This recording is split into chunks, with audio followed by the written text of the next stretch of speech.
the family show. Anyway, we've got 8 heats on tap for you. The waves are going to be phenomenal for this round and then into the quarterfinals.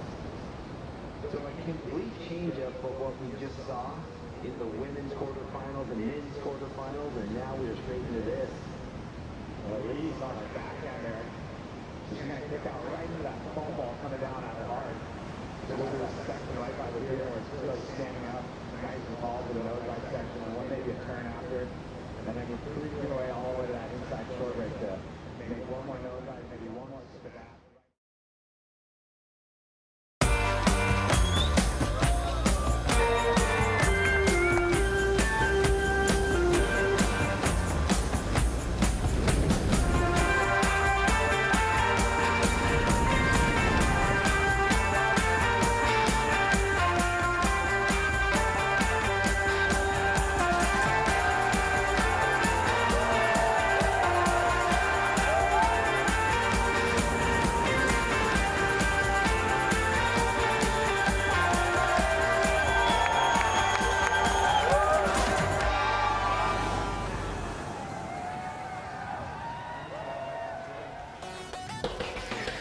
Welcome back, surf fans. This is the Vans US Open of Surfing, and we are about to enter the Vans Duct Tape Zone. That's right, we've got the world's best traditional longboarders hitting the lineup here as we resume our Vans Duct Tape. Chris Cote here with Shannon Hughes. We've got some great matchups planned for you in the next couple of heats. So these duct tape surfers had some hard-fought battles and much bigger waves throughout the last few days. Today looks like prime time log conditions here on the south side of the pier. Today is so much more conducive to longboarding than what we've seen before. It's still a bit far from a traditional longboarding wave here at the south side of Huntington Beach, but what we're looking at for conditions are much more favorable, and talking to the women that are paddling out today, they're all really excited.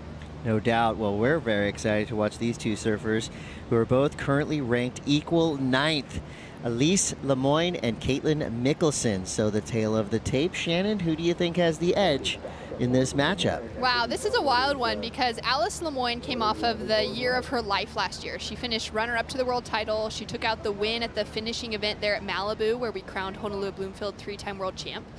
She's coming out of France, though, out of Reunion Island, specifically representing France, and has spent some time in California, but not that much time surfing here in Huntington Beach. Where Caitlin Mikkelson, on the other hand, she's from Encinitas, California, and has surfed probably hundreds of events here at Southside in her lifetime. Ooh, starting off for Elise Lemoyne.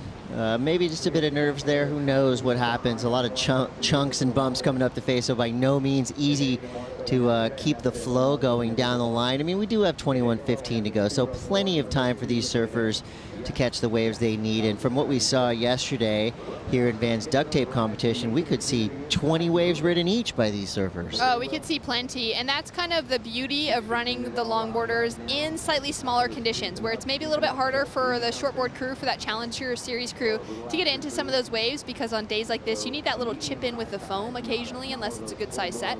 Where for these women, they're surfing really large logs. A couple of them have changed their equipment even from what they would have been riding in previous days. Caitlin Mikkelson, specifically in this heat, she's changed up her equipment to a board that's a little bit heavier and a little bit flatter. It has a little less rocker to it. It's going to do really well at getting herself into waves and just cutting through those dead sections. The rules slightly change from the previous Challenger Series heats that we just watched. If you've been tuning in for the past few days, you know all about Vans Duct Tape. It's been an awesome run. But basically, Shannon, we kind of redirect the heart and soul of what the judges are looking for. You know, the speed, power, flow equation that we see in Challenger Series is replaced by style, flow, and grace. Awesome. So those buzzwords change just slightly. We've still got flow in the midst of it. And these surfers will still be surfing maybe with a little bit less speed on a day like this, but they're still going to want power out of those rail turns. But we have changed the criteria, and it is style, flow, grace.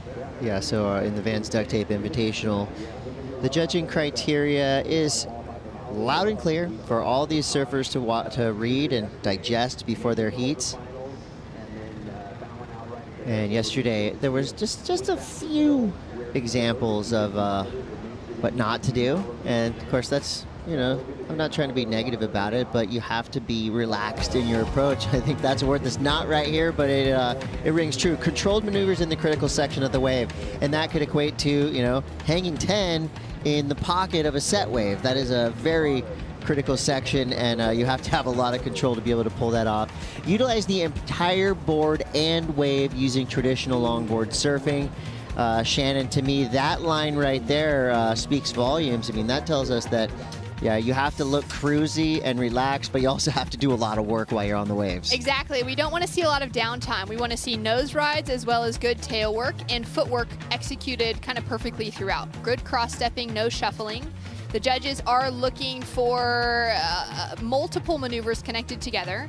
They're also looking for maneuvers that keep that flow and that momentum kind of moving in the same trajectory. So we're going to have those changes of direction when those surfers do engage the rail and go for a turn, mostly because they're trying to set themselves up to look, maybe is there another nose ride section on the inside after one on the outside? But we don't really want to see any turns, and that's what your reference was to in yesterday. Just a couple of the heats with the men's side of the draw, where we saw a turn or two that were more like kind of going a bit more vertical and a pivot or lifting their boards. That kills momentum.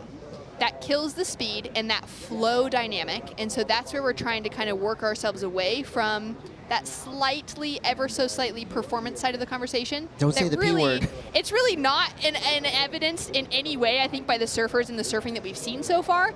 But what the judges are paying attention to is that sort of engagement of the rail that keeps the board moving in a nice direction and also does look relaxed and kind of does what the wave is asking it to, rather than forcing in some big maneuver like we've been seeing in the shortboarding tour this morning.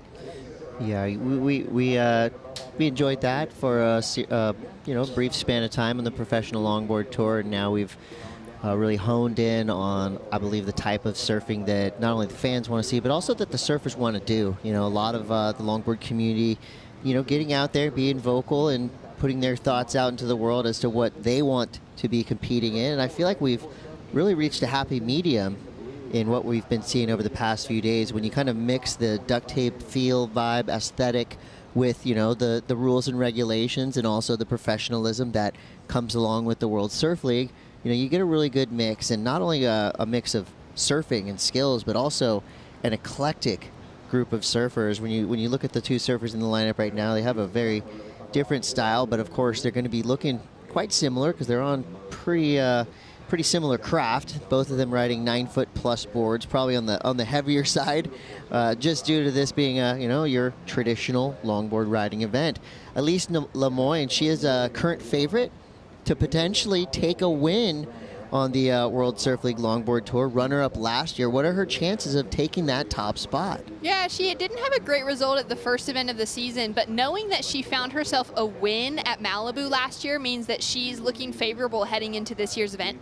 And there's a lot more points on the line, but we'll get back to that because she's up and riding. Nice right-hander. Graceful style for Elise Lemoyne. I like that those elbows are kind of pinned down to her waist, and uses the arms not only to look cool, but also help stabilize her on that big board. That'll be not a score she'll want to hang on to, 2.70. She's already got 4 waves ridden, and those have kind of been little tester waves. Yeah, just quick in and outs, which means that she's kind of trying to test things out here. Like I was saying at the start of the heat, she's the surfer that has the least amount of experience out here. So I can see her kind of wanting to get busy, wanting to feel out what is that outside section going to be like. It's different conditions than what this pack of surfers has had since they have arrived in Huntington Beach. A couple in the draw from, the Southern California area, so they maybe would have come up over the last few weeks and gotten a few waves at Southside. But for someone like Alice, she flew in a couple days before the event started, and it was massive. I mean, she wasn't really getting to see conditions like this at all. So for her now getting that little tester, where Caitlin Mikkelson, she lives in Encinitas now, born and raised in that area, and her husband are here with their little baby Maddox, her husband Niles, watching alongside of her mom. Caitlin literally told me that between the NSSA juniors, the WSAs, everything that she surfed in her lifetime growing up here, she has surfed hundreds of contests at the south side of Huntington Beach Pier, between both shortboarding and longboarding. Yeah, it's a pretty popular place for a surf event. pretty popular if you're growing up surfing Since anywhere the 50s, in California. Yeah. Yeah, been it a is. few events to run. And you know, Shannon, you know full well it's because this is one of the most consistent places in the world. 365 days a year, you can surf here on pretty much any board. So there will be events here for a long time, and Caitlin will be in those events. So, Shannon, we just watched a really spectacular showdown, a high-scoring quarterfinal heat number 4. Ryan Callanan came through with a 12.74, and Zhao Chianca with a 16.40 and the win. He is standing by now with Louisa Florence. Chumbinho, you started that heat with the 8.0. Did that just set you off just right? I don't know. Actually, I got really nervous after the 8-point ride because my next 2 waves felt good, but the score came like way lower. So I was just trying to figure it out. How could I do like again? And then I don't know, like block right on that little wave, like kind of like was seeming like a good double up. That's why I went, and then like could fit like really nice turns out the back and like such a good inside, just like made the job. And I don't know, came at 8.4, even bigger than the first one. Yeah. And then, yeah, so. I saw you having a great use of your priority on one of those last few waves. Do your competitive mind take you there with like the points and the numbers and how I'm going to do this and block him, or you just like do your game and forget everything about him? I don't know. On the beginning of the year, I had some issues and man-on-man heats, so like some like silly mistakes. So I'm just trying to make the math and like be calculus and like be careful with my wave choice and my little decisions on the heat, and that has been paying off. Foi impressão minha ou eu vi você dar uma choradinha ali no final? Eu dei. Acabou sendo emocionante ali. O Ryan é um cara muito duro, né, cara? E eu já vi ele surfando, ele é um dos surfistas favoritos da galera. Assim, todo mundo sabe do potencial dele, então eu tava me preparando muito mentalmente para essa bateria. E você ter um início de bateria bom e você ainda conseguir impor o ritmo e fazer uma nota excelente, 2 notas excelentes é sempre muito bom, e fazer um resultado. Eu entrei no CT, mas eu nunca tinha feito passado das quartas de final nos eventos primes, então é emocionante. É isso, semifinal. Vamos lá. Parabéns. I just asked him if it was my impression, if I saw him crying a little bit. He was like, yes, you did. It was very emotional for him. He was preparing himself a lot because Ryan is a very tough competitor, and now he's like, I'm very, very happy to like move forward to a semifinal on an event like this. So back to you guys. Thank you so much, Louisa. Zhao Chianca, well, put him on your list of favorites. That was a tough matchup against Ryan Callanan, who, you know, both those guys from day one on the list of potential winners to take out this event. I had Zhao Chianca and Caity Simmers written down about a week ago as potential victors here. I lost my Caitlin pick, but a Zhao pick is still going strong. And that's saying a lot because I'm a huge Ryan Callanan fan. That is saying a lot. I feel I had a little bit of emotion there too, even just listening to that translation back, you know, and finding out that he just really was feeling it coming out of the water after taking Ryan out. That was that matchup where Ryan's been in such good form in these sorts of conditions that I felt like it was going to be one of those really tough ones. If Joao could make it past that and not have another one of those close heats like he's been having, then we could see him set up on an absolute run. Whoa, nose ride into oblivion. Truly walking the plank pirate style. Elise Lemoyne charging there. She charged. She went for that critical section too to start. Over the falls, El Rolo. This has been a strange start to this heat. I don't know if there's nerves involved or excitement. I mean, we'll have to see when they come in for this, but I do like the energy they're showing right now, saying, okay, get things back into control, get back out there, catch another wave. 10 minutes to go here in round 4, heat 1. Who will surf their way into the quarterfinals? You're gonna have to stay tuned to find out. This is the Vans Duct Tape.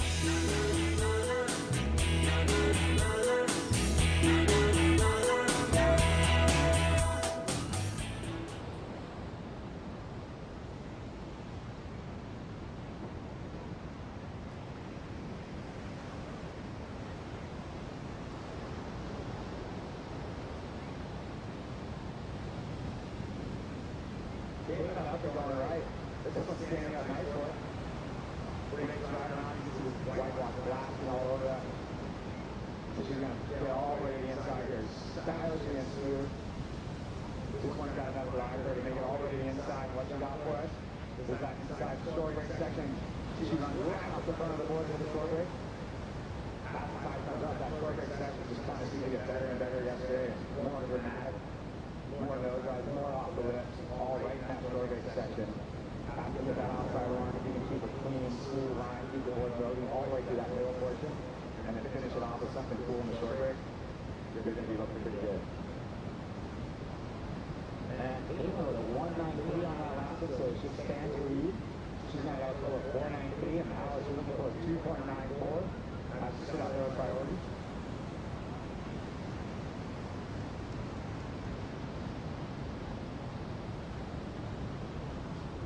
Yeah, so real small margin of separation so far. I mean, one of them has to find something soon and just Today, we are putting on the Vans Surf Camp, so we are working not only with Native Like Water, but Stoked, Mentoring, and City Surf Project. Native Like Water works with tribes throughout the state of California and also internationally. The group that we have here today are representing various nations, sovereign nations from throughout Southern California and throughout the nation. So it's what we call an intertribal representation, where we can all kind of get together and participate. It's native territory, and it's super cool knowing that WSL is acknowledging that. One of the things and our goals in the grant that we received is to help restructure that narrative and to have that inclusivity of our people within these coastal environments. We want to go from just surviving to thriving, and this surfing is an example of us thriving within our natural environments. If you haven't already, please check out weareoneocean.org. Get more information about all the projects that the WSL and the One Ocean group have around the world. 7:12 to go. This heat has been kind of vexing, a little confusing, just in terms of, the waves switching up a little bit from what we saw in previous heats, and also it just feels like the time is going so fast. I'm sure that is a reverberation felt out in the water as well. So Caitlin Mikkelson and Alice Lemoyne currently have 6:50 to go here in round 4, heat 1. And Shannon, in the previous heats, the men's Challenger Series heats, it can be a bit different, right? You're trying to identify a different type of wave than the Challenger Series surfers are looking for. Yeah, I was just thinking about that with the conditions. I think the scores right now do not reflect in any way how well these women surf. It's simply that they haven't been able to find themselves with a wave that has good scoring potential and capitalize on it. Caitlin's 3.00, thinking back to it, she had one really good carve, really smooth S-turn that looked beautiful, and the judges rewarded it with the 3 points. Now, if she can connect that and find a good nose ride, maybe get a nose ride before even going to that rail work, she's looking at something in the 5s. So there is a little bit of, they're trying to figure it out, but it seems really challenging right now to find the right wave.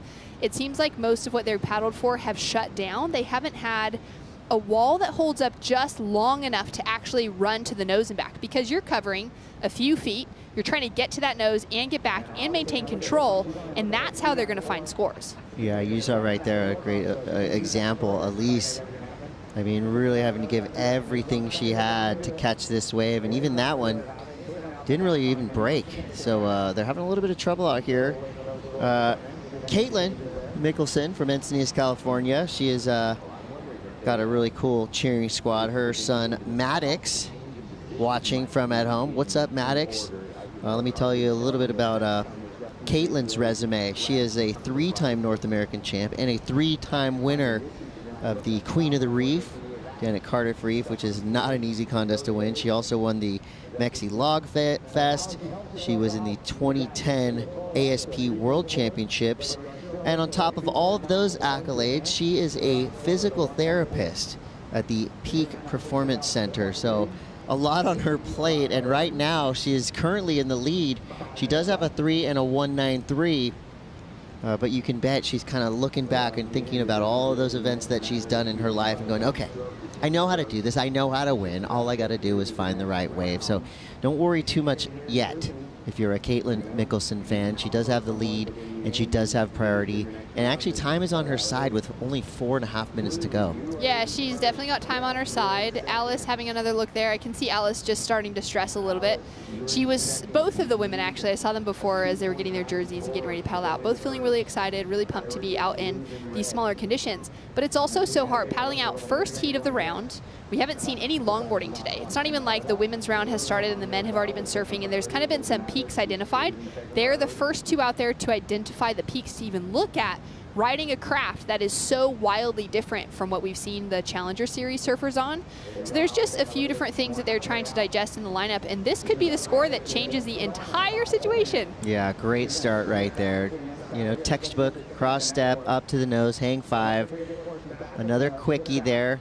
Quick little tip tickle, as Al Nost would call it. Another wave right behind it for Caitlin Mikkelson. You would have to say, even though Caitlin has had such amazing results in the past, coming in with a lot of momentum to this event and to the inside section, rides out clean. Nicely done for Maddox's mom, Caitlin Mikkelson. That was a great ride and a wonderful answer back to Elise Lemoyne's wave. I was just about to say, felt like coming into this event and after the first few heats, Elise Lemoyne had so much momentum, but right now, Caitlin has, like she's taking the wind out of her sails. Yeah, so let's take a look at this one. That was a really nice nose ride. Love that little soul arch from Alice as well when she got to the hang 5, but then this wave just doesn't connect. I mean, she does really well to try and find that trim point, and she does find another nose ride on that finishing section, but the wave died out for her. Where Caitlin looks like she's found herself on a different peak. She's looked for the right instead of the left. Nose ride to carve, down carve, for that outside section, which the judges are going to eat up at this stage because we haven't seen anything like this. And then really good flow, really good use of the footwork, places her board in a perfect position to be able to reconnect with the nose 2 times. This is where it just gets a little bit out of control for her and she isn't able to ride out of it. But we have to remember too that these surfers are riding boards with almost 0 rocker. So taking off on some of those steeper sections, we saw the El Rolo before we threw to break before, a couple of those moments on takeoff where the women haven't been able to find that little trim line even. They pulled out early. That's because their boards have 9.5 feet of almost straight rail. It's really difficult to control a board like that or to find momentum when you're taking off in a dumpy, windy, choppy-ish beach break. And that's been reiterated by the likes of Alex Nost in the booth with us, by the likes of Troy Elmore, by Matt Shinaki, the wax head that's been in here. These are extremely difficult conditions, though it's small, to ride on longboards. And the fact that Caitlin just found herself a 6.17 in these conditions is pretty great. Yeah, that was a pretty deserving score in my opinion, and that is just due to the fact that, of course, she read the wave and didn't waste any space on it, but also made it look nice and smooth. And I think the judges did, give her a reward for being able to kind of maintain control in a tricky situation in that shore dump. Oh, there's Maddox right there. What's up, buddy? Mom's ripping right now. Caitlin Mikkelson with a 6.17 and a 3, well into the lead. Elise Lemoyne needs a 5.41. I love that Maddox is wearing the Vans checkers. Yes. Well done, Mom and Dad. Niall's there holding Maddox, and Caitlin's mom as well, who traveled with her to the Sydney event. So she's had the whole family behind her supporting her because Maddox is just 10 months old. For her to be traveling now and already competing again with a fresh baby is really, really impressive. And sometimes in a lot of cases, that mom power gets you far. That is like a superpower. And it's working right now for Mikkelson. Would you say this is an upset? I would say in the current situation where we've seen the tour for the last couple years, this is an upset. Caitlin, phenomenal competitor, has been on the World Tour for longer than I can think of. She surfed in the very first Duct Tape Invitational here at the Vans US Open. She's got huge accolades to her name, but Alice Lemoyne has just been on this rhythm. She's been able to figure out how to get some good results with this new criteria. And for her to go down without even a 4-point ride on the board, that's going to be something she's going to need to digest, forget about. It's a throwaway result, and head into Malibu. Tough heat for Lemoyne, but full credit. You know who's not upset? Encinitas, represented well there by Caitlin Mikkelson. She moves on into the quarterfinals. More duct tape action to come. Stay tuned.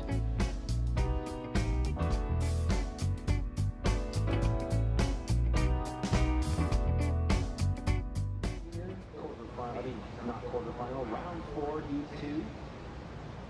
And this is the one advancing to the quarterfinals, however. That's right, we do have the first person in into the quarterfinals, which will be coming up later today. We have 8 heats.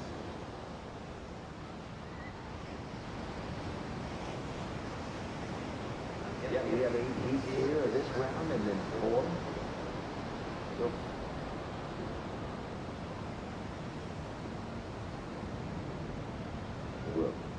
well, we got Blue taking a look at Sally right into this right, standing up, nice for it.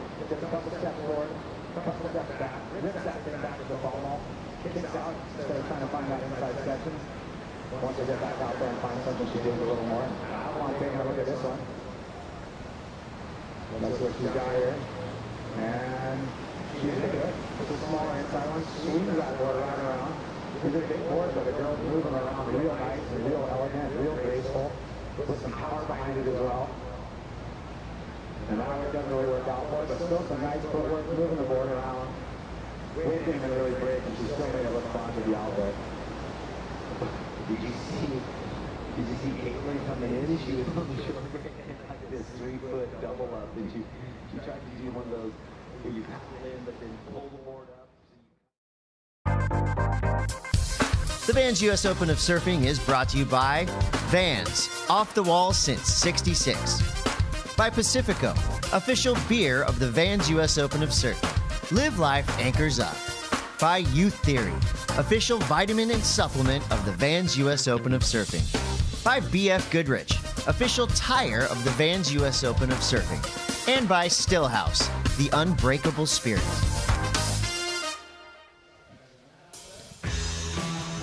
Welcome back to the Vans Duct Tape. You might be wondering, what is the Vans Duct Tape? Well, this is where we get the best of the best when it comes to traditional competitive longboarding.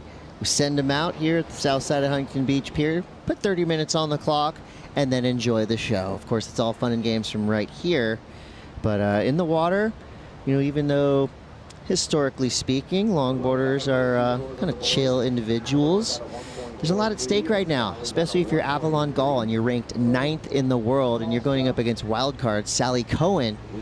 A lot at stake for Avalon, and of course for Sally, you know, she's climbing the ranks of the scene, not only rankings-wise, but also just socially, you know, getting her name out there around the world. So both these surfers with a lot to gain in the next 21 minutes and 58 seconds. Chris Cote here with Shannon Hughes. Always like to open these heats up with Shannon's pick. Who is your favorite to win this one? Wow. Not favorite, but who do you think is going to take Avalon is a Southern California girl. She comes from Laguna Beach. It's just down the road, 20 minutes max, maybe traffic a little bit longer. Typically would probably drive south to surf somewhere like San Onofre, San Clemente Zone instead. But also, Sally Cohen comes from waves that maybe could favor her in certain situations. She's from the North Shore of Oahu. She is a wild card coming into this. She got one of those replacement cards with another surfer paddling out, not one of those Vans wild cards. But I'm curious to see how she goes, and I want to kind of get a look at that board under her feet as well. Yeah, I did take a little walk by the board rack, and you know, one thing I do like is men and women pretty much riding the same boards. You know, I don't think there's no difference in, you know, height, size, weight, and all that, which, you know, on the Challenger Series, of course, vastly different equipment for men and women. So that's a kind of interesting little behind-the-scenes note, is you would be hard-pressed to figure out whose board is whose, you know, if you didn't look at the stickers. For Sally Cohen, you know, like you said, coming from the North Shore of Oahu, she runs with a fast crowd. They are constantly out there getting in the mix. Her sister, part of the Jamie O'Brien crew, and they're always out there having fun. And I know Sally, not only an incredibly talented surfer, a businesswoman, and just, you know, building her empire. Yeah, she and her sister Tina have a swimmer brand called Aokai. And it's great to see. I think that's one of my favorite things about the longboard community. A lot of these surfers on tour, like we were talking about Caitlin Mikkelson in the last heat, or Alice Lemoyne works in government in Reunion Island. She's helping to save the environment there. Caitlin, working as a physiotherapist, owns her own business. Sally Cohen, working on that business behind the scenes. It's a group of surfers that are very dedicated to something outside of surfing. As we're seeing a nice little nose ride to start off there, couldn't quite make it through that dead section, unfortunately, and get some momentum.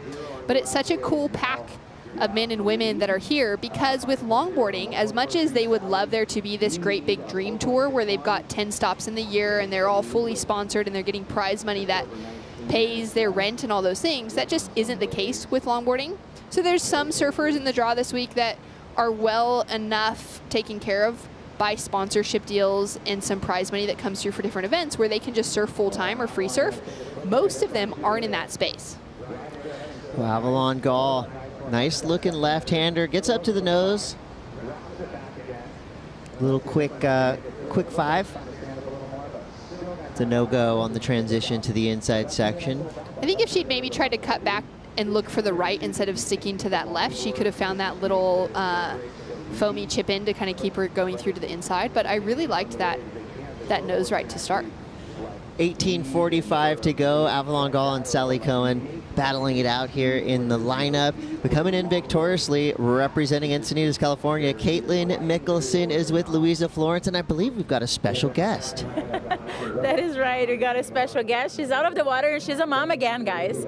You were telling me that you forgot that this heat was 25 minutes and not 30. How was that for you? Yeah, I was out there and I was thinking, like, let's be like super patient and wait for some waves to come. And all of a sudden I heard them say there's only 17 minutes on the clock, and I was like, oh my gosh, I forgot it was a shorter heat. How are you? It's impossible not to be mesmerized by this scene right now. How are you dealing with being a mom and athlete, and you also have a side career, so how is that going for you? You know, it's definitely a lot, but I have a really good support system. My husband Niles helps out so much, and he's always been super supportive, getting me back in the water. He surfs too, and he said that I get 9 months of priority, so that was kind of nice since I was on hold for so long. But you know, I love it. I love staying busy, and this has always been my dream, so I'm just happy to be here. Yeah, you're busy. Congratulations. I'll let you go because you're needed right here. Thanks. Back to you guys. Oh, that's one of my favorite interviews yet. That was Maddox, along with Caitlin Mikkelson, a.k.a. the Queen of Cardiff Reef. So great to see Caitlin back in competition, and you could just tell the smile on her face, you know, the stoke right now that she is just so happy to be back and appreciative, and she's ripping. She just took down one of the favorites to win this entire event. You want to know a cool mom story? Along the lines of Caitlin Mikkelson, last year she was in the draw for the finishing events for Surf Ranch and for Malibu for the World Longboard Championships. She had to pull out of both of them, gave birth during the Malibu event, had little Maddox. Her pulling out of that event opened up the slot for the first alternate on the list, who was none other than Kalia Muniz, who had bowed out of competition before to have her son Levi. Kalia got the call up, made it through a few rounds, and she was there to battle out with Honolua Bloomfield before Hono also took the third world title over Kalia's 2. They'd been tied coming into that event. Oh, that's a great So it's pretty story. cool. Mom Yeah. handing off a mom spot to another one. Moms helping moms in surf competition. We're all about it. Very cool. Very cool. 16:30 now. Avalon Gall in the lead, albeit slight. Sally Cohen needs a 6.50. And we've got plenty of time for both these surfers to perform. 16 minutes on the clock. We'll be right back with more action. You're watching Vans Duct Tape.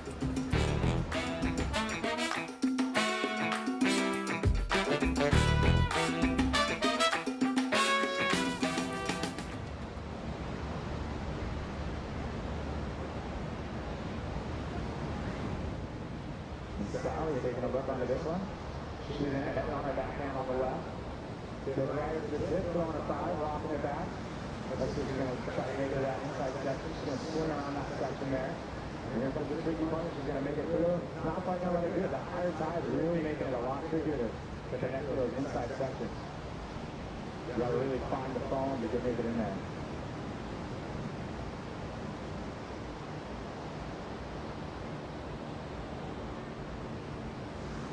It's weird how you can pinball off of a section the wrong way, and you're just going to go counter to the energy and not make connection, or you pinball the other way and it's like the same flat face, but you're just skimming across it.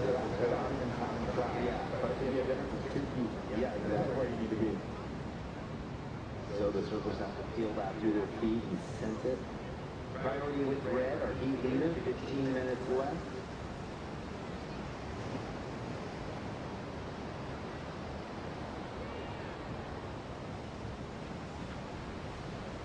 Well, thanks to the lifeguards, all the city, all the security here for all the hard work they do. That's right, you guys, the escorts, and also there's night security overnight. Welcome back to Surf City, USA. This is the Vans US Open of Surfing. You're watching Vans Duct Tape action. 2 surfers in the lineup right now trying to find out who will be in the quarterfinals. They got 14 minutes 21 to go. Avalon Gall in the lead with a 5 and a 3.33. Sally Cohen just dropped a 3.93 during the break, so she put herself in a better position, now only needing a 4.41. Chris Cote here with Shannon Hughes. Shannon, Sally is fighting back. She got this wave right during that last commercial break. Chasing a score, so she really needed to get busy here. That was a nice opening nose ride into that section. A little bottom turn, and starts to set herself up here. Has to actually go for the Huntington hop. And I think that alone, I mean, that's the last thing that you want to see a longboarder having to do, because they've got so much more length to that board than a shortboarder. They should be able to just find that trim line. But it does just show that it's really difficult to connect waves together today. And the reason why we saw Caitlin get up into that 6 earlier on is because she found maybe the only wave in that heat that provided that kind of potential. Yeah, you know, all of the surfers we have left in the draw here in the Vans Duct Tape are, you know, elite level. They're all have been or will be battling for world titles. So sometimes, you know, especially when you have conditions like this that, you know, just is going to be challenging. It's going to be tricky, not only for, you know, physically getting on the waves and riding them to the beach, but also mentally looking at the ocean right now and firing yourself up to compete. That's kind of the first hurdle.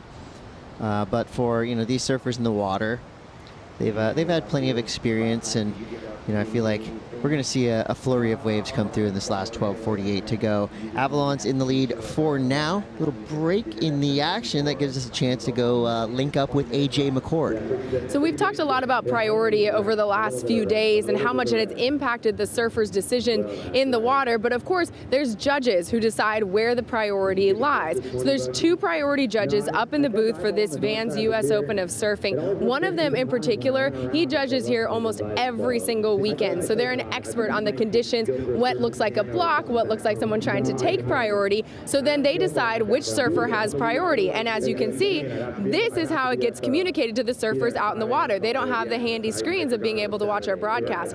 So this is how you know priority if you're in the water. Red obviously has priority right now.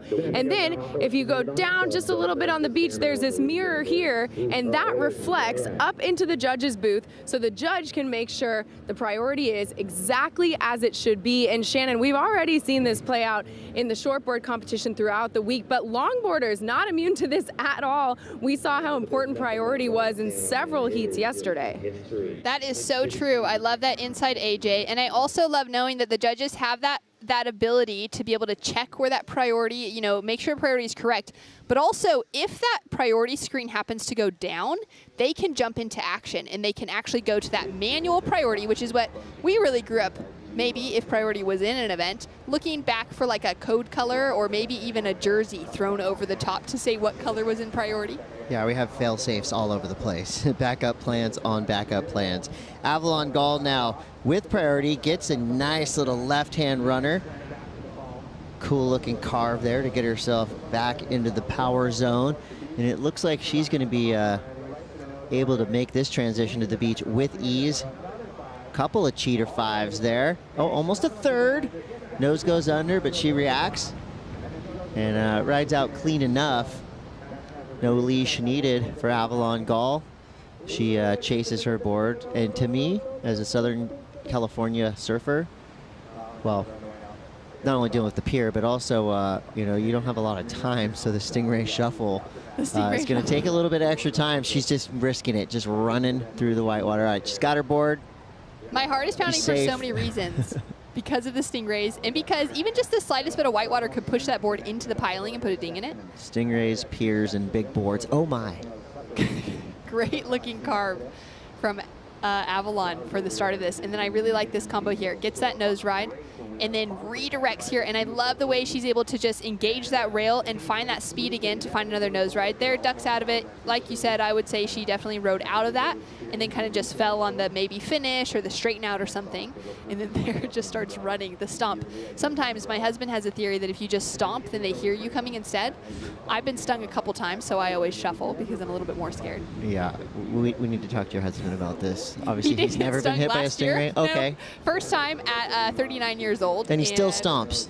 He still stomps. I'm going to find him. What is your husband's Instagram, by the way? Because he's been posting some amazing photos of this area and of a bunch of contests on the World Championship Tour this year. His Instagram is In Your Shadow. All right. And yeah, I follow him. go down. And hopefully a lot of people out there will as well. Talented photographer. 9:15 to go. Back to business. Sally Cohen now. Better wave than, well, take it back. It was an okay start, but again, wave selection kind of working against Sally Cohen right now. She's got 9 minutes left. She needs a 7.40. Most likely from the scores we've been seeing, unless she gets a bomb of a wave and goes all the way through with 8 different variations on the board, that would most likely be 2 scores added up. A couple of 4s or 5 here. It's still up in the air. This still is a pretty tight heat. It's a really tight heat. I mean, Sally could definitely even get that 7.40 if she gets herself on a wave that has a really good section out the back and she gets maybe some length of ride, some lift out of a nose ride, and then connects it with multiple maneuvers to the inside. Here she is with that opportunity. Yeah, that was a wise decision to turn around on the wave on the way back out, because at this point, you're going to be able to get back out there in 30, 45 seconds. So it's not that part of time management that you need to worry about. So, for surfers in this situation, needing a pretty big score with 8 minutes left, I would kind of just stay away from Avalon and just try to find a little piece of magic somewhere through the mid portion of this break. Chloe Kalman getting a little warm-up in before she matches up with Maria Fernanda Reyes. Both South American surfers, Chloe out of Brazil. And she is one of those surfers in the draw. If you look at her surfboard behind her, there are more stickers than any longboard that you have probably ever seen. She's got a massive fan base in Brazil. She's got so many fans, so many supporters that will be tuning in just to watch her heat. Yeah. When she's at home, she's got signing requirements. I mean, she is all over the place, surfing as many events as she can, but also becoming somewhat of a national icon. I actually heard that she has to ride a longboard because she has so many sponsors. They don't fit on a 5'10". That must be it. Yeah, it's other than the fact that she's one of the best in the world on a longboard, it also helps with the sponsorship program. There you go. 7 minutes to go. Avalon Gall got a better wave than her first scoring wave, a 6.33. So pair that with a 5, and she's in the lead with 11.33, and she's at it again. Yes, a little 2-stage paddle for this wave. A little behind the section to start, and there was no clean face, only a rough ride in front of her, so she pulls out. And now Sally Cohen has to dig deep for this one. That was a tricky one because it looked like it had a little kind of bubble that came up behind her that would allow her to get into that wave, but she wasn't able to catch it. It kind of just dissipated underneath her. So 6 minutes, 19 seconds to go. Sally Cohen out the back with priority. Still needs a 6.4. It is possible with 6.5 minutes to go for her to get 2 waves. Hopefully we see her just drop in on something amazing and do some beautiful surfing for an 8 or a 9, just to even things up a little bit. We'll see what happens next. 5:50 to go. Mitchell Salazar standing by in the VIP zone. Hey, Chris and Shannon, good afternoon. Waves are still looking really fun today, to be honest.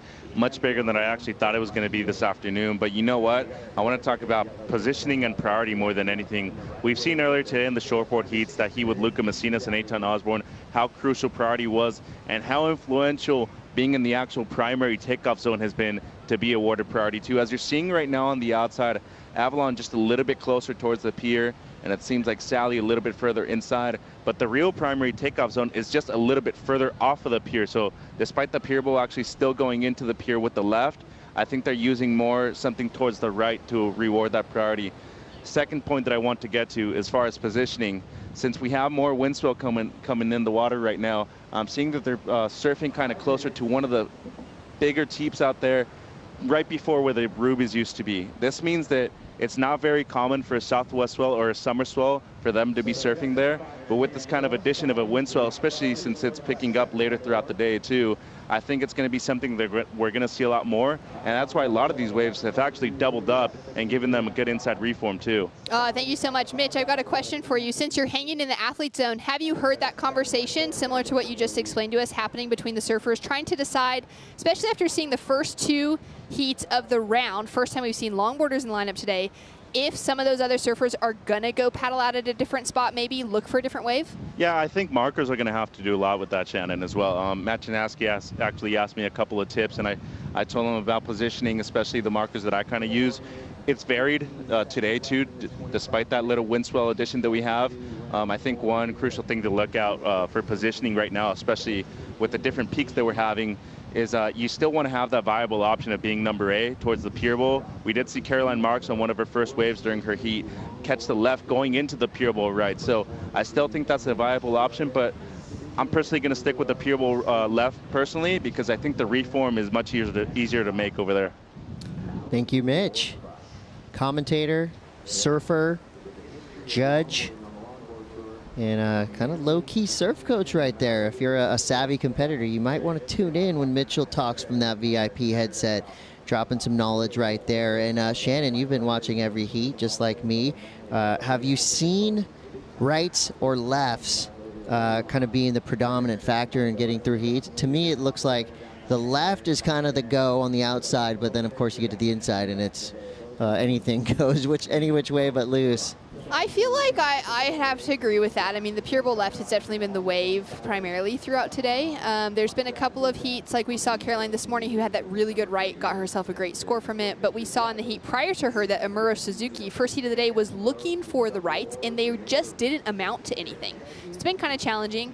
I think the one thing working on the side of being a longboarder right now is that if they can capitalize on that outside section, get a nose right in and combo that up, even just that smooth transitional. They don't even have to do a proper like carve, but just to keep themselves now maybe even in that kind of whitewater zone to make sure they can get that transition through the flat zone into that reform on the inside.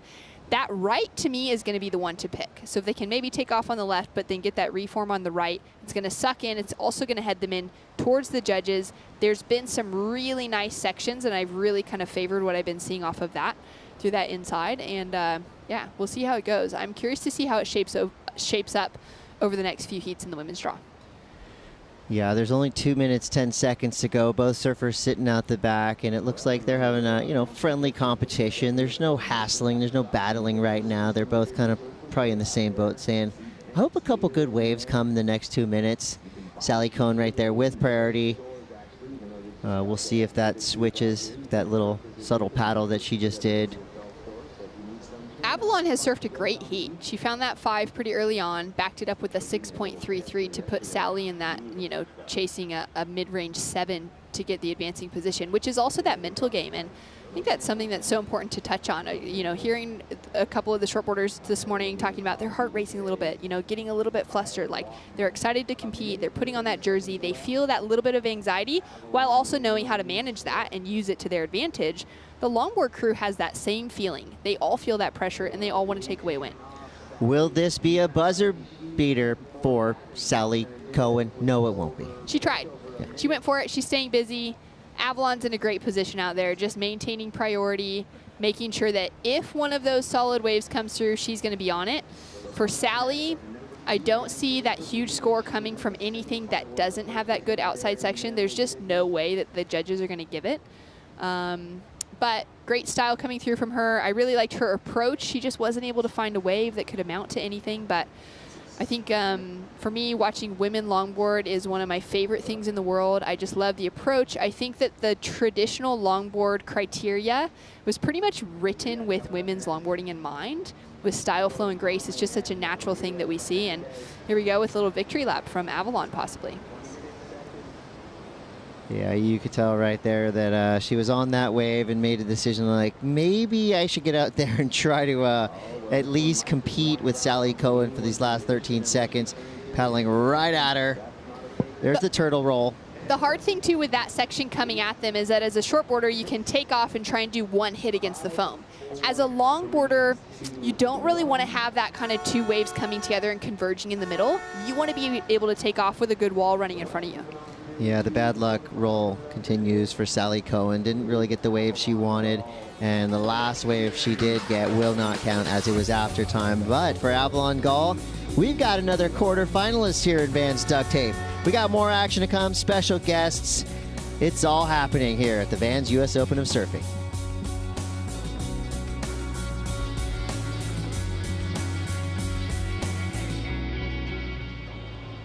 This is the 25-minute heat, and I hope you enjoy.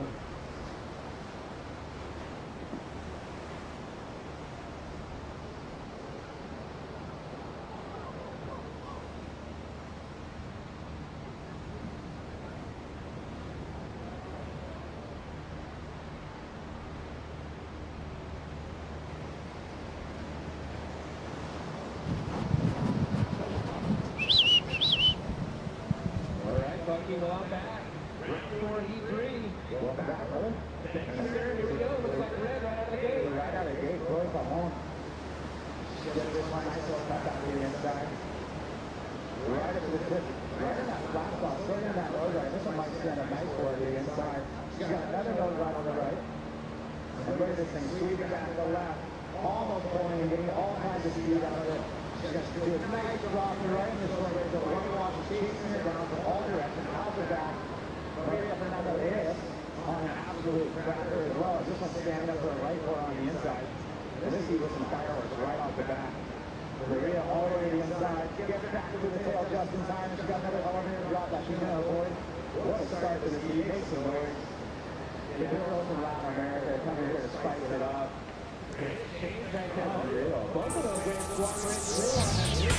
Welcome back to the Vans Duct Tape Invitational. Round 4, Heat 3 in the water. And now one-on-one matchup and an engaging one-on-one matchup in the water. But you know what? We got some engaging stuff happening right here on the set. I'm Kaipo. You can call me whatever you want, but my name's Kaipo. This is the Hall of Famer, Peter Mel, and Alex Nos is joining us. Thank you for coming, Alex. Yeah, right on. Good to see you guys. You too. I'll reach over. Yeah, bro. Yeah, cool. So what's up, Alex? I just actually been enjoying watching all the action. Sorry. It's been cool to sit back and watch it. You know, usually when you're in it, yeah, you can't enjoy it so much. So watching a lot of the girls ripping really hard, all the guys. It's a different duct tape feel to me right now. You know? It totally is. Right. I mean, Huntington kind of isn't the easiest wave to surf, so it exposes some weaknesses, and a lot of times with board design, I feel like, you know, some of the larger boards with this chop kind of difficult. Well, here we go. Chloe, come on, Peter, on the replay. I was going to actually ask Alex here in a moment, like, being that we have a little different criteria from the original duct tapes. Is the surfing creativity, and is that being hindered a little bit because you're seeing what the scores are? You're always focusing on what the judges want to see, where rather than just being creative and just going out there and doing your style. Like, you were a very creative person. You were fun to watch because you just didn't know what you were going to come up with. But now they're going after scores occasionally. Does that feel like it hinders a little bit in creativity, or do you feel like you can still be that creative and surf within the criteria? I mean, it's kind of up to you, you know. If you want to like try to tick all the boxes and wear a leash so you don't lose your board because you're looking at the. I mean, it's a contest at the end of the day, you know. Yeah, but you know what? Right now, that was a contrast in the two opening waves from Chloe Calmon and Maria Fernanda Reyes. Maria with a leash on, and Chloe going leashless and looking classic. And I think she's going to put up the bigger score between the two. I know not the leash that it matters, but it does hinder a little bit, right? I mean, do you feel like aesthetically it looks? I mean, it's hard to. if you're walking around on something and you got a string, Look, it's a she's little grabbing hard. her leash right there. Getting out of the way. But these are two. I mean, these are two tough cookies here. You know, Maria, she's from Peru. She's used to surfing these like long lefts, and Chloe's kind of a hammer. You know, I've seen her in all these difficult conditions, a lot of chop, short interval type waves. Don't really affect her, and I think you know, she's won 2 duct tapes, Portugal and China, and won the Mexi Log Fest. I remember that, and you know, all those stops were kind of lackluster waves. I mean, that's kind of like a Brazilian thing, right? To be able to kind of just be able to bust it out. She makes them look gorgeous, though. Yeah, she's cruising. I think it's going to come down to wave selection, length of ride, and doing something good on the outside, you know? Like you watch Justin and his heat and how he can kind of cruise through all these competitors. It's just by doing something killer on the outside, big nose ride and milking it to the inside. And Chloe knows how to do it, you know? She's pretty hardcore. Here we go. Here comes Chloe Kalman. She's got priority, and she's going to take this left into the pier. Walks up to nose. Quick 5 for Kalman. Comes around this section here. Nice little bowly section. Drop knee through that turn. And some footwork on this inside transition. Calm, poise, style, flow, and grace in the criteria. And I'm seeing some flow, I'm seeing some grace, and I'm seeing some style right here. Touches the nose again in the shore break. Make sure she gets back on the tail to go complete. Another beautiful ride by Chloe Kalman. Yeah, you see her upper body's always quiet, graceful, and there she goes. You know, smart surfing, go through the pier, paddle on the other side, avoid the chop, the ripple. She knows what she's doing. Gotta love that she's on that traditional log too. The board's like, has the width on it, you know, full traditional style board. The rocker's low. Not easy to ride, and like you had mentioned, you know, because it's easy when you have that straighter rocker to have those bumps make, you know, heavily affect the ride, especially the flow. And she just is gliding across that board. I love the fact that you mentioned the quiet upper top. It's something that appeals to me watching this style of longboarding. Yeah, also, you know, utilizing every inch of the board. She's got a killer drop knee. She's displacing water, and I think her board's a little bit heavier than Maria's, and that's going to help her out going through all that chop, because when you got that big wingspan, if your board's heavy, it's going to cut through That's it. exactly what I was going to ask you. On a lower rocker board, Alex, it's nice to have a little bit of weight, right? To kind of like get through there, and heavier boards sometimes almost create their own inertia. Totally. Yeah, you got complete inertia, and you're just going to, when you don't have a thruster setup, what you see with a lot of the shortboarding, you're thrusting literally to get through those flat spots. And if you have a longboard with one fin, you're gonna like be a leaf, you know, floating on the river sort of vibe. You know what I've found with single fins? Not just single fin, kind of like retro shortboards. She got a 7 for that. That's pretty good. See, that was style, flow, and grace, like I was saying. But you know what I find with single fins is they go faster in a straight line than a thruster. Your thoughts? Yeah, less drag, less stuff in the water. But I mean, it's all about approach. Definitely through that fat spot that Huntington's famous for. You know, stand tall, do nothing at all on a longboard. It's going to kind of get you through it. And what, Avalon won the last heat? Is that what's going on? Yeah. Why don't we have an interview with Avalon Gall right now? Or maybe not, because Maria's going to go. We'll get back to that. And here's Maria Fernanda Reyes. Nice. And a little bit of the limbo midsection. And a couple windows getting rolled up there, but she's regaining composure to the 5 and not going to be able to make the connection to the shore break. Now let's check out the interview with Avalon Gall. Yeah, we're just keeping the eye on the water here. Like, do you know who you're facing next? We're like, we don't know. She doesn't even know, have no idea. And you're just telling me that you're tired. It was a hard heat. Yeah, it was really hard with like it being windy and stuff, but it was way better than like it has been. It was like the first day that we competed, it was so big and it was so messy and it was so hard to paddle out, but it's cleaned up and it's like really fun for logging right now. Do you feel like you have an advantage just by the fact that you grew up around here? Not necessarily, because I don't really surf beach breaks. I pretty much only surf Sano, and so it's totally different than here. And the only time I come to Huntington is for this event every year, and that's about it. Yeah. Yeah, and I was talking to your dad. He's such a sweet guy, and your mom was here yesterday, and he was telling me about you being homeschooled. How does like this family-oriented ambience just like affect your surfing being at home now? Well, yeah, so I've been homeschooled my whole life, but I've been surfing with like Khalees and like Connie and like a lot of other people since we were like babies, and like getting to like grow up and surfing with them and like traveling the world with them is like such an amazing thing, and like I'm so blessed to be able to do it. Amazing. Congratulations. We'll see you in the next heat. Back to you guys. All right. Yeah, Avalon Gall moving on, and as we go into the next round, which will be the quarterfinals, she's going to be facing against Caitlin Mikkelson. So it's a straight, basically it's a straight draw from right now on. So if you're wondering who you're surfing against, it's a straight draw from this round into the quarterfinals. Every 2 heat winners will be paired together in the quarterfinals. Peter. Thank you, Kaipo, for that clarification. Got to keep it clear with the viewers so they can keep track of what's going on.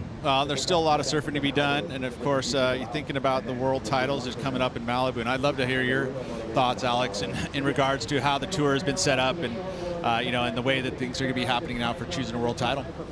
I mean, you got variety here. Huntington and Malibu, it's two different beasts, yeah. Stark contrast. But if you can get through this, like just watching Avalon's heat, she wants it. Like she seems chill, but she hangs out with a lot of heavy hitters. And I see her at Sano, and I'll surf in the morning, leave, go get lunch, wait in the line, come back in, and she'll just be coming in. She puts in some solid hours, even if it's choppy, 20-mile-per-hour northwest winds at 4 doors.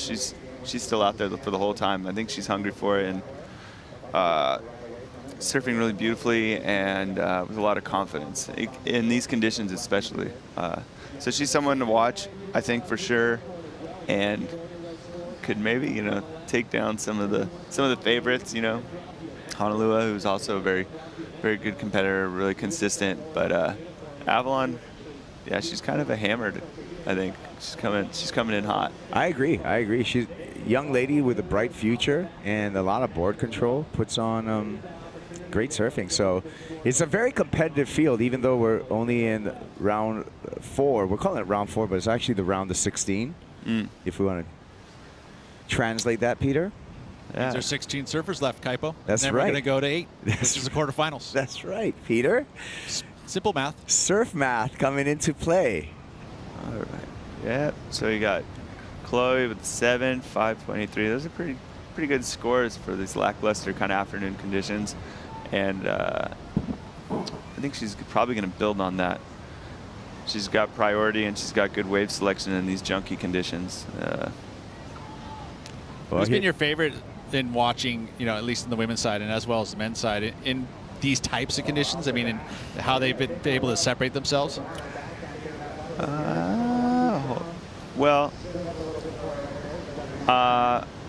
it's actually kind of difficult to play favorites because there's. You don't want to say it. No, all the girls are just accelerating in their style and confidence exponentially every event. All those duct tapes I go do, but I mean, some of the Hawaiian girls, they're so well versed in the thicker water and junky conditions offshore. Khalees, Hono, but the Sano crew is pretty hardcore when it comes to surfing all day. Yeah, different tribes. Avalon and Karina, they put forth it.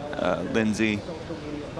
So it's kind of hard, but it's definitely, even in the men's and the women's. What does that typical Sano day look like? I mean, you kind of mentioned it. You're saying waiting in line. What does that mean? You have to wait for a parking spot? Yeah. That's what it is, right? Yeah, SoCal, bro. Welcome. So how do you spend that time going into waiting in the line? Because I've seen that line be, 40 car deep. I mean, yeah. The Sano kids, most of them lead pretty alternative style lives. So they're in their van or in their car, taking up the time pretty easily, you know, blasting some tunes and getting ready and hanging out, and they'll be there all day.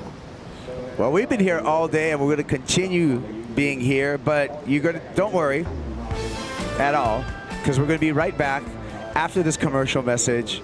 More Peter Mel, Alex Snows on the way.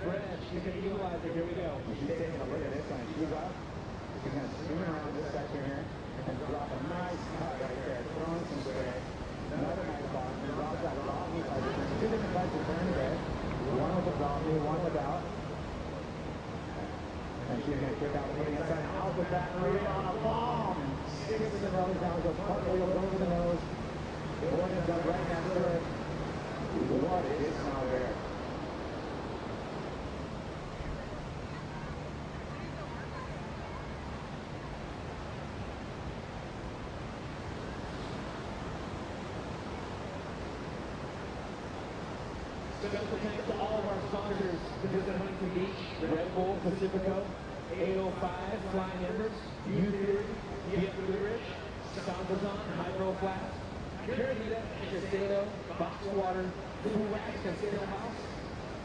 Thank you, and reminders to all you guys. Some great activations from our partners behind us down there in the village. So get back there, check them out. Check out your products, play some games for a chance to win some of those.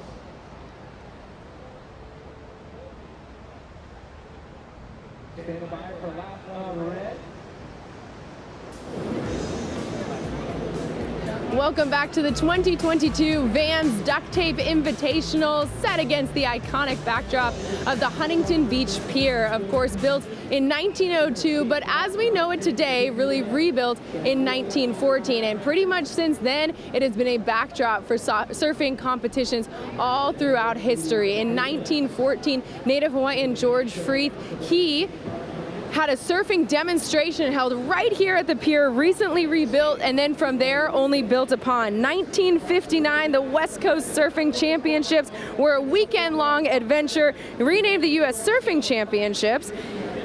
From 1964 to 1972, 10,000 or more people would come here to the pier to watch the surfers try and do that so iconic move, shooting the pier. The insurance companies, though, you guys, making sure that everyone wore helmets for those surfing competitions. Certainly, we've seen as few people try and shoot the pier throughout the longboard competition today. Curious what you guys think about the conditions and whether we could see someone try that again today, because I know the crowd around me would be stoked to see it happen. Yeah, let's have someone shoot the pier, please.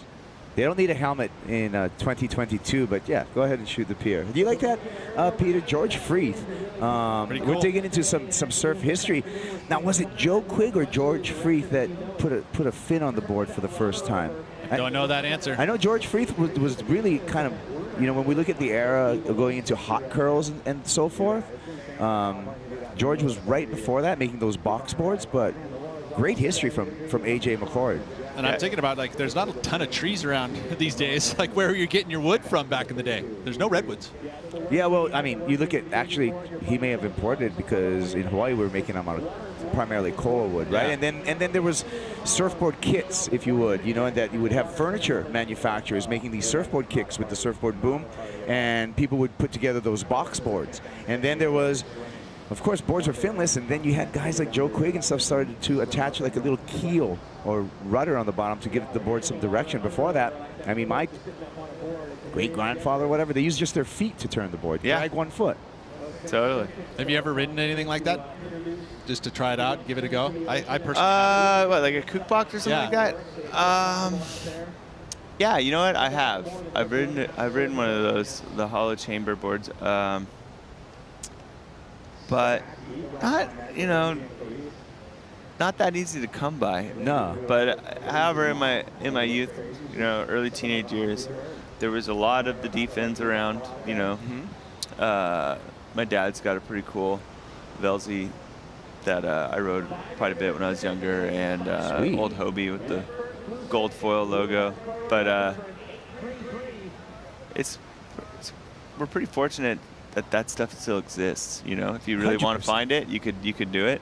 And a lot of the original board makers are present, alive, and around, so you can go straight to the source and learn from them,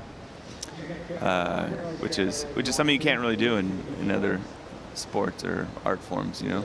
Yeah, really cool. It's kind of hard to go knock on, you know, Picasso's door, right? but you having a Velzy, that's really cool. Yeah. Dale Velzy, of course, legendary shaper. Whoa, who makes that fin? Yeah, look at that plug right there. That's your fin? That's my fin. Look at Nolan endorsing it. Yeah. Oh, Chinoski.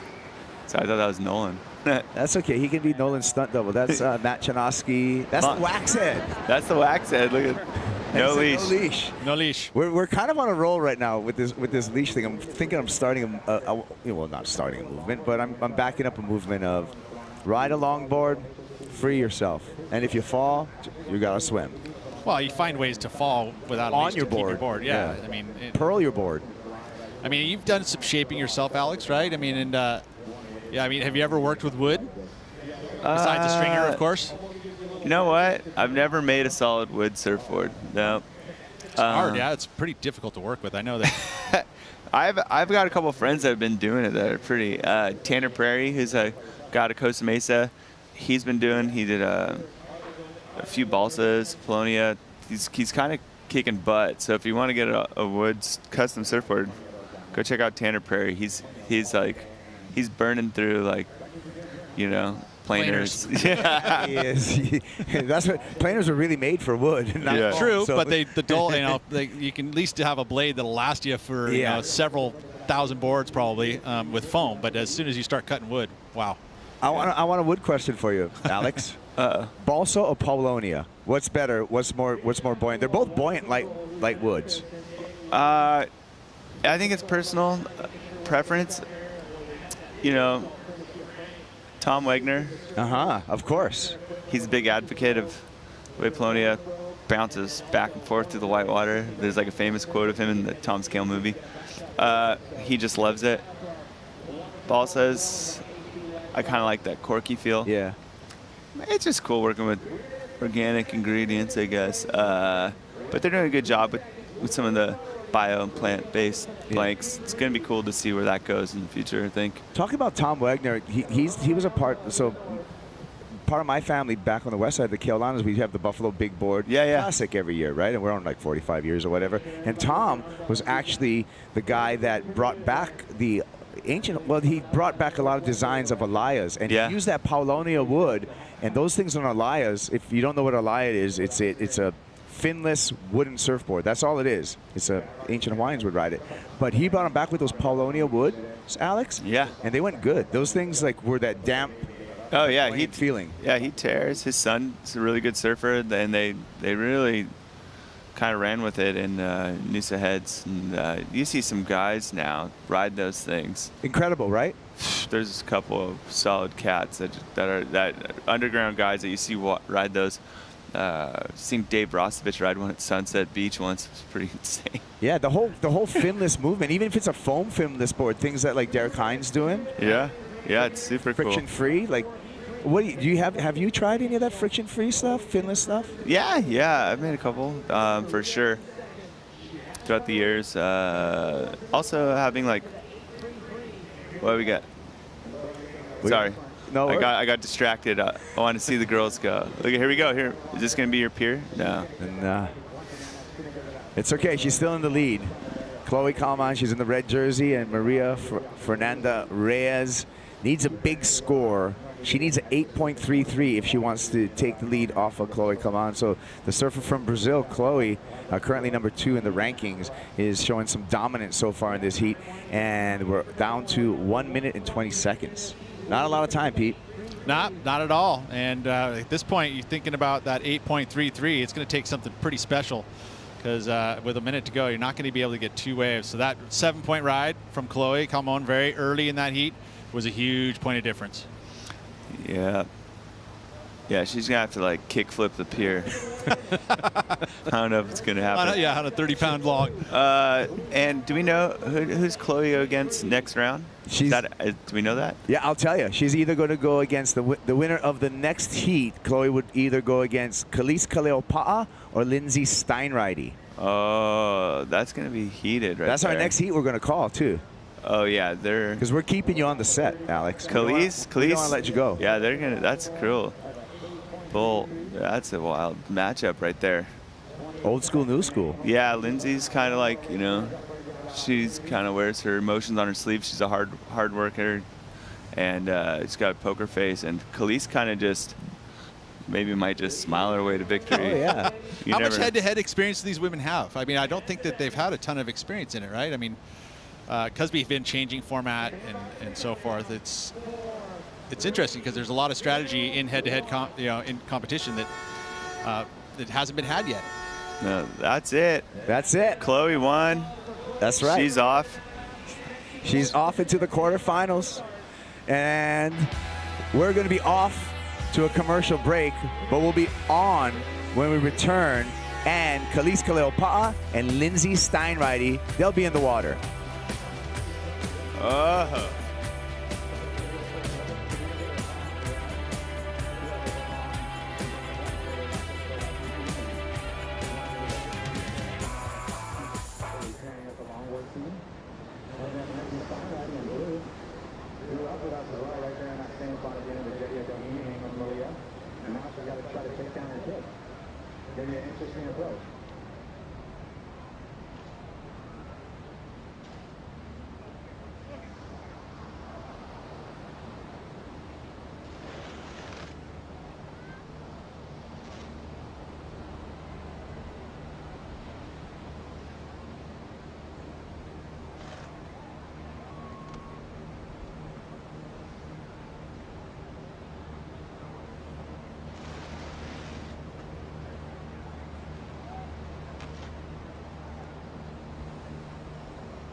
Here we go. Watch this. Two surfers close together. No firing at the beginning. Who's got the inside position?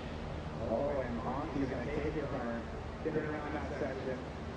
She's taking the right. But didn't really open up for her. So Khalees is going to have that priority. Lindsay's going to be looking for some more. Just a quick up and down for her. Little page back to there, maybe. And Khalees into this one. She's got this one. She kind of hits that straight line and just uses the power of the white watch. She's going to really try to put her swim on that inside closer, it looks like. Back at the Vans Duct Tape Invitational, and Caity Simmers making her way gracefully up and down that longboard as she finishes off her ride on the inside. One of the stars of Waikiki, Queen Surf Break, Caity Simmers out there in the red jersey. She's matched up against a former world champ in the way of Lindsay Steinreity. So a great matchup here. And the winner goes into the quarterfinals. Steinreity, a 2011 World Longboard champ, and Caity Simmers, a bright shining star in the world of longboarding. My name's Kaipo. I'm here with the Hall of Famer Peter Mel and the ever-present, ever-knowing Alex knows. Fill in here. Yeah, I know. It gets a little confusing. You didn't know what you wanted to call me. Yeah, well, I'm calling you both, ever-knowing, ever-present. How's that?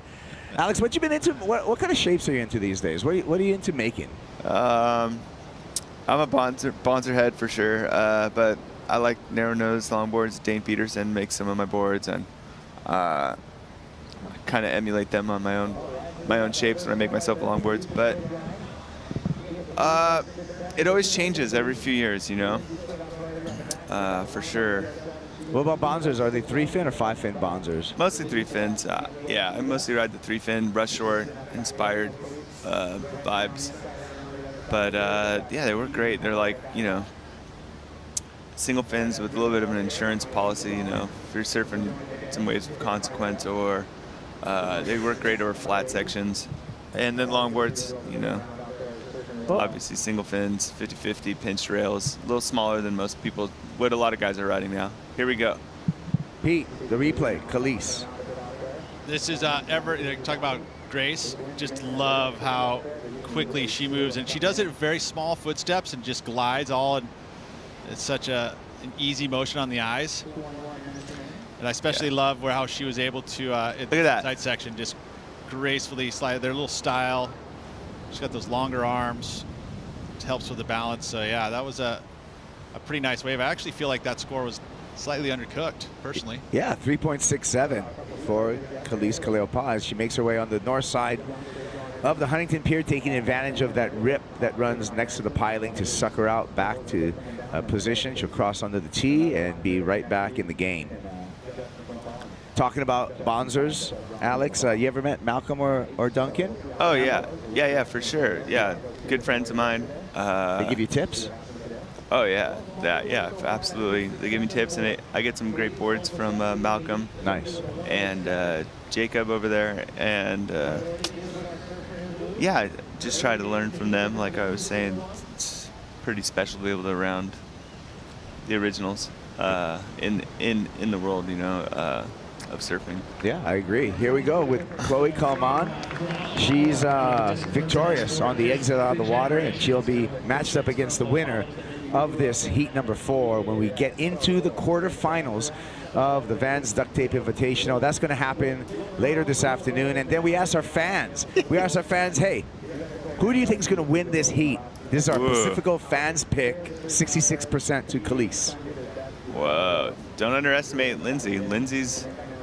She's furious. I grew up surfing with her. She was always, well, she doesn't fall much. And she's got a good strategy. She's competitive. She's been doing, what year did she win the world title? Like 10 years ago? 2011, I want to say. Yeah, so she's no stranger. I mean, how old was Khalees 10 years ago? Like maybe 9, 8, 4? I don't know, but yeah, so 2 different worlds colliding here. I don't know if I've seen, I mean, not to go back to the leash thing. Yeah, go ahead. But it makes it kind of difficult to cross step. I mean, Khalees didn't seem to have much of a problem there. She's got really small steps and maybe wearing a knee leash. I don't know if Lindsay is. Doesn't even look like Lindsay is, but who knows? Choppy conditions, boards are breaking. We've had a lot of excitement, Peter Mel, and but we've been enjoying kind of the grace that's been exhibited by these women on the longboards. And that's why they're getting through their early round heats. And we mentioned it, that the way that the scoring criteria is being developed, and it's this ode to the traditional style. And that was something I think that all the way from early Hawaiians, it was about that graceful ability to keep a board in trim and keep it going at a nice flowing speed, which is so challenging, way more challenging than anything is in conditions like this, to have that ability to keep that trim going and keeping the speed. What is it? It's making the difficult look easy. What's your thoughts on that, Alex? Making the difficult look easy.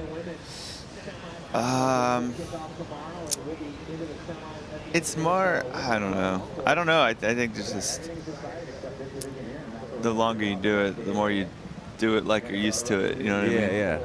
And it's not to say these people aren't trying, or it's not. I think it's just when you keep the upper body quiet or you surf with intention, after a certain amount of time, your style smooths out. I mean, it's not, and that's just not just longboarders. I mean, that's just surfing in general. Tom Curran, Bruce Irons, those 100%. Guys look, 100%. I mean, good surfing's good surfing. And you know what? Craig Anderson looks like he's like asleep. He's pretty cool. Good surfing is good surfing is good surfing. And Chloe Kalman did some good surfing out there. That's why she surfed her way into the quarterfinals. And Chloe is with Louisa. Yeah, Chloe, you just started this heat such in a good place. I'm wondering if that activates just the fierceness or just puts you in a calmer mode. I think it was pretty much a state of mind, just coming down to the beach Saturday. It's sunny. It's so packed out here, and I just tried to get into my zone and just forget about all the outside noise and just focus on having a good time. And it was funny because as I was prepping for my heat, I was sitting over there and the athlete zone was packed. And I realized just in front of me there was David Nuhiva, which is a great legend for such an important person for the longboard culture. And I always look up to him, and just to see him in person, especially as a goofy footer out here in Huntington. I've watched so many footage from him, and just to see him like sitting right in front of me and just, You're gonna watch yourself? yeah, I'm just gonna, I just thought like maybe I should channel that and have a good time and put on a show. And yeah, it was really nice to surf with all the energy, and yeah, I felt good. It worked out perfectly. E agora em português, crescendo no Brasil, que tem muito beach break, você acha que isso traz alguma coisa que te dá vantagem aqui em Huntington? Com certeza, porque eu acho que quando você cresce surfando beach break, você está sempre de olho nas mudanças, é uma condição que está sempre mudando, a maré, a bancada, a correnteza, vento.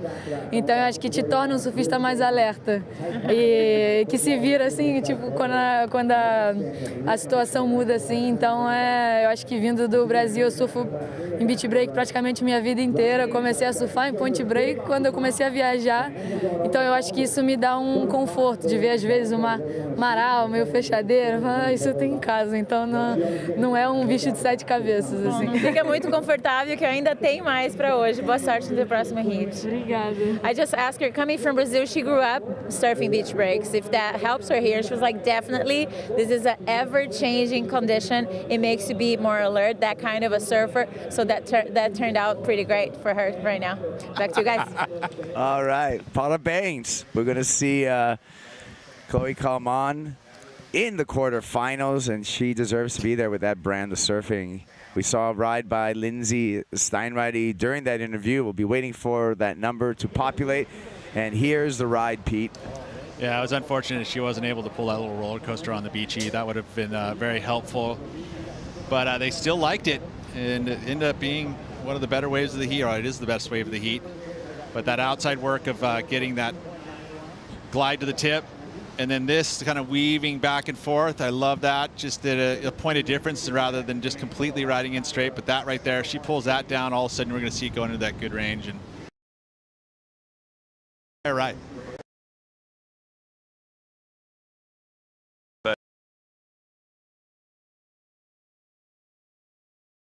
on the outside, that's like something you always see here, because there's so much dead time in that giant trough. So you'll see Justin Quintal, get those big scores just by getting to the tip right off the bat. Something that Joel Tudor did for years.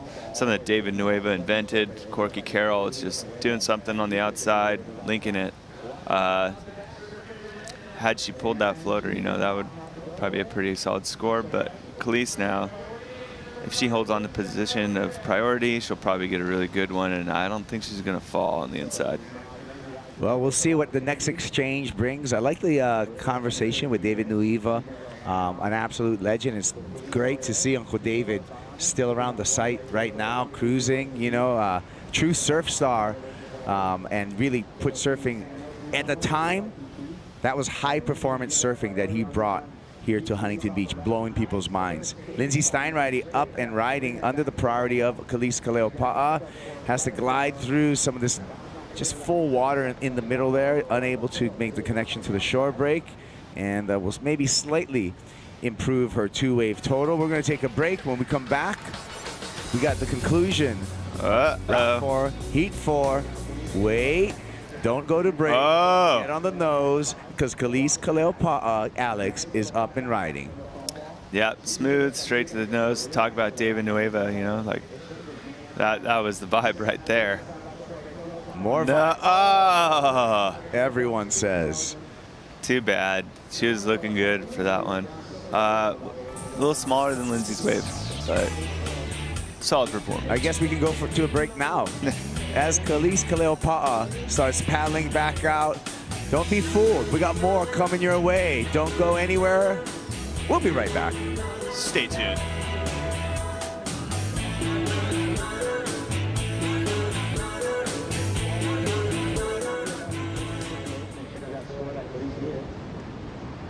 see what happens there.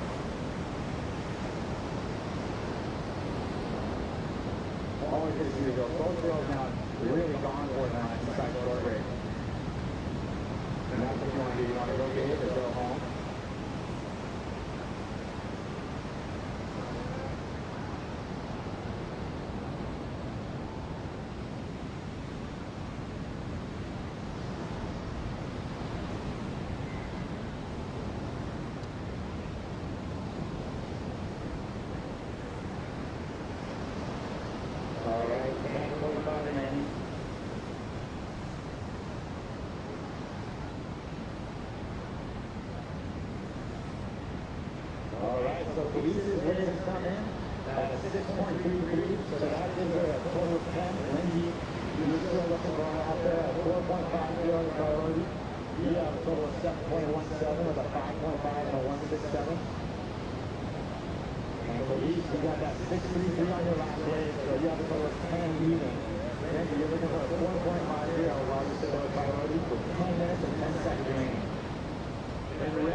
The Vans Duct Tape Shaping Bay, a one-of-a-kind structure where we're shaping, glassing, sanding, making boards right here on the sand in Huntington Beach. Peter, let's get in there. I know, I should be. I know, we were too busy calling heats, but man, what a place to actually check out how it's all done, because it's art, right? I mean, Alex, it's pretty cool. Yeah, I was in there the other day, glassing a board, Golden State Glass Shop. That's where I get my boards glassed. And Brian and Jay, they're in there all day working, and they're both such talented board builders. I think it's cool. I noticed how easy it was for a crowd to gather, because everyone's so used to seeing them on a rack at HSS or Jack's or whatever. It's all done, right? They don't get to see what actually happens. And Brian and Jay, they're some of the best at their craft. So you'll see Brian over there helping, kind of guiding people through shaping their first boards, and then getting them glassed right away. I just saw Karen Caples in there. All right. Shaping a pretty cool 90s my favorite thruster. Skateboarders. Yeah, he's pretty good. He's been there since 8 this morning. Nice. He's not practicing it, obviously. Apparently his board was started off as like a 7-foot fish, and now it's about It's a 5'5". It's 6. It's like look probably 5'11", but a 90s blade thin. But it looks really cool, and all kinds of guys have been shaping in there, glassing. Here we go, Honolulu Bloomfield. She's deadly out there. Yeah, she's going to be coming up next against Hiroka Yoshikawa. That's going to be heat number 5. But back to board talk, because I love the board talk. Both Peter and I pretty much grew up in surfboard factories. Yeah. So the thing with surfboard factories, and you can attest to this too, Alex, is the guys who build boards chose that lifestyle, and some of the gnarliest like stories and knowledge you're going to find, you know, at surfboard factories, guys like glass boards and sand boards. And it's not just the shapers, you know? No, it's people don't realize it goes through, like, you know, quite a few hands. You guys understand, hot coat, sander, gloss, polish, airbrush, and that's just at the factory. I mean, blowing foam is a totally different thing, and fin boxes, leash plugs, everything that goes into it. A lot of unsung heroes. But yeah, it's really cool to see it on the beach. Like I said, Brian Anderson, you know, I went to high school with that guy, and he's been working on boards, worked under stretch in Santa Cruz, and J-Boy, his dad was glassing boards at Robert August. All right. When I was a child over there, and learning from those guys and watching them glass and shape at Spanners, Robert, Mark Martinson, Boozer. Yeah, that was a whole trip over there learning from those guys. I have one of those. I have a Mark Martinson, Robert August. Here we go. Mike Minchington too. Those are all the like crazy board builders. This is gonna be a big score. Here we go. Lindsay Steinreide, currently in second, but on the comeback right now. She needs a 4.51 and did a good job on the outside, skating through the middle dead section, gets to the shore break, taps a 5 again. Steinreide looking for a nice little roller coaster finish. And I think we're going to see a lead change, Peter. I would agree. 4.5 needed there. Definitely going to add to that 5.5 and most likely take the lead. Yeah, I think so. I mean, Khalees, that last wave of hers was a pretty hot ride. She fell on the inside, and Lindsay kind of finished that one. So, I mean, I don't know. I'm no judge, but here's a 6.33. I really liked how she laid her on rail, and it's so, you know, when you actually get that board, you know, in a board that wide, to get it up actually almost to 90 degrees, and you know, you got to have pretty amazing footwork to be able to kind of pull it out of that rail, out of the water, bring it back into that flat trim. You know, and I know turns aren't necessarily, as long as you have the, you know, it keeps the speed through it, it keeps that trim, it's got to be rewarded. No, it's nice to see someone use the whole board. I appreciate someone that can turn a longboard and stylish and effortless. I mean, look at Khalees. I mean, it's all technique, you know what I mean? She doesn't have a lot of weight to put into her turns, but she knows how to use that rail. And see where she's turning there? I mean, she's actually on the other side of the stringer to get that board to trim through. Totally. Oh, she's absolutely killing it. So that was a great exchange between Khalees Kaleopa'a and Lindsay Steinreiter. We were expecting Lindsay with her score to take the lead, but Khalees was right behind her and answered back. So judges owe us scores for both of those waves to set the situation, Peter. This one's going to be a close one. Yeah, well, I feel like Khalees actually will most likely keep and retain that lead. After you see a quick switch, they'll probably get Lindsay's right in first, but I feel like Khalees will get it back. And just by the glide, she made transitions through. And again, the speed was there. It didn't, pitching, off balance, none of that. It was on that wave. And so I really like Khalees'. I think that even Khalees' probably could be the best wave of the heat. Yeah. What do you think, Alex? I don't know. It's all blur right now. It's a lot of rides, huh? I don't know. I feel like I'm a terrible judge. I don't know. I always watch these contests and I'll think, that person won for sure. Yeah. They get dead last.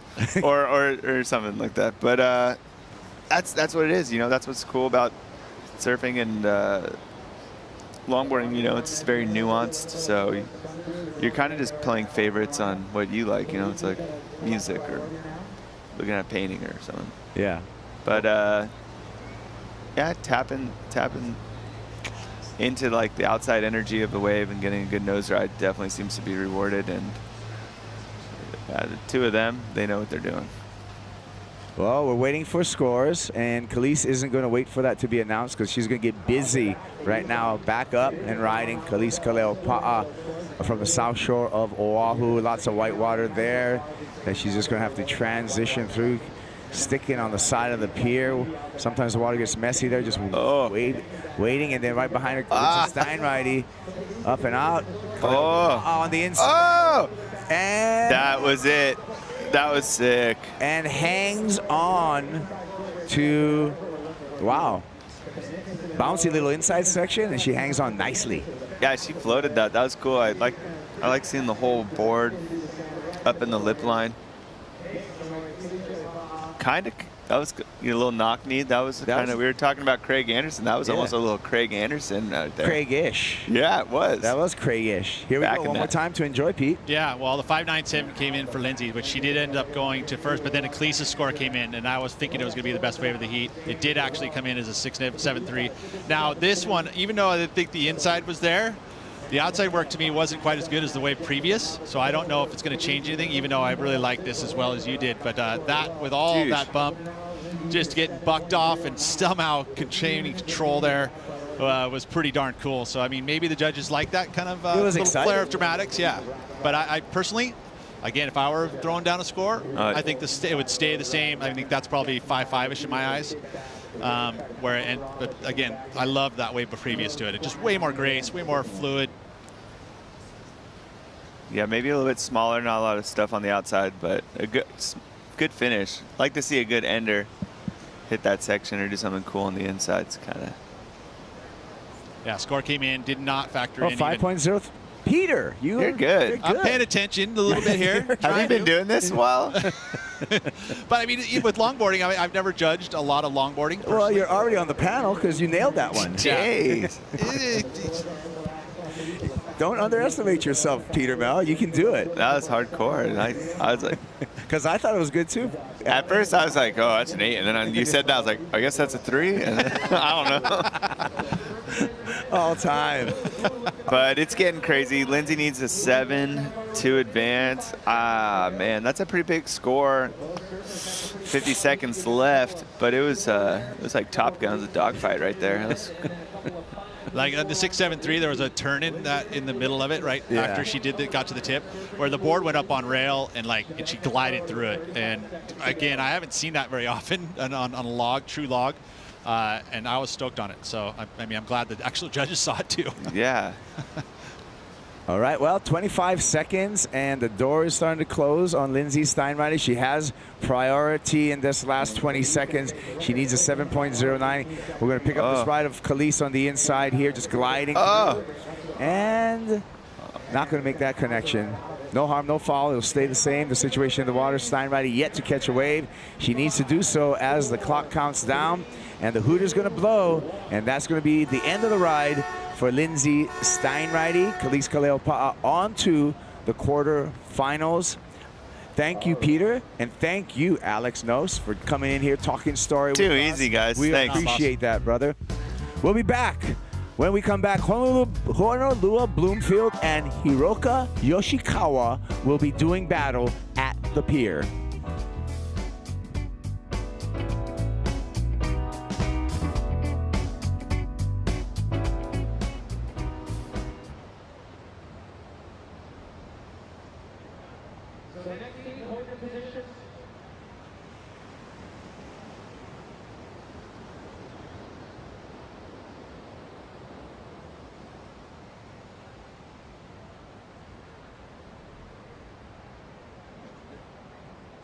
Up next, you're going to see Heat 5.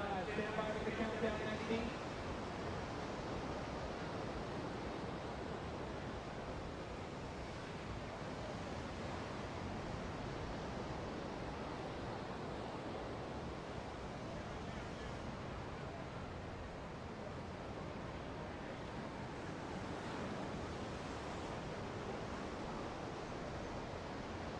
Stand by with the countdown. Counting in. 5, 4, 3, 2, 1. And red right off the horn before we can introduce the surfers. Honolua Bloomfield and red taking off immediately at the horn road. Great way to start here. You have the wave just off the deck.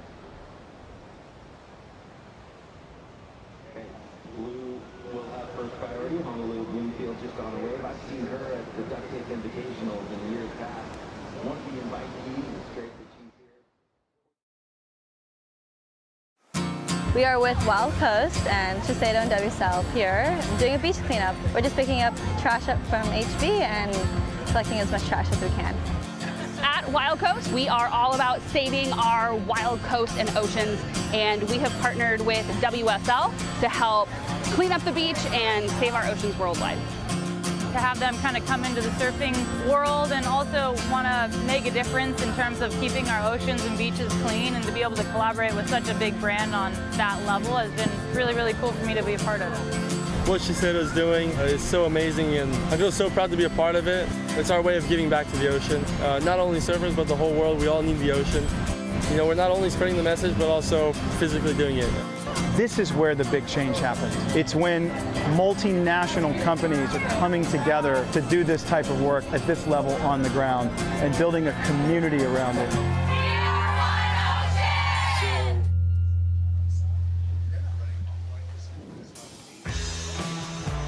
And that passion is appreciated. Thank you so much to Shiseido. For more information, check out weareoneocean.org.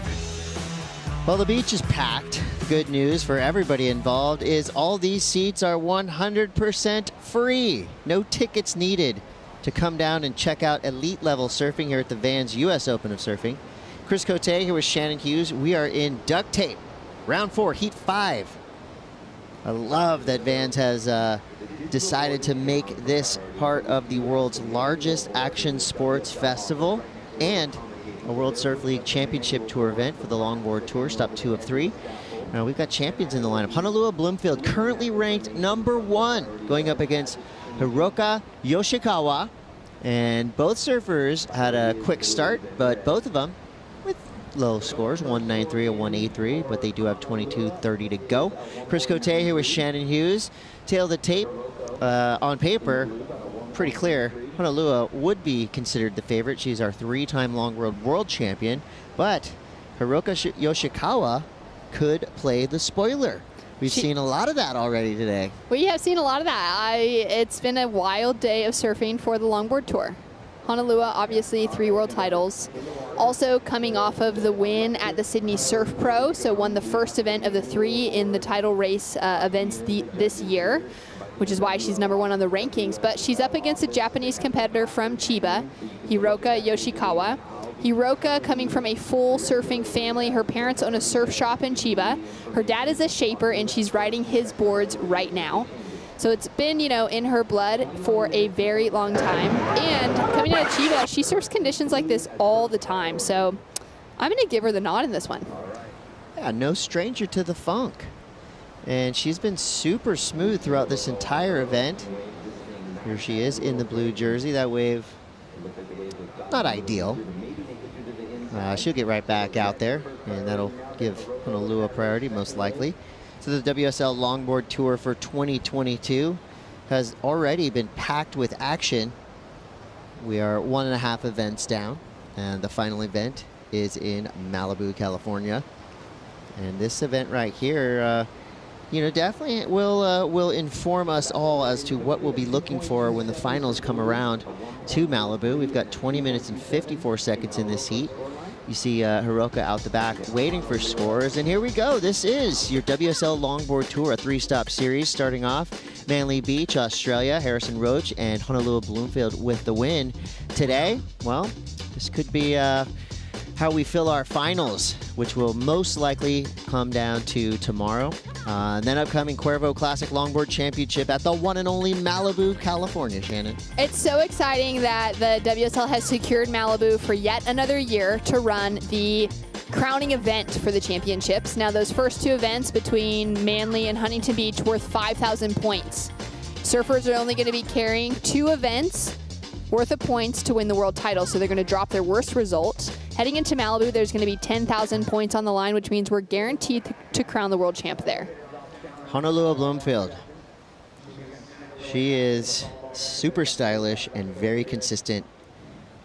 It is rare to see Honolulu fall or make mistakes in heats in any type of waves, from solid 12-foot Hawaiian-sized North Shore waves to 1 to 2 foot Huntington Beach. She thrives in all conditions.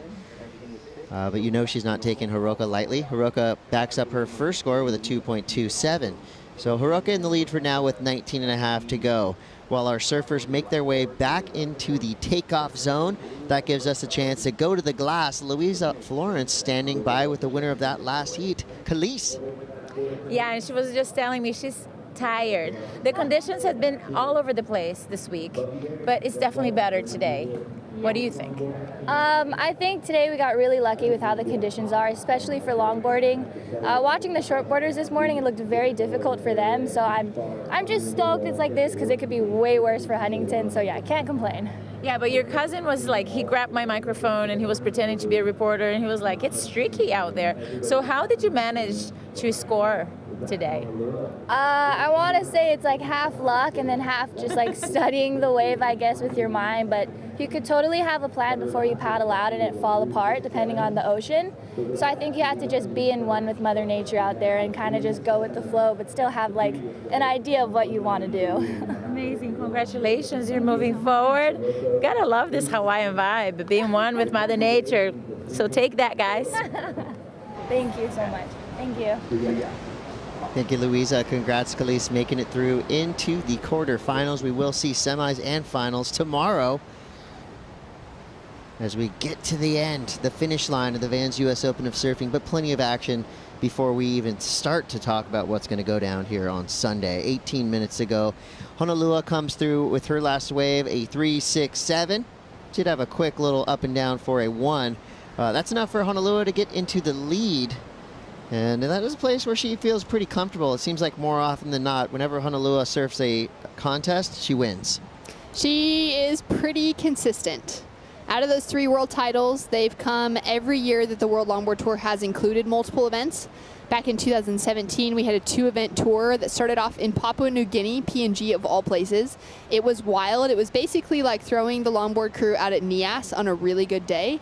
Super solid, barely reef break. Oh my gosh, I remember watching that event. It was one of the most wild experiences of all of our lives that were there. And Honolua ended up winning the world title that year, backed it up with an event in Taiwan and came out on top.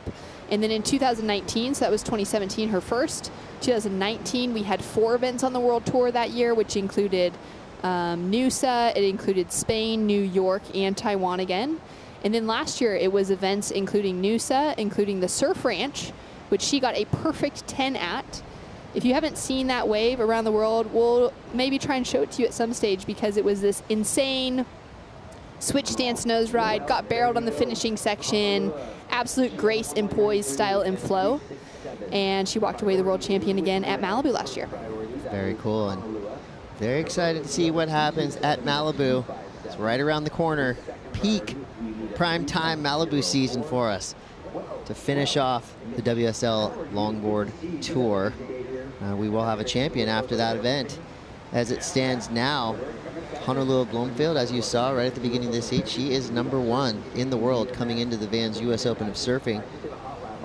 And a lot of names that we've seen in this contest still involved. There you see the top 10. Chloe Kalman in 2nd.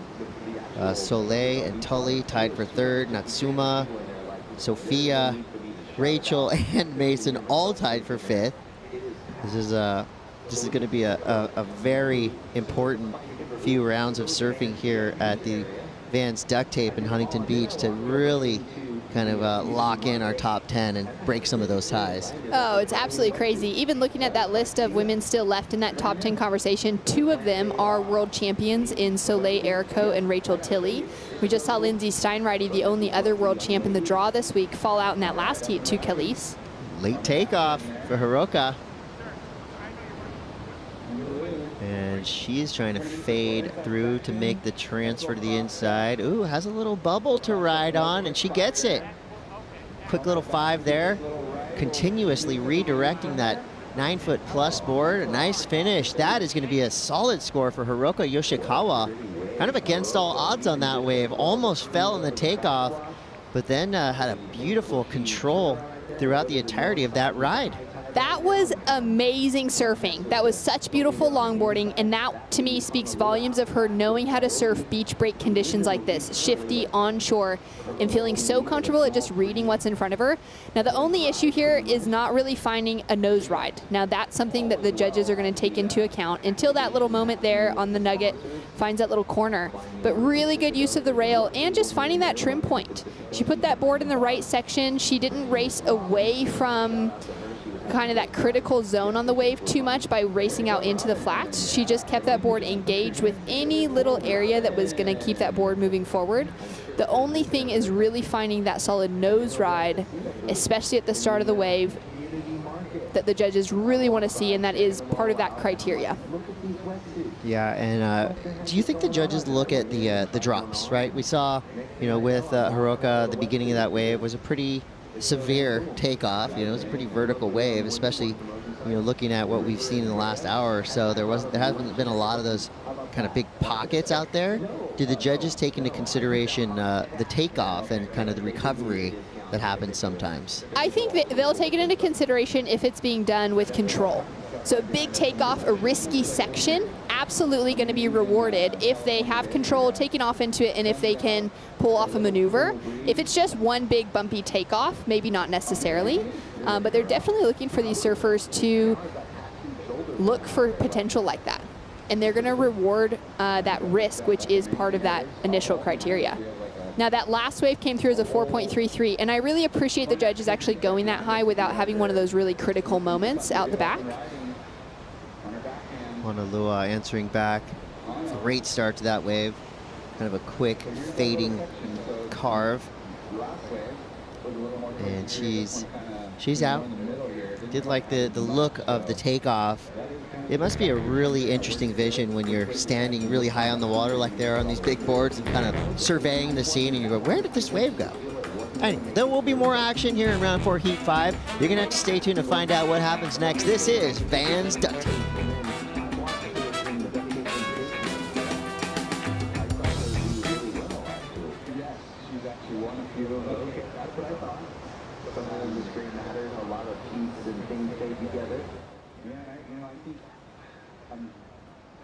Pretty sure she's made almost every final that she has been in the duct tape. Yeah, That's what I thought, because I've done quite a few of them here over the years, and beautiful style, graceful. Super consistent, very graceful, just has that fluidity through the wave that very pleasing to the eye to watch. Out the back, red up, doesn't like that. But yeah, her style is just such a smooth, clean style. She's a great approach to the wave. And a very talented surfer, very consistent. Not a lot of mistakes happen when she's surfing.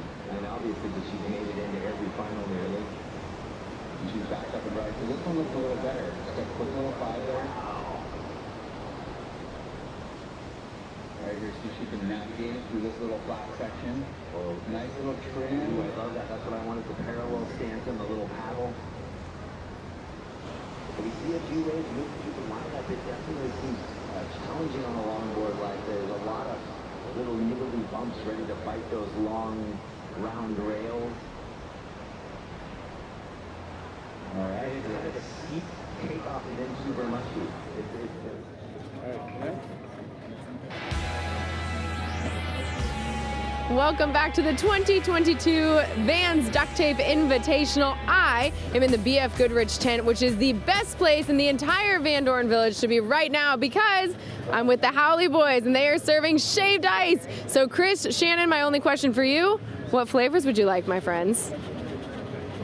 I want a mixed shave ice. Okay. Just tell them, make it Howley style. Yes.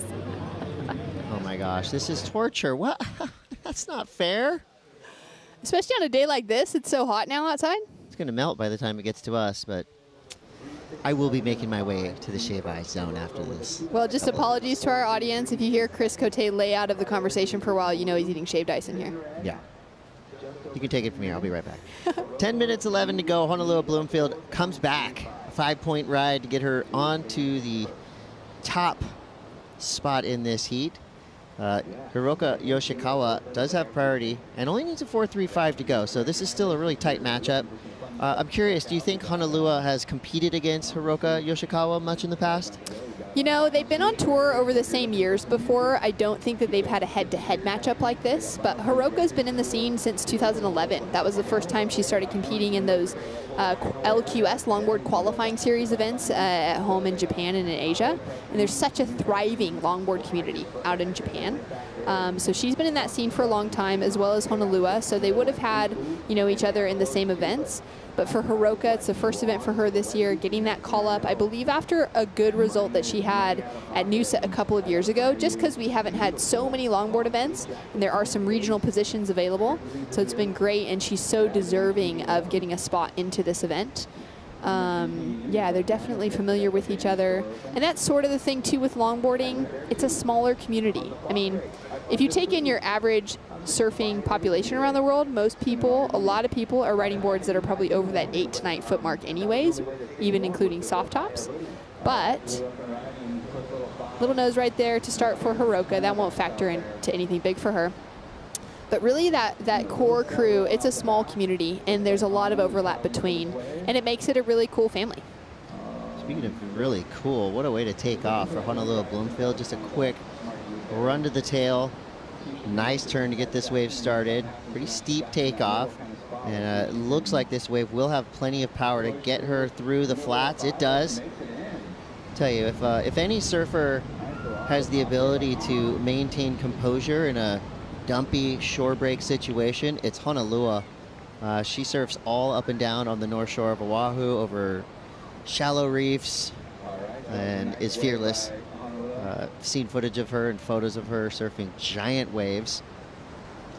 So for her, that inside section is easy. Duck diving, on the other hand, is going to be difficult for anybody in the field. Is there a name for that when you sit back on your log and try to kind of let the board lift you over it? Is that a reverse duck dive? I mean, that's An basically eagle what it is. dive? I What is it? actually don't know if there's a term for it, but I do it every single wave that I'm going through on a longboard. to. Every wave. Taking a look at this replay, so nice tail work from Honolua from the start there. That was a good use of that section as well. And then that board just, again, found that trim line. And then she gets to that nose right here and is able to just maintain really good speed and flow. Coming into that finishing section too, that was a gnarly section for her to kind of come off of, but she did it with so much grace and so much style. And for me, that really speaks to, you know, we're not going to see a huge score reflected, but that's because the outside section didn't have, again, anything really critical that the judges are looking for. But that good finish off on the end section's rewarded. And it's still that approach that's quite traditional. Even though she came in and rode a closeout, her whole stance, her whole approach within that was really stylish and traditional. Yeah, it was. It's going to be a good score for Honolua. Just based off, you know, some of the waves we've seen ridden in this heat alone. You know, there's a lot of ones on the board for Honolua. A 5 and a 4.6. It's enough to give her a 9.6 total. Hiroka now battling back. She needs a 5.27. Quick little tip touch, a little tickle of the 5 toes. Again, the wave, where is it? Where'd it go? That's a Houdini wave. It disappears. Magic. So much magic. Honolua now. Quick 5. And out. That was a nice little pocket. It would have been good if that wave continued on for her. Not such a quiet kind of upper body in that approach, but found that board in a nice place anyways. And a little bit of a paddle battle here. We don't have priority established yet. And I'm going to say it's going to end up going to Hiroka, and there it is. It's just showed up to her name. But kicking out of those waves, this is where, you know, there's a lot on the line. Hiroka's only chasing a 5.27. She could get that with her eyes closed if she gets herself on the right wave. So now that she has priority, she can wait for it and be patient and try and get something that's going to give her that potential. Yeah, it's still very tight in this heat. Nobody breaking that mid-range score threshold yet, but there's 5 minutes, 20 seconds to go. Plenty of waves to ride. They're not all going to be quality, but we have seen waves come through that have offered up the outside opportunity along with that inside shore break moment. And I'm sure we'll see at least 1 or 2 more of those for each of these competitors. This is a nice matchup as well because neither of these women are from Southern California. For Hiroka, it's actually her very first time to California. This trip, first time surfing the Vans US Open of Surfing, as well as first time on Californian soil. So she's been enjoying herself. I'm sure she's going to get a few sessions in down at San Onofre. There is Taka and Taka's mom filming for Hiroka. There's a great crew of Japanese surfers that are in the draw for the longboard event as well. Natsumi, Taoka, those 3 rounding it out and providing that support network for each other, which is always nice to see. And then for Honolua Bloomfield, she's from the North Shore of Oahu, which is why she's one of the kind of probably most well-rounded surfers. She's used to surfing really challenging waves on a longboard, and she just makes bump and chop look really smooth. But she now lives in Vista, down in your neck of the woods with her partner Clay and their dog Goober, little puppy that Clay's got around the contest site today. That's a nice looking nose ride to start. Yeah, that's a cool looking beginning of that wave. You mentioned Clay Kreiner, one of the best skaters out. A vert icon and somebody you should be following on Instagram because he's awesome. 3 minutes, 50 seconds to go. Honolua still in the lead with a 5 and a 4.6. Hiroka Yoshikawa looking for the opportunity to drop something above the 5.27 mark. She's getting back out into the lineup. So 9 waves ridden for Honolua, 6 waves ridden, or 7 waves ridden now for Hiroka. So still pretty even. This is going to go down to the wire. You can guarantee that. It definitely is. With with a tight heat like this, especially with Hiroka already having a score in that 4-point range, she's found a little bit of the formula. She just needs to get something with that outside section to offer. 3 minutes on the clock, and can see Honolua sitting so close to her, just staying busy. If she can also increase that score line somehow, even on something that's a little bit smaller, she gets a really sick 5 to 10 combination. She's looking at a great score, even if it's one of those smaller waves. I think the size today probably isn't going to matter as much as finding something with a critical pocket and being able to do a good nose ride, engage that rail, and do a nice turn. Yeah, there's really no time to waste right when you stand up on these waves. We saw Honolua with the 4.6. You know, that was her just standing right up, and literally the second her feet hit the board, she was running towards the nose. That first, 2 seconds of the wave has really been key in getting yourself a score of note. So with 2:20 to go, you've got Yoshikawa with priority out the back. Honolua has to give way to Hiroka if a wave does come through that they both like. Only one surfer with the P next to their name has the option of going or not going. You can sell the other surfer a wave, meaning you can kind of look at it and act like you're into it, fake it a little bit. Oh my, look at this wave. Wow, this is going to be a good one. Cool. Hoping it's going to be a dud. See that all the time. It's part of the game. Part of Cote's game whenever he hits the lineup out at Cardiff. Oh yeah. Selling everybody duds. And catching a dud myself more often than not. Minute 40 here in round 4, heat 5. As it stands, Honolulu Bloomfield with the slight edge over Hiroka Yoshikawa. Both these surfers trying to get into those quarterfinals. It just does, emotionally and, pride-wise, it feels a lot better to say quarterfinalist than round 4 finisher. Just has a better ring to it. Of course, finalist and winner has the best ring to it. But there's just something about getting that final series. Definitely. A 9th place finish is great, but if you could have a 5th place finish, a quarters, so much better. More points, more money. They do get paid. The higher they finish. The higher you finish, the more money you make. Oh, it's not something we talk about often because science? Talking about money is kind of whatevs, but there's cash on the line. And I think for these surfers, it's more important to talk about the points, to talk about, the actual surfing that they're doing, which is beautiful so far. Even in pretty wild waves, these surfers showcasing a lot of grace. 26 seconds to go. I don't think that was a 5.27. That was such a shame. So I liked that outside section. Maybe it wasn't going to facilitate a good nose ride, but she engaged that rail, had a nice clean carve. And one of the struggles that I've noticed today, and it's difficult to identify it, especially if it's a new place you're surfing, like for Hiroka, first week being here in Huntington Beach, is surfers are often racing too far out to the shoulder. And actually, had she just angled that board, cut back a little bit more to the right, she would have been able to get that inside reform, which broke really quickly, but could have found a nose ride and some potential. Yeah, that was her last chance, and she falls short. Congrats to Honolulu Bloomfield, a quarterfinalist here in the Vans Duct Tape Invitational. Next up, Tully White and Sophia Colhane. Don't go anywhere. We'll be right back.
Enjoying the way that they're getting the ride and things.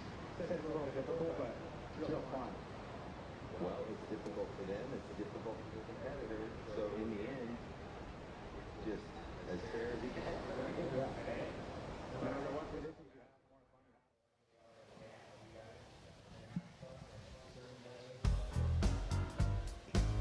Welcome back, surf fans. You're watching the Vans Duct Tape Invitational, part of the Vans US Open of Surfing. This is Honolua Bloomfield, multi-time world champion and now quarterfinalist here in the Vans Duct Tape Invitational. She just got a win over Hiroka Yoshikawa. Well, I'm very excited because I am with two of my favorite longboarders in the world, Shannon Hughes and Karina Razunko. I'm Chris Cote. We're about to talk you through yet another stellar heat in the water. Karina, so far it's been so good here in Vans Duct Tape competition. I mean, literally something for every type of longboard fan. Right now we're starting to see some of the, I guess, highest ranked surfers on the world tour making it through these heats, but we've also seen some big upsets. Have you been entertained so far by the 2022 edition of the Vans Duct Tape Invitational? Oh yeah, totally. It's been super different, like seeing these girls taking off on these waves and landing straight in the beach break. It's been very impressive watching them maneuver around these waves. It's been super fun.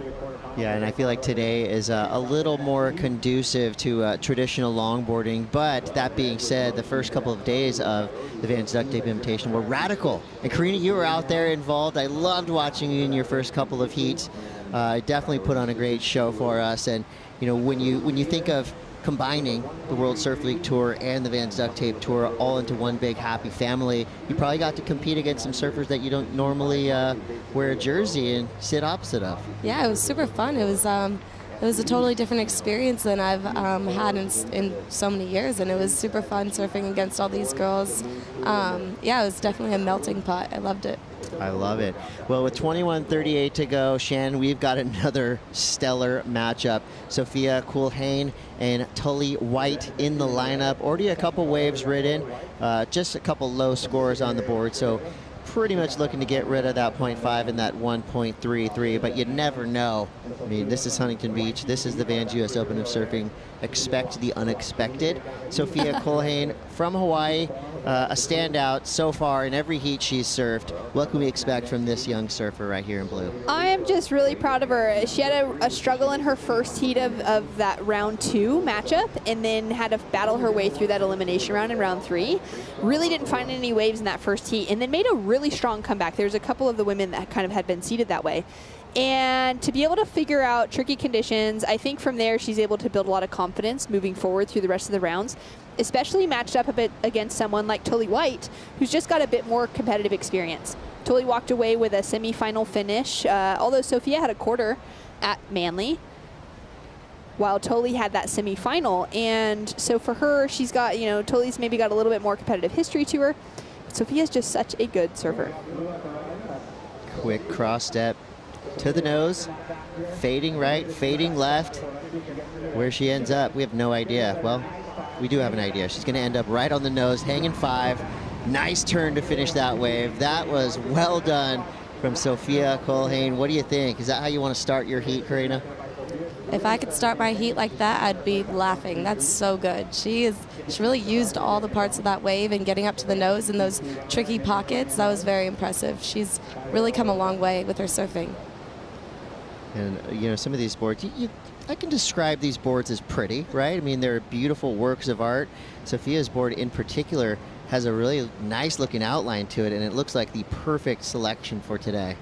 A great board shaped by Michael Takayama. Look at the way she found, I love that description, Karina. She found everything that wave had on offer, right?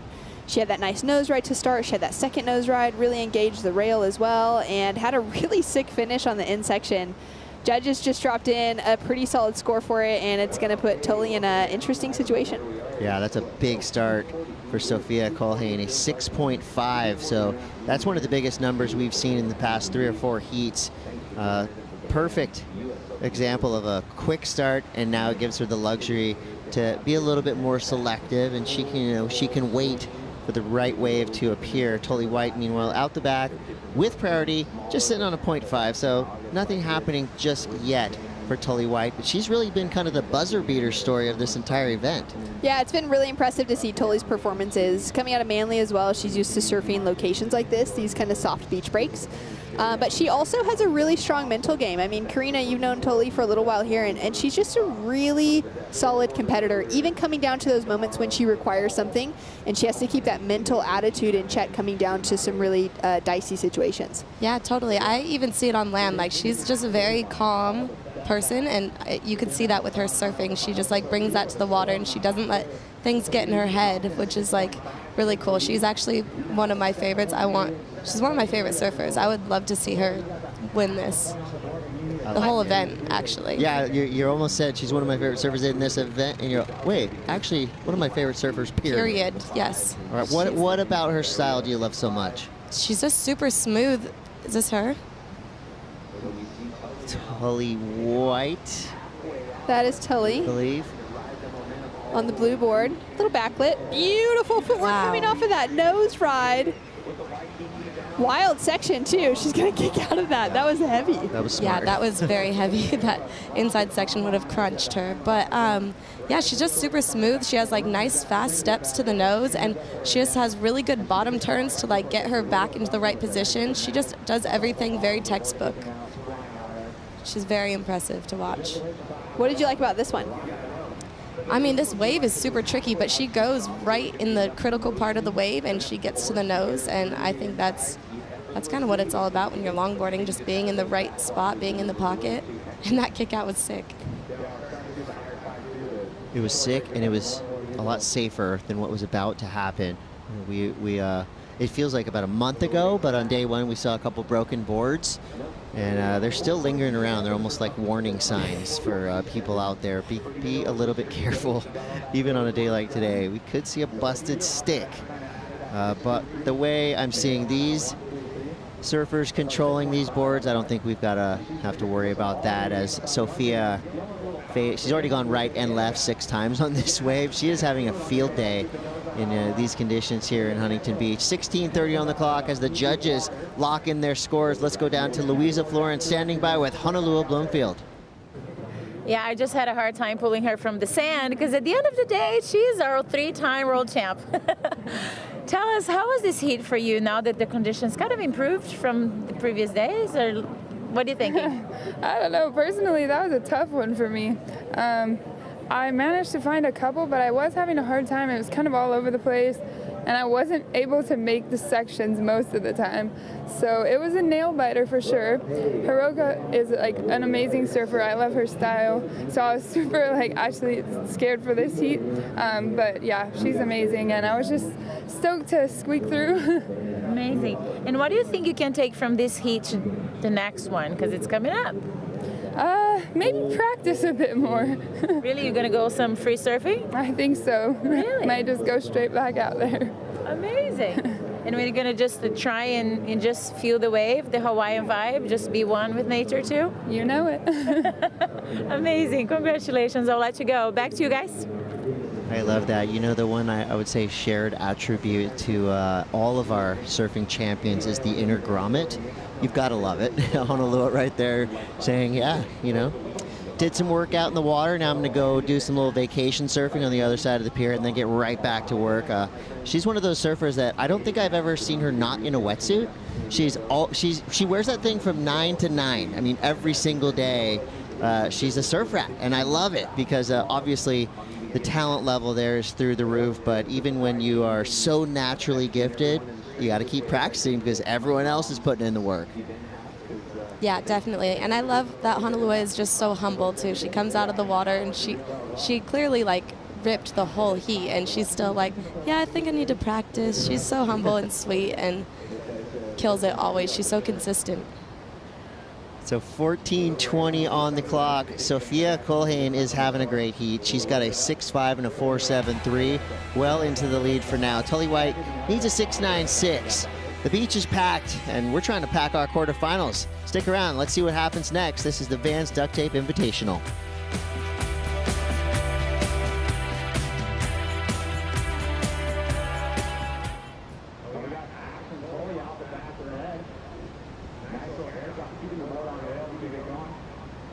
Stand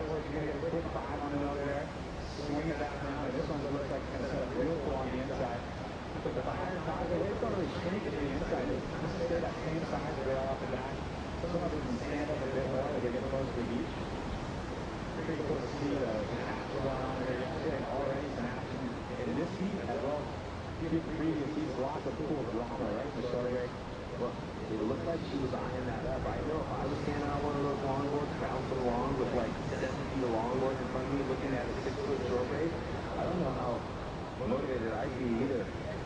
She saw that one come in and was like, yeah, I don't think this is a good idea. I'll get out. We saw one broken board earlier, which is still down in the competitor area, and I'm trying to figure out what are they doing with it. I want to get that thing fixed. It's only broken from 2 feet from the nose down. Yeah, it was borrowed equipment. There was a borrowed equipment situation there. And so it wasn't the person who broke it. All right. Well, who I think it's just hanging out for the real owner. It was the French cat who lowered it, and then he ended up borrowing some Harrison Roaches for it. Yeah, he crushed it.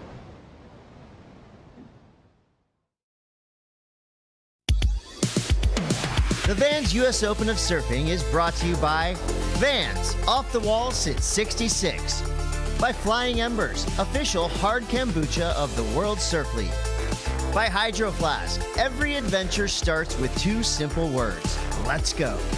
And by 805 Beer, proud partners of Connor Coffin and the WSL, properly chill.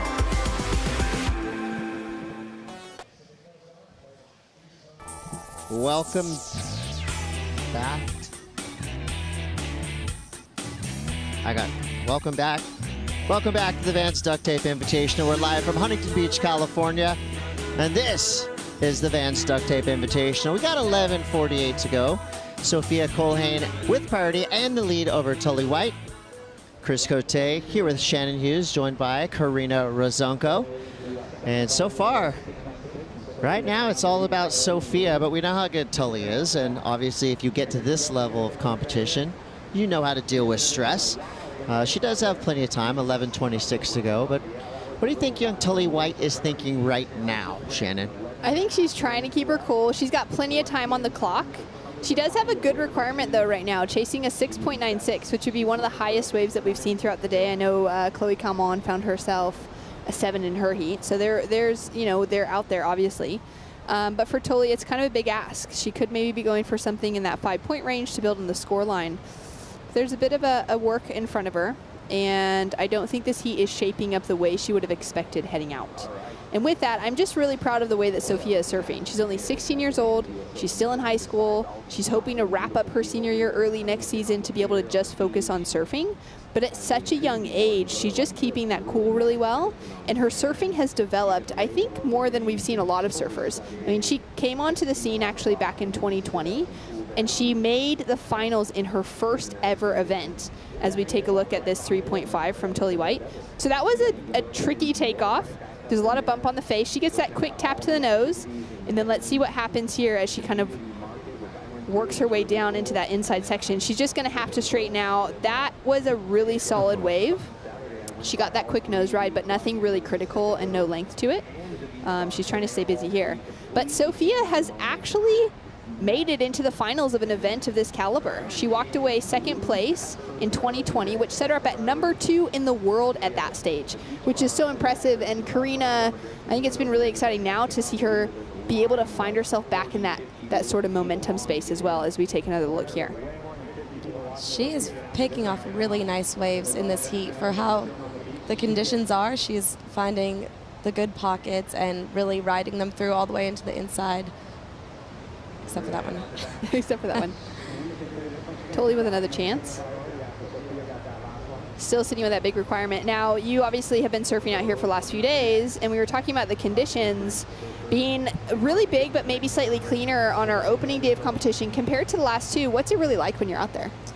It's so much different. Even when you're watching on the beach and like in the water and looking at the webcam, it's like 2 different places. Like I couldn't imagine surfing these conditions right now. These girls are shredding. Yeah, it's a totally different thing. Sophia making it look nice and smooth, trying to find that transition through the inside there. And yeah, it's just incredible to me, Cote, to see how easy they're making it look, even though we're not seeing the giantess of scores back and forth. You know, we're not seeing those excellent scores today. But the fact that they're finding themselves with 4s and 5s consistently and then building into that 6+ range is really, really impressive. Yeah, I came here last night just before dark to watch a couple mortals attempt to surf, and they didn't catch a lot of waves, and the waves they did catch, you can tell, were really tough to ride. So I give a lot of credit to all the surfers who have put up big scores today, who have put on performances like we're watching. They make it look easy, but it definitely is not. You know, I feel like especially when you're on a big log like the boards they're riding right now, you know, all the little cross chunks and weird things coming at you affect you way more than if you're on a 5'7" little fish or something. So there's just a lot more room for error on a big board like this. That's right. I mean, that's so much of it, just those chops affect such a big board. Yeah, and without leashes, there's the risk of also losing your board, and then that takes up half your heat trying to swim and get it. So yeah, there's definitely some factors when you're riding longboards here. It was 7 minutes and 40 seconds to go. With priority, Sophia Culhane has really kind of taken control of this heat. Even though Tully White only needs a 6.96, if you look at the scores, that would have to be the best wave of this heat so far. That's saying a lot. Taking a look there, we've got our new Longboard Tour director, Kira Seal, on the left. We've got Sophia Culhane's mother, Sarah, there. And it's been a great crew. We've got that Hawaiian contingency that's really been just hugging that corner of the athlete zone. The athlete zone is the ultimate experience in terms of rubbing elbows with legends and friends and family. It's such a good vibe in there. There is business happening, and a businessman who's been on the prowl in that VIP area right now. Mitchell Salazar, what do you got for us? I wouldn't consider myself that much of a businessman, though, Chris, but I appreciate the thought. First of all, I want to say, Karina, big fan. Love the style. Keep posting things on Instagram for all of us. Second of all, I want to talk about the kind of community there is in Waikiki and the support there is around them. Malia Kaleopa'a is still here supporting young Sophia Culhane. She's basically her auntie, Sarah, her mom, and obviously talking about the competitors and just the friendly vibes that they bring. Kelis Maliale Kaleopa'a, Keani Canulo, Tiki Willis, and Haley Otto. A couple of them aren't here for this event competing, but they kind of have that sense of community right there for the beach girls in Waikiki. And before, I think you only saw men kind of progressing and elevating the performance levels there as the beach boys kind of dominated in the past. And I think those women coming up right now from the South Shore of Oahu are making big strides. And obviously they're impressing, as Sophia's already got a quarterfinal finish earlier this year. Thank you, Mitch. See, he's good at business. He gave us a lot of information there. 5:45 to go. And as we get towards the afternoon here, it is 2:55 Pacific Standard Time here in Huntington Beach. 5.5 to go in this heat. Both surfers casually looking for waves. I'm sure that's going to switch up a little bit, where we will see some urgency pulsing through this lineup as time is starting to fly away from us like a seagull. It is going so quickly. Blue had priority going into this wave, which is a great wave selection and a chance for her to build that scoreline against Tully White. Got that nose ride to start, and now this is where, oh, look at this reform through to the right. This could be a really good section.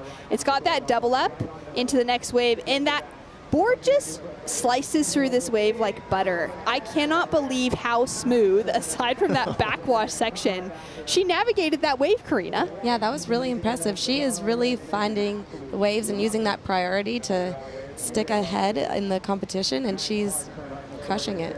She's doing exactly what she needs to do. She's in the zone. That's probably going to be, I would think, a little bit better than the 4.73.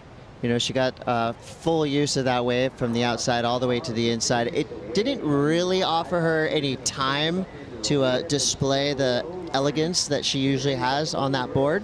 But the judges are going to take a look at that. She's still in the lead, and she does give priority over to Tully White, but Tully White just hasn't had the selection that Sophia has had so far. Yeah, I mean, taking a look even at that quick footwork, Karina, just to get herself up to the nose and then to negotiate this inside section with that double up was so difficult, and she just did it with so much grace. She obviously didn't get a whole lot of work done there, but even that section. Even getting up to the nose in that section, she's really just trying to fit as many maneuvers in as she can, and that was very impressive. That was a steep section right there, too. That was an extremely steep section. There's a lot that could go wrong right there. What do you think about their equipment? Now, to me, it seems like the board that Sophia is on, that Michael Takayama, just seems to be kind of hugging this wave really well. It really fits into it really well. Where Toli's board seems maybe slightly more difficult, that sort of standard Australian shaped roll bottom. Yeah, like a piggier shape. She's riding a Keo, I think, out there is her board. I think so. Yeah. I think, yeah, I don't really know if it's the board right now. I feel like Toli's just kind of not getting in rhythm with where she wants to be and finding the right corners, because I think that's what it's all about right now, is finding the corners that shape up. Oh. And oh no. Sometimes when you do even find that corner, things can go awry quick. But we'll see if Tully White can beat this. Does she have a leash on? I don't think she had a leash on because it popped up so high. That tail could not have gone that high if she didn't have a leash on. Hopefully she's a good body surfer. She is a very strong water woman. Have you seen some clips of her surfing other boards? Yeah, she rides those bonzers so well. She does this layback, and oh man, I'm telling you, she is one of my favorite surfers. She is a very well-rounded surfer. I think it's one of my favorite things too about longboarders is when they step onto something different, especially if it is one of those kind of funkier boards like a bonzer, they can take that traditional longboard style and translate it really well onto boards like that. And that's so much of what comes out in Toli surfing and the well-roundedness of it. Totally, she's so smooth. She is so smooth. Well, as we're getting down to the wire here, 2 minutes left. It's your 2-minute warning. Culhane still controlling this heat, and now she has priority. I doubt she's going to sit out there and do the whole defensive thing.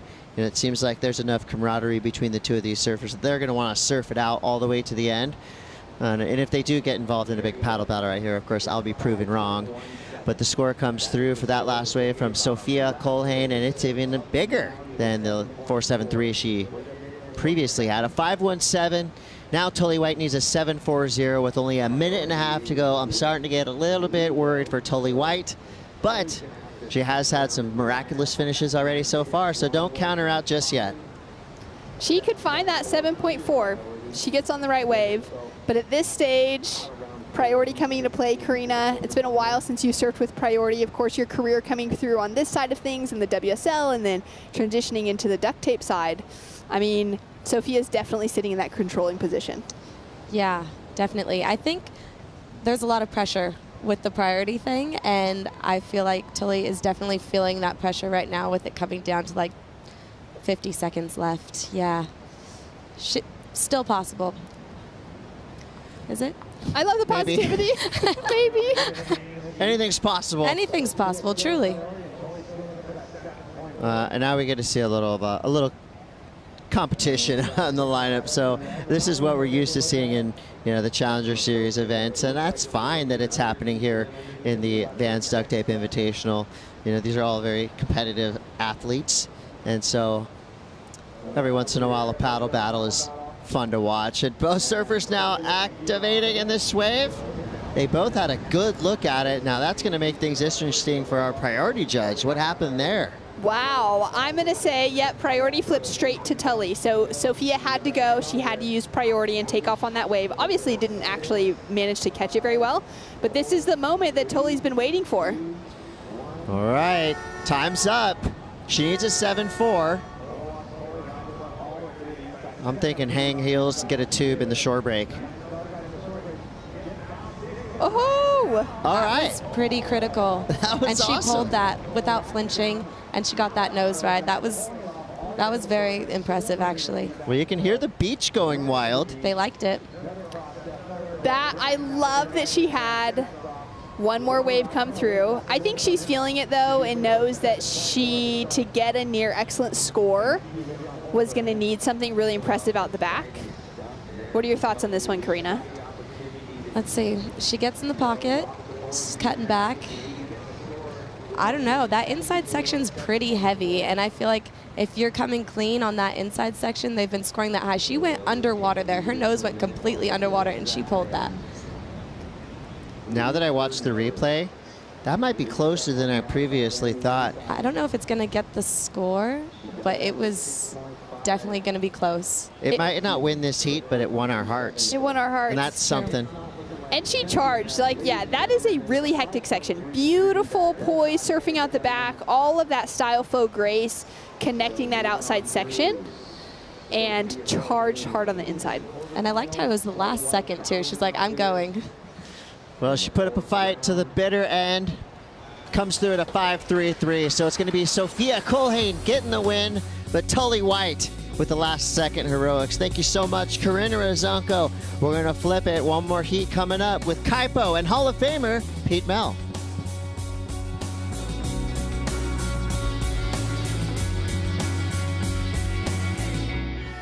Just like that, into this heat number 7. So there we go. And Mason Schumer. So they from the USA. And Mason from the USA. It's a big place in the USA. It always trips me out that Australia is as big as America, and yet it has the same amount of people as we do from San Diego to LA. In the entire country.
My job is professional surfer. My goal is to win titles. That's what I'm here for. The world's best surfers in the world's best waves. We've had a shark attack. Whoa. It's the most intense surfing scenario you can imagine. I have to step up my game now and not make any mistakes. Oh my God! This is a war. You have to find a way to win it and do it at all costs.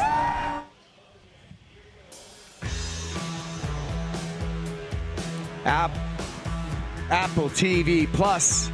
That is make or break. You can catch it. It's a 7-part series and very intriguing. Coming out of this heat, it looks like Sophia Culhane advancing on into the quarterfinals. My name's Kaipo. This is Peter Mel, and the wonderful Karina Razonko is meeting us. Thanks for staying on the set with us. Of course, happy to be here. Well, Pete, we got another setup out in the water. Soleil Erico versus Mason Schremer. Well, watching that last heat, the backwash playing a little havoc on that inside section, but I think that if you can negotiate that, that's where some scores are coming, because it is challenging definitely through that inside section. All right, we're going to start off with Soleil Erico. Quick trip to the nose there. Now back to the middle of the board for a little turn, gliding through the inside, kind of more dead water. Makes the connection, has to weave through a couple of different warbles. Not a lot of speed going up for that roller coaster, and that lack of speed is going to cost her the completion. Hard wave to surf, Karina. Very hard wave to surf. I know Soleil's been training with CJ Nelson, who's one of my favorite surfers, and yeah, so you can see the style influence there with those cutbacks and stuff. But she's ready to win this thing, I feel like. Yeah, she's a former world champ, right? So she's already knows the feeling of ending up on top. 2018 Soleil Erico world champ. And also when we look at the final contest site where we're going to crown a champion, it's going to be in Soleil's home break, Malibu, California. That's true. She's super familiar with that wave. I remember just seeing her out there. She comes out from so deep, and she crushes that, so I think she'll be very comfortable surfing that wave. I agree. I agree with you. Well, we're waiting for that number. It looks like Mason Schremer opened up with a 3.83, and we'll see who got the best of that exchange. My gut is that Soleil did, but I don't know what the review on Mason's. Yeah, we hadn't maneuver. seen Mason's wave yet. I did notice on her way out there that she had it was electrical tape, but it might as well have been duct tape, but she had sustained some damage on her surfboard in travel, which is always one of the things, right? I mean, traveling with an LB, it's not easy. Oh, it's not easy. It's not cheap. Yeah, right? They're all of a sudden they see it like, oh, this is 10 feet long. We're going to charge you triple. Oh, yeah. And this is the wave here, Kaipo. Able to glide to the nose through that midsection. Very well done there. That one came in the 3.83, and then, look, you're right. A definite exchange went to Soleil. And really, because Soleil got up to the nose real quick on the outside and got to that hang 5 position. So is it Soleil? Soleil Erico. No, you don't. Soleil. Silent L. Soleil. And really, Karina, that was really impressive for her to kind of get up in the lip at the end, but actually I shouldn't have said impressive. It was a bummer because she had no speed in which to complete that maneuver. I think that's what cost her. Yeah, she would have come down a lot, all the way to the bottom off the whitewash if she had more speed going into that. I mean, impressive for what the conditions are. She surfed that wave really nicely. Yeah, and that's what it is. You got to make the difficult look easy, and that's the goal this afternoon. Well, Sophia Culhane took a win over Tully White in round 4, heat number 6. She's in the quarterfinal, and she's up against the glass with Louisa Florence. Guys, it was just kind of like laughing here with her because out of all of that, she said that this is the worst part. So what was your insight of this heat? It was super tricky out there, but I got to find a couple and got to share the lineup with Tully, which was really cool, and just excited for the next round. Like, we were just watching the heat before you, and the score was very average, and then we saw you scoring pretty good waves. So what do you think you could like milk from those waves out there? It's really tricky, but I think I just tried to find whatever I can and just keep going in circles and trying to find one, but I'm happy with my scores. I guess you just have a good eye. Your mom was telling me you're a super strong water woman. They said the same thing on the broadcast. Do you feel that way? Sure, I do. I mean, I get to, at home, I paddle canoe with all my friends and family, and I do all sorts of things, so. Amazing. Yeah. So just keep on going. I hope to see you back here. Thank you. Congratulations. Thank you. Yeah, guys, back to you. Yeah, Sophia Culhane, Queens Beach local in Waikiki, South Shore of Oahu. Hot crop of longboard surfers coming out of there, Karina. Yeah, all the girls from Queens surfing Waikiki, they have a strong little crew over there, and they're ripping. I think all looking up to Kalia Moniz, who is someone who was a big inspiration for me growing up as well. Like, they have her as a good role model over there.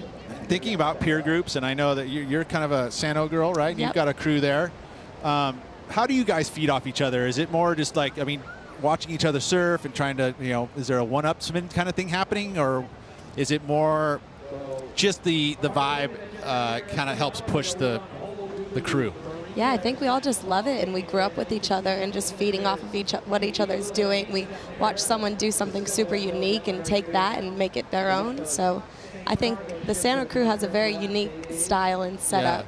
Yeah. Andy Niebles being one of my favorite surfers, he definitely brings the uniqueness to surfing. And in regards to Sano and say HB, I mean, they're two wildly different waves. Is your equipment change at all when you come to HB at all? Or are you trying to just ride the board you have at home right here? It was only the second time riding the board I had in the contest. My friend Nick Melanson, who I grew up with surfing at Sano, shaped it for me. And no, I actually went flatter with the board when normally I would go with a little bit more rocker for the beach break. But I don't know, I actually loved it out there on that board. Yeah, good.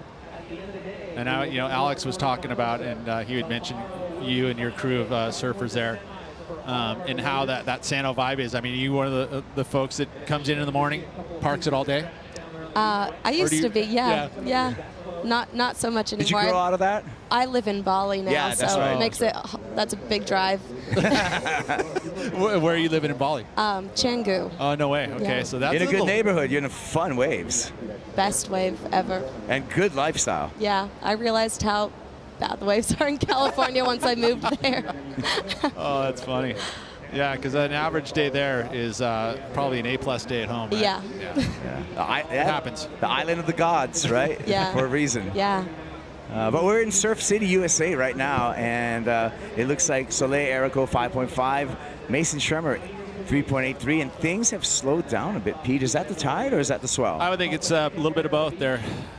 You know, we saw the interval, like I was mentioning this morning, it was down at 13 seconds and, you know, still a little out of that southerly direction, but it wasn't on every buoy.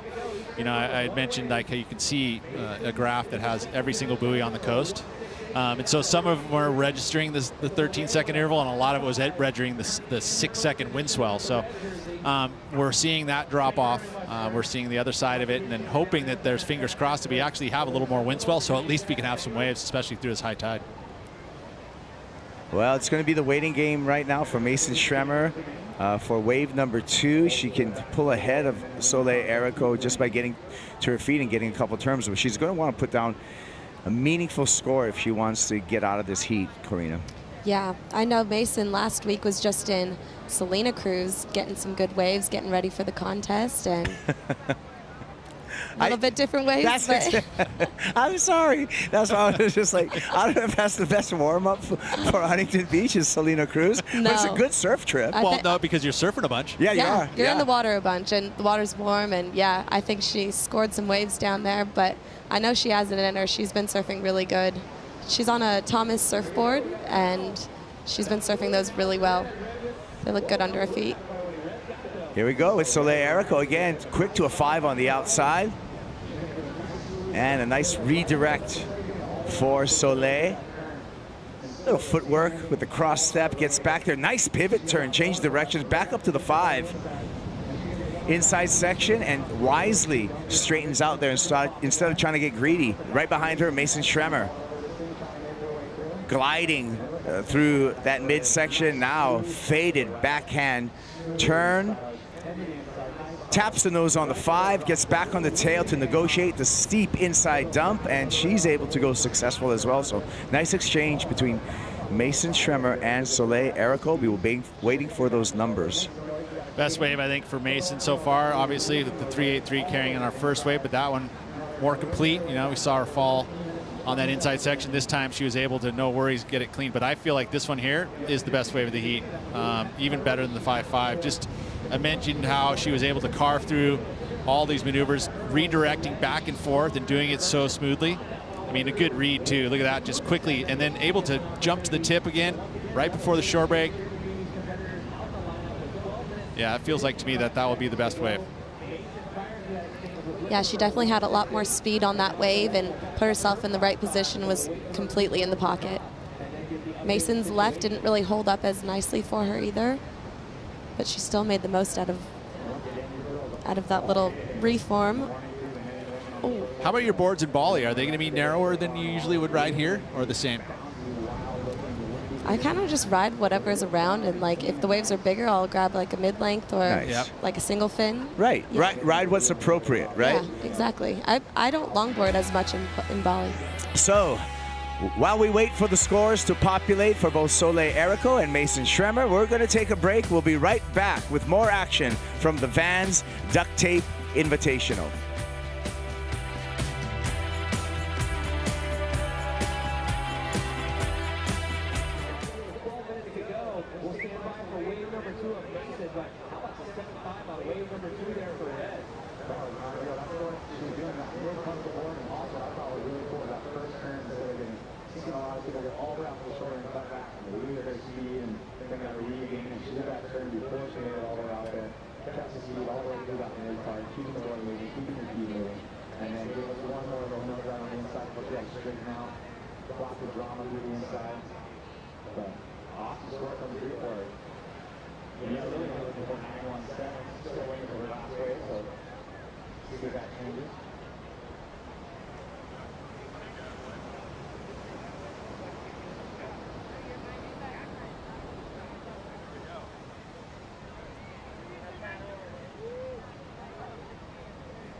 Scoring in an 8.87 for Mason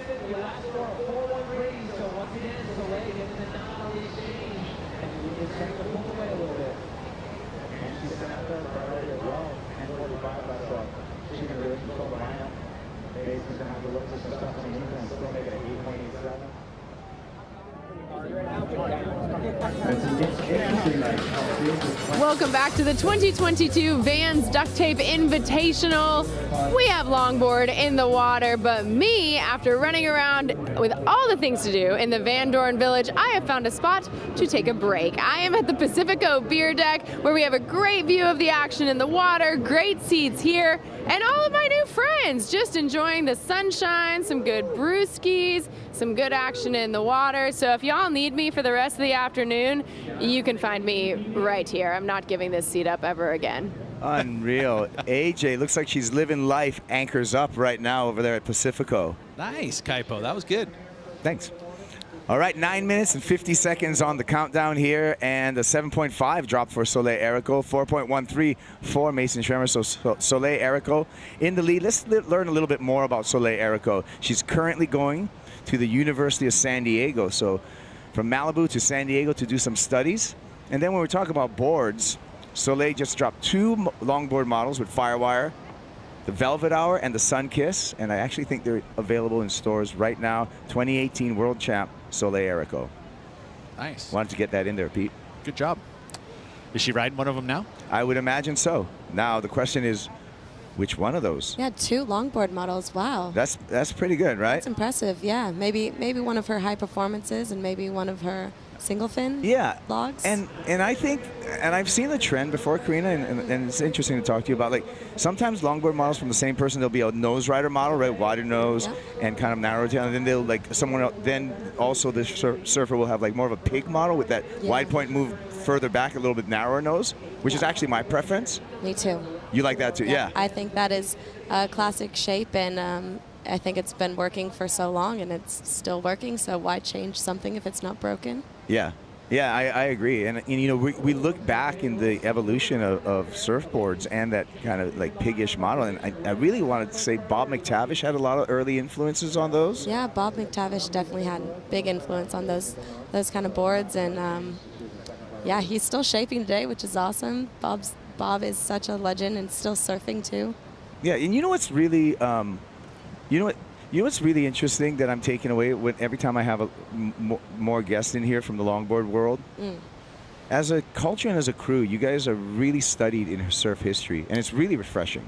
Yeah, I mean, I think it's good to know where it all came from and respect your elders, and yeah, just appreciate where it's come from and how far it's progressed and people who paved the way for it, you know? Yeah, I agree. But I'm always impressed because it does take a little bit of digging, Peter. I mean, if you're not, like yourself, just born into it, a lot of times it takes a little digging, a little bit of research to really find out a lot about surfboard history and surfing history. Well, I think the culture actually breeds that storytelling. I think it's important to all of us, and I think that's why. I mean, that's kind of what we do here is talk about the heritage and respect the heritage, and I think that that's something that's been instilled for a very long time, and came from the Hawaiians and their storytelling, right? And knowing that their culture at one point was being threatened, and so in order to keep that alive and well, you got to keep telling the stories. You tell it to your children, you teach them how the ocean works, you teach them how surfboards work, who to respect and why, and those are all things that I know at least it was still in my family, and definitely through my surf culture in Santa Cruz, we definitely were taught to respect the elders. Yeah, there's different pockets of like really, really strong surfing routes, and Santa Cruz being one of them. Malibu's another one, and Malibu's own Soleil Erico just started off pretty good on this one, got to the 5 right on the outside, and let's see if she can make the connection to the inside. She sure does, and whatever she is riding as far as a model, it looks really, it's in touch with her. She's able to really maneuver that board really well, but at the same time, able to hold a nose ride. You guys mentioned that. I was going to say that curve is more in the middle of the board. It's definitely not frontwards, and so it's giving her the ability to kind of carve off of that middle portion of the board. It had a lot of belly in it too, which you know, again, was that V, which rolls really nicely. A lot of curve actually through the tail of it too. You know, and again, I think that's what's giving her the ability. It just does gliding through all those moves. And this is the challenge though in beach breaks. You got a way to get out through some shore break crunchers, Karina? Oh, I usually just sit back on the tail and hope to make it over. I don't know how to turtle. I know that's a lot of people what they go for, but wow. And you haven't really seen many people hanging 10 today. That was very impressive. Straight off the bat, hanging 10, that was a huge move, and I think she's going to be rewarded for that.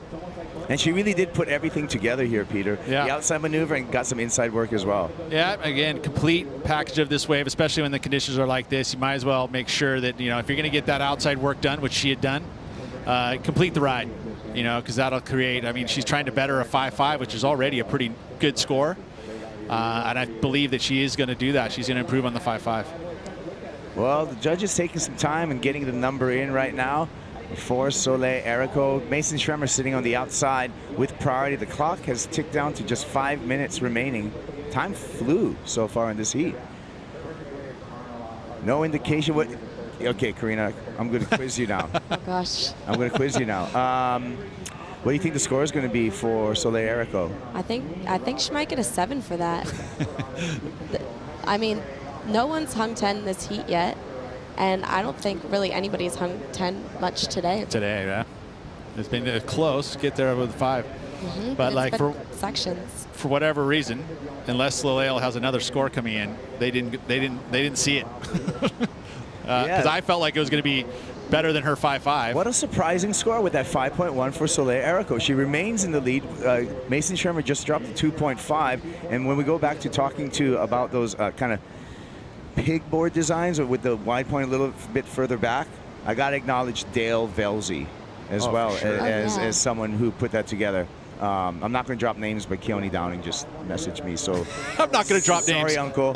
But don't forget Dale. But you know what? We were talking about culture. Isn't that the great part about surfing culture? Is that you have your elders and they want you to, and you're learning, and they want you to get it right. Yeah. So I am actually grateful. Thank you, Keone and Keone Downing. Eddie Winter, and still runs a surf shop over there on the South Shore, Waialae Avenue, Downing, Hawaii. Check it out. That's some roots right there. I love it. And again, paying homage to the elders and design. It's funny how there's cycles of design, right? Like, there's everyone's version of certain, I'm the originator. No, I'm the originator. But in reality, where is it really from? It's Ali'i's and what they've been able to do carving your own surfboards. And I love the fact that, and it's kind of missing now, and it's only really survived in the longboard culture is shaping your own equipment, right? Yeah, we've seen so many shaper riders in competition throughout the Vans Duct Tape Invitational. Yeah, and I know that a lot of the duct tape events are included with shaping your boards and bringing them down here, and I think that's opened up a whole new playing field to have that support and really push people to learn and figure it out and get excited about it. Yeah, so it's it's not just a competition, it's a celebration of both history and our rich surfing culture. And thank you for riding along with us through this whole program, the Vans Duct Tape Invitational. Again, on the conversation here is Kaipo with Peter Mel and Karina Rizonko. Soleil Erico has been pretty dominant in this heat over Mason Schremer. And as we close in on this 2-minute, 15-second mark, Soleil Erico with heat control, she has a score advantage, and she also has priority. So time to play priority. Karina, you surf in many heats with priority? No, never actually. I didn't even realize there was priority going into this. Right? Yeah. So this is I think Soleil understands the game really well, and she's maybe able to play some defense, but it is a new thing to learn, right? The priority system. Oh yeah, totally. And I've seen people use it to their advantage, and I've seen people get totally screwed over by it too. And it's interesting. It's so much more you have to think about in a heat, and I think that definitely puts pressure on either side too. Doesn't it change the dynamic as well? Totally. Yeah. Because it's not just like, oh, I'm going to go for this wave. You have to think of, oh, is this person going to come at me? Do I remove myself? Do I stay here? Yeah.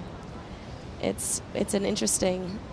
It works for some people though. It works great. Yeah. How about head-to-head competition? You had a lot of the surfers just one-on-one competition? No. No, not really, at all actually. Because I think that's an interesting, because it changes once again the dynamic of competing, having one other surfer in the water, because all of a sudden that, talk about wave selection, it's not just any wave that's kind of going after. You have to have the highest quality of the wave, and being able to make sure you get the two highest quality waves. And the fact that you risk the situation of losing your place in line. You know, before, like when it's surfing free for all, Karina, it's pretty cool. You're just like, okay, I'm gonna go. Yeah. I'm gonna go again. I'm gonna go again. I'm gonna go again. Well, you know when it's your turn. Yeah. You know, like everyone kind of pays respect, but this, it's like, oh, it's fire. It's fiery when you're out there. It's like, trying to sell lemons. oh yeah, tricking you to go on waves. I was like, yeah. You're like, what? What's going on? They're like, oh, are you going? And then you're like, wait a minute, you just tricked me. Did that happen to you? You don't have to drop any names. Yeah, it did. Yeah, it did. But I was gullible. I was like, oh yeah, I'll go. Oh, classic. I wasn't winning it anyways, so it's okay. You had the better sweatsuit for sure. Yeah. Okay, I'm going to give you that award, guaranteed. I'll take that award. Well, there it is. Soleil Erico on into the quarterfinals, and Mason Schremer eliminated from competition. Karina, thank you so much for this time. Sorry, I get so nervous. It. Good times. We'll be right back right after this.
Back at the Vans Duct Tape Invitational, and this is the last heat of round 4, round of 16. Winner moves into the quarterfinals. We're going to have that quarterfinals later on this afternoon, and this matchup out of Japan, Natsumi Taoka versus Rachel Tilley from the US of A.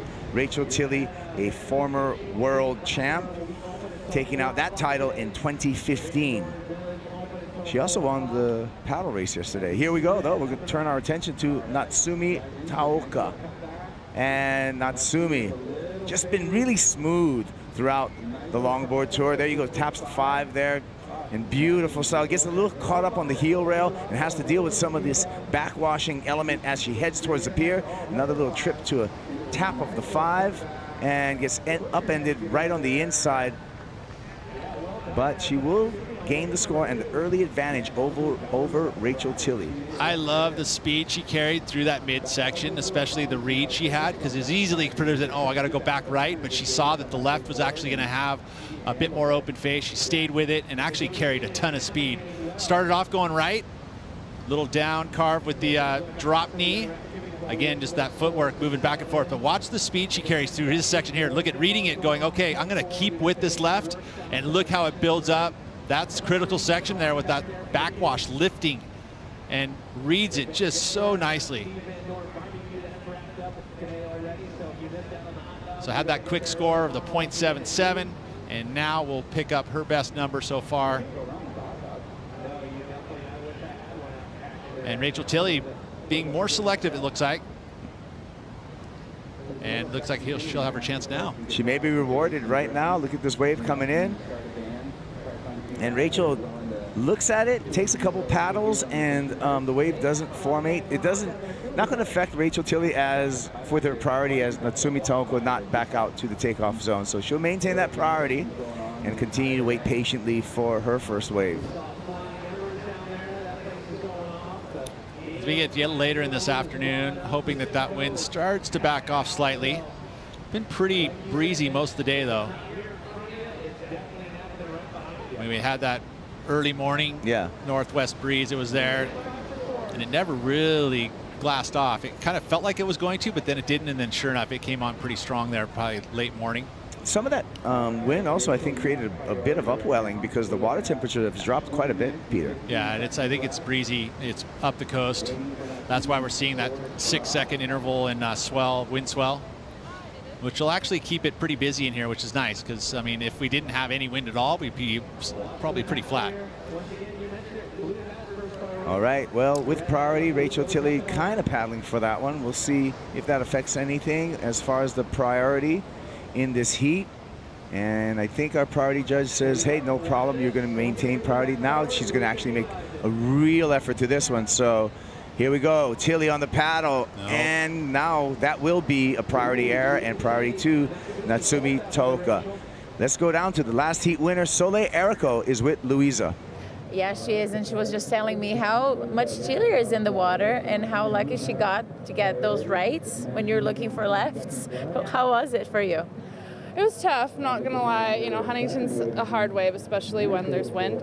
But I just kept an open mind. I was looking right, left, all different directions, like the whole heat, and then I managed to find a couple of rights again. So yeah, I'm happy. Besides managing to find the rights, you could score a pretty good score, something that it's being really hard for everybody. What do you think you did different, and like what kind of technique can you share with us that gave you that score?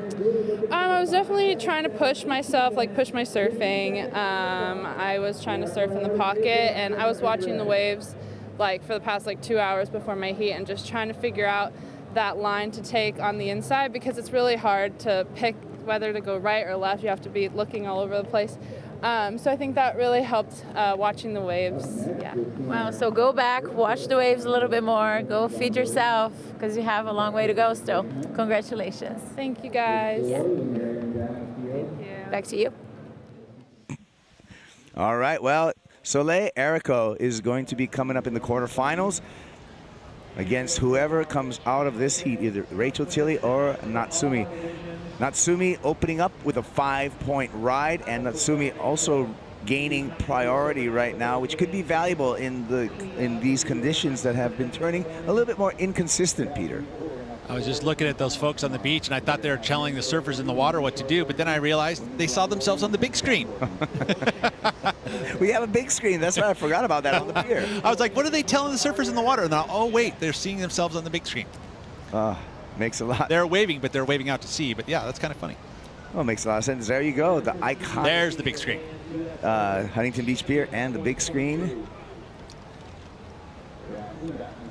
It's neat. I mean, we have that at a couple events, but specifically J-Bay, which we were just at. The surfers can actually see the big screen, and when they're doing replays, you can watch it as you're paddling back out. Not necessarily here because it's on the first tee, which is more towards the beach, so you wouldn't be able to see it as a surfer. Not that there would be any adjustments going down. I don't know if that would be the case, but it's kind of good to pump you up, or you can look. Or you can look at your competitor, or you can look at it for time as well. Yeah. So we've had one event so far that was at the Sydney Surf Pro over Manly Beach, and that established our rankings coming into this heat. You can see Natsumi Taoka taking out a quarterfinal finish there, and so she comes in rated at number 5 into this event. Also, Rachel Tilley with the same finish of equal 5th. So both surfers with a lot on the stake. Again, we have 3 events on the World Longboard Tour. We take your 2 best results, and Malibu, the World Championships, is worth double points. So we are guaranteed to crown a champion in both the men's and women's on the cobblestones over there in one of the wonders of the coast of California, Malibu. Really cool, and that the way that the tour is structured this year. Taoka glides into this one. Wave hasn't even broken yet, but she's able to trim. Unfortunately, the power dissipates. One thing about Huntington, and especially at higher tide, that sometimes you can get a little confused about how far you're going to sit out, because the shallow water is out by the tee. It's out by that second tee, and you think that you could maybe move in because of the fuller tide, but we saw Rachel Tilley. You saw the moment she thought, oh, I'm going to get this wave. She turned around and paddled for it, and then literally the wave disappeared into the gutter. And so that's the thing you got to do, is you got to make sure that you're out far enough so when those sets do come, you're able to have it break at the right spot. Because if not, if you move too far inside, you're going to be in a situation what happened with Rachel, where she's sitting in the gutter and it did not allow her to get into that wave. You can see it kind of lifts here and then disappears. Watch, this one will probably do something similar. It literally disappears into the trench and the wave's just going to dissipate. It doesn't have anything left. So you almost have to have those sets that are going to break at least on that outside part, or at least actually foam because of this fuller tide. Like this wave's going to be all right. She's going to be able to make this one and probably complete to the inside if she can keep the glide and follow the energy, follow the bubble of energy. Yeah, it's almost like a downwind run. You got to follow the bump and adjust the hull. And she does make the transition into the shore break. Rachel Tilley is going to get really crunchy on the inside here. And 1 footer. I don't know if that's in the criteria. 1 footer, a little balance, sure. A little grace. She was able to keep it together. She could have easily got knocked off there, but she didn't. That's Rachel's first wave. And trying to at least match the 5.0 of Natsumi. Yeah, going to be curious on where this score comes in. Again, another angle of Rachel Tilley's ride. Some nice footwork there, Peter. Yeah, she wasn't able to really get all the way to the tip on that outside portion of the wave, but definitely nice work through the inside. Good read. This is where she gets the backwash that kind of lifts her off right here, a little off balance. Whoa, and it keeps it together. And she finishes off. Rachel Tilley, a second-generation surfer. You remember Rachel's dad, Glenn? Yes, I do. He was part of the NSSA national team in the 80s, the National Scholastic Surfing Association, coached by world champ Peter Townend and Ian Carnes, and that was a great group that were assembled from all of the kids from all the different regions in the United States to make that national team. Rachel's dad, Glenn, part of that. And then he did a few years on the Bud Pro Tour as well. Now, NSSA is still alive and well here in HB, run by Galen Clifford and Janice Aragon. Yep, pretty cool. I don't know if they have the matching jumpsuits anymore or a national team, but I'm sure there's some around.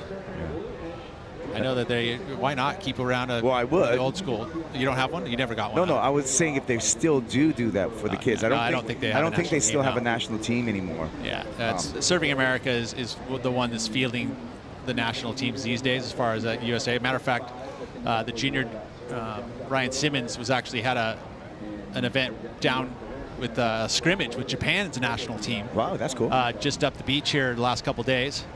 And from what I understand, at least the information I got, they split. You know, they had like 6 heats, and I think they tied. That's cool. That's cool to see the development of Japan. That means there's a new generation, a really strong new generation of Japanese surfers coming up. But I love that they're actually scrimmaging with other countries, because I think that's important as far as, development. I know that at least when I was, competing for the national team, there was these scrimmages. We actually had the Pan Pacific, where you would go down and you'd surf against New Zealand, you'd surf against Australia. Remember, Pete, I don't mean to cut you off, but remember the workouts over here for national teams where you'd have to jump in the water, paddle around the pier, and then surf a heat? Yeah. It's a long paddle. Training. All right, so the number in for Rachel Tilley, a 6.17, and that is a big score in the framework of this heat. So 6.17 for Rachel Tilley, and she has the advantage over Natsumi Taoka. Taoka with priority, and 11 minutes and 35 seconds on the clock. We're going to take a break before the next exchange here, but we'll be back for the conclusion of the final heat of round 4 at the Vans Duct Tape Invitational.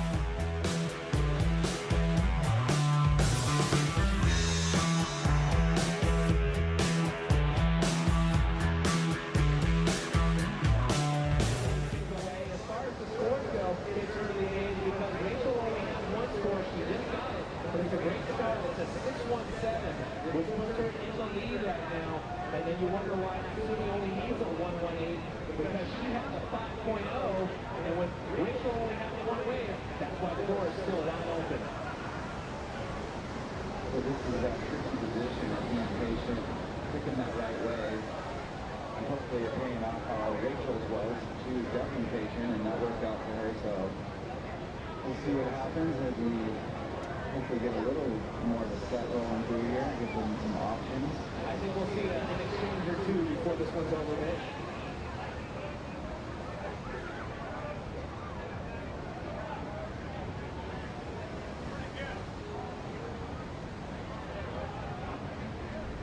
Possibly have a look here, a surfer on the inside, surfer in blue. Have a quick look at that one. Her leader, Rachel.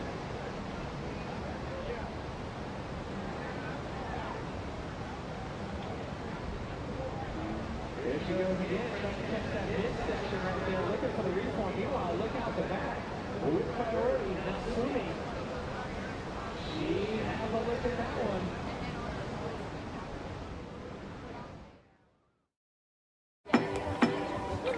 I grew up in Huntington Beach, California. Seeing women in the water was pretty rare. And so to be here today and to see so many Groms, it's awesome to just be part of it.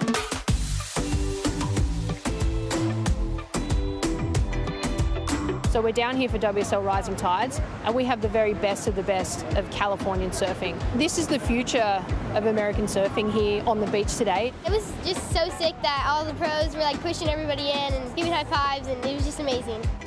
Living in Santa Ana, only surfing on the weekends, moments like this is what inspired me. When I was 10 or 11, like most of these girls, there was like 4 or 5 of us. Now there's about 20 to 30 of them I see now. We're really grateful to have a brand like Pura Vida involved, because not only do they align with our values and what we believe in, but Pura Vida understands and sees the importance of investing in the next generation. The new generation's coming.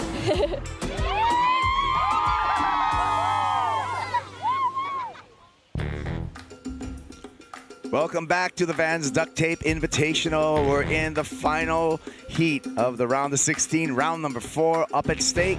A ticket into the quarterfinals, in which we are going to run later on this afternoon. Rachel Tilley with the advantage out in the water over Natsumi Taoka out of Japan. Taoka in the red jersey.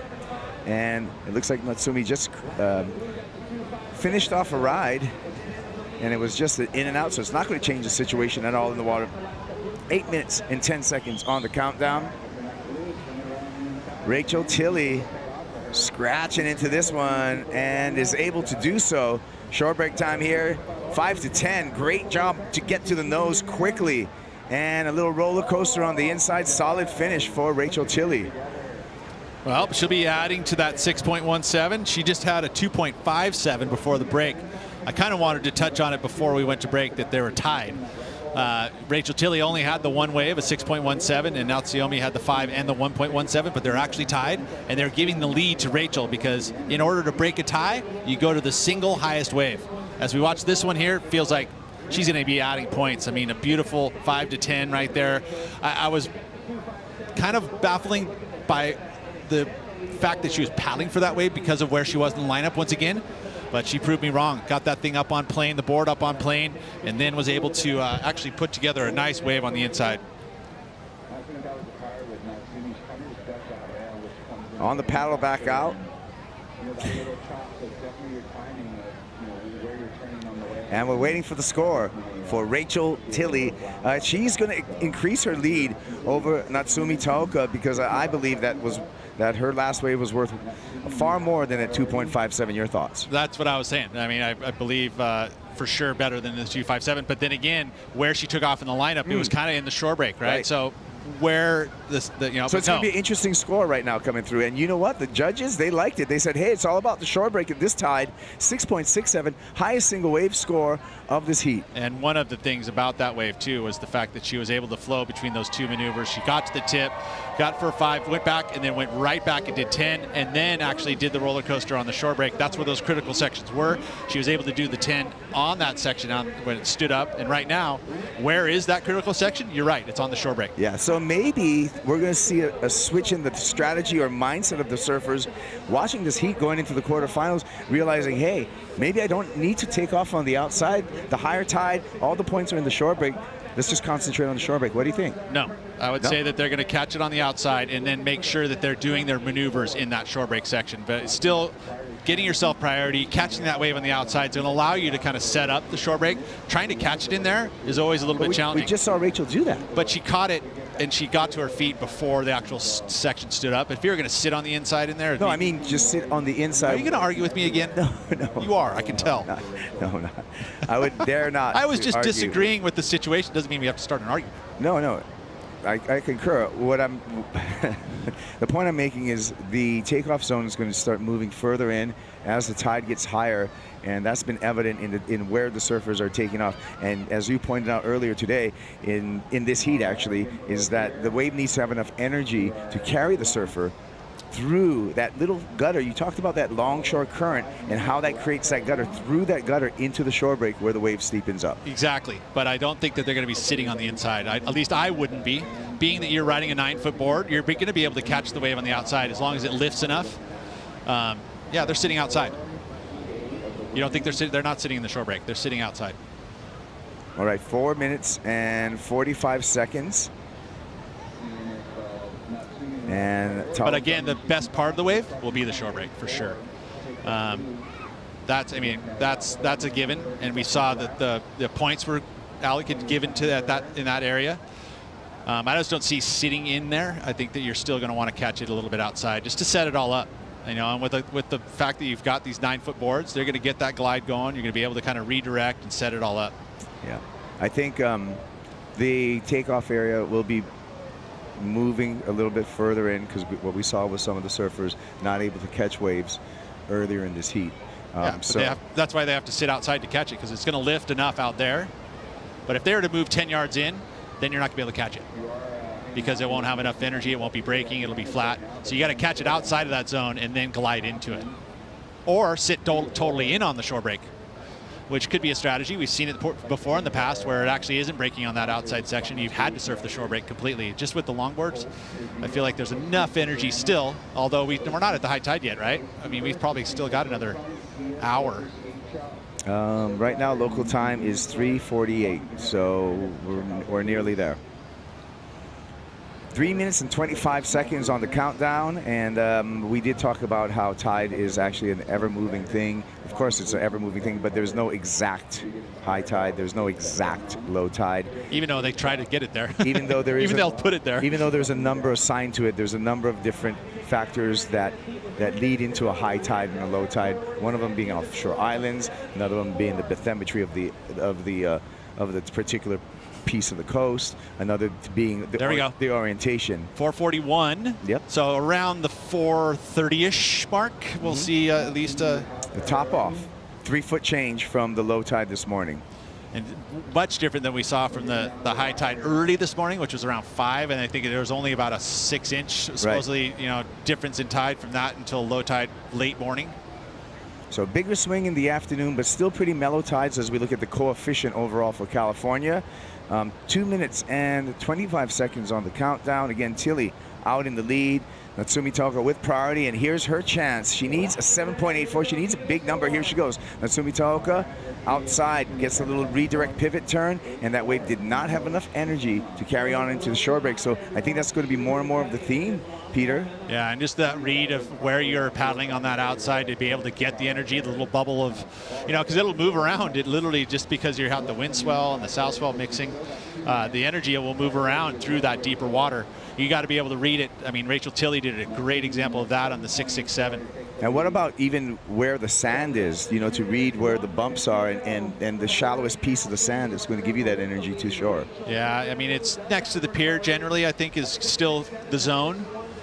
You'd say that you want to move to the south. I don't think there's enough shallow sandbar that far away. So you kind of want to stay pretty darn close to the pier. And the bottom's changed a ton, hasn't it? Because we had that Frank the Tank hurricane swell come through Rip here. I'm sure the bottom's a lot different this weekend than it was just 1 week ago. Yeah, I would say that the current was so strong that it actually ripped the gutter deeper, right? And so that actual midsection is going to be tougher to hold the energy through because of all that current. It pulled all that sand. Hopefully it placed it outside, back onto the outside bank. But at this point, it doesn't look like that truly happened.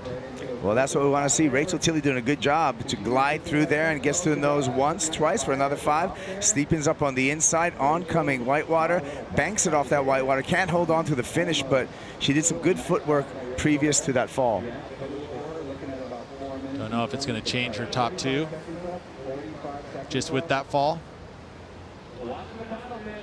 And then there's another example of just paddling, trying to, I mean, we're at 35 seconds left in this heat. She's trying to scrap for anything, but needs the 7.84. Big, so big number. It's a huge number for right now, too.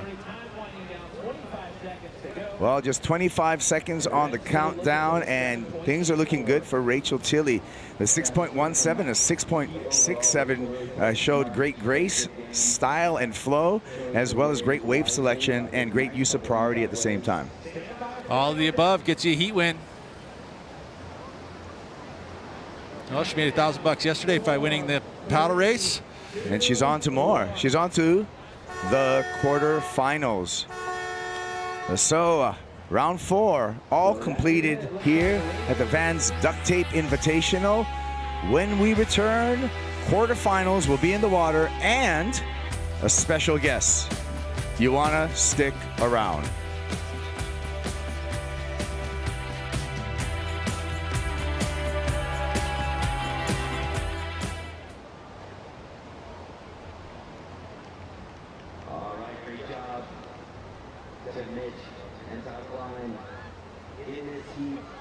In the red, Mikkelson, and in the blue, Avalon Gall. Yes, ladies and gentlemen, we have whittled it down. We are in the quarterfinal number 1. Whoever wins this heat, yep. Where are they going? They are going to final day tomorrow into the semifinal berth. So we got a full day of action tomorrow too. Yeah, it's going to be a big day.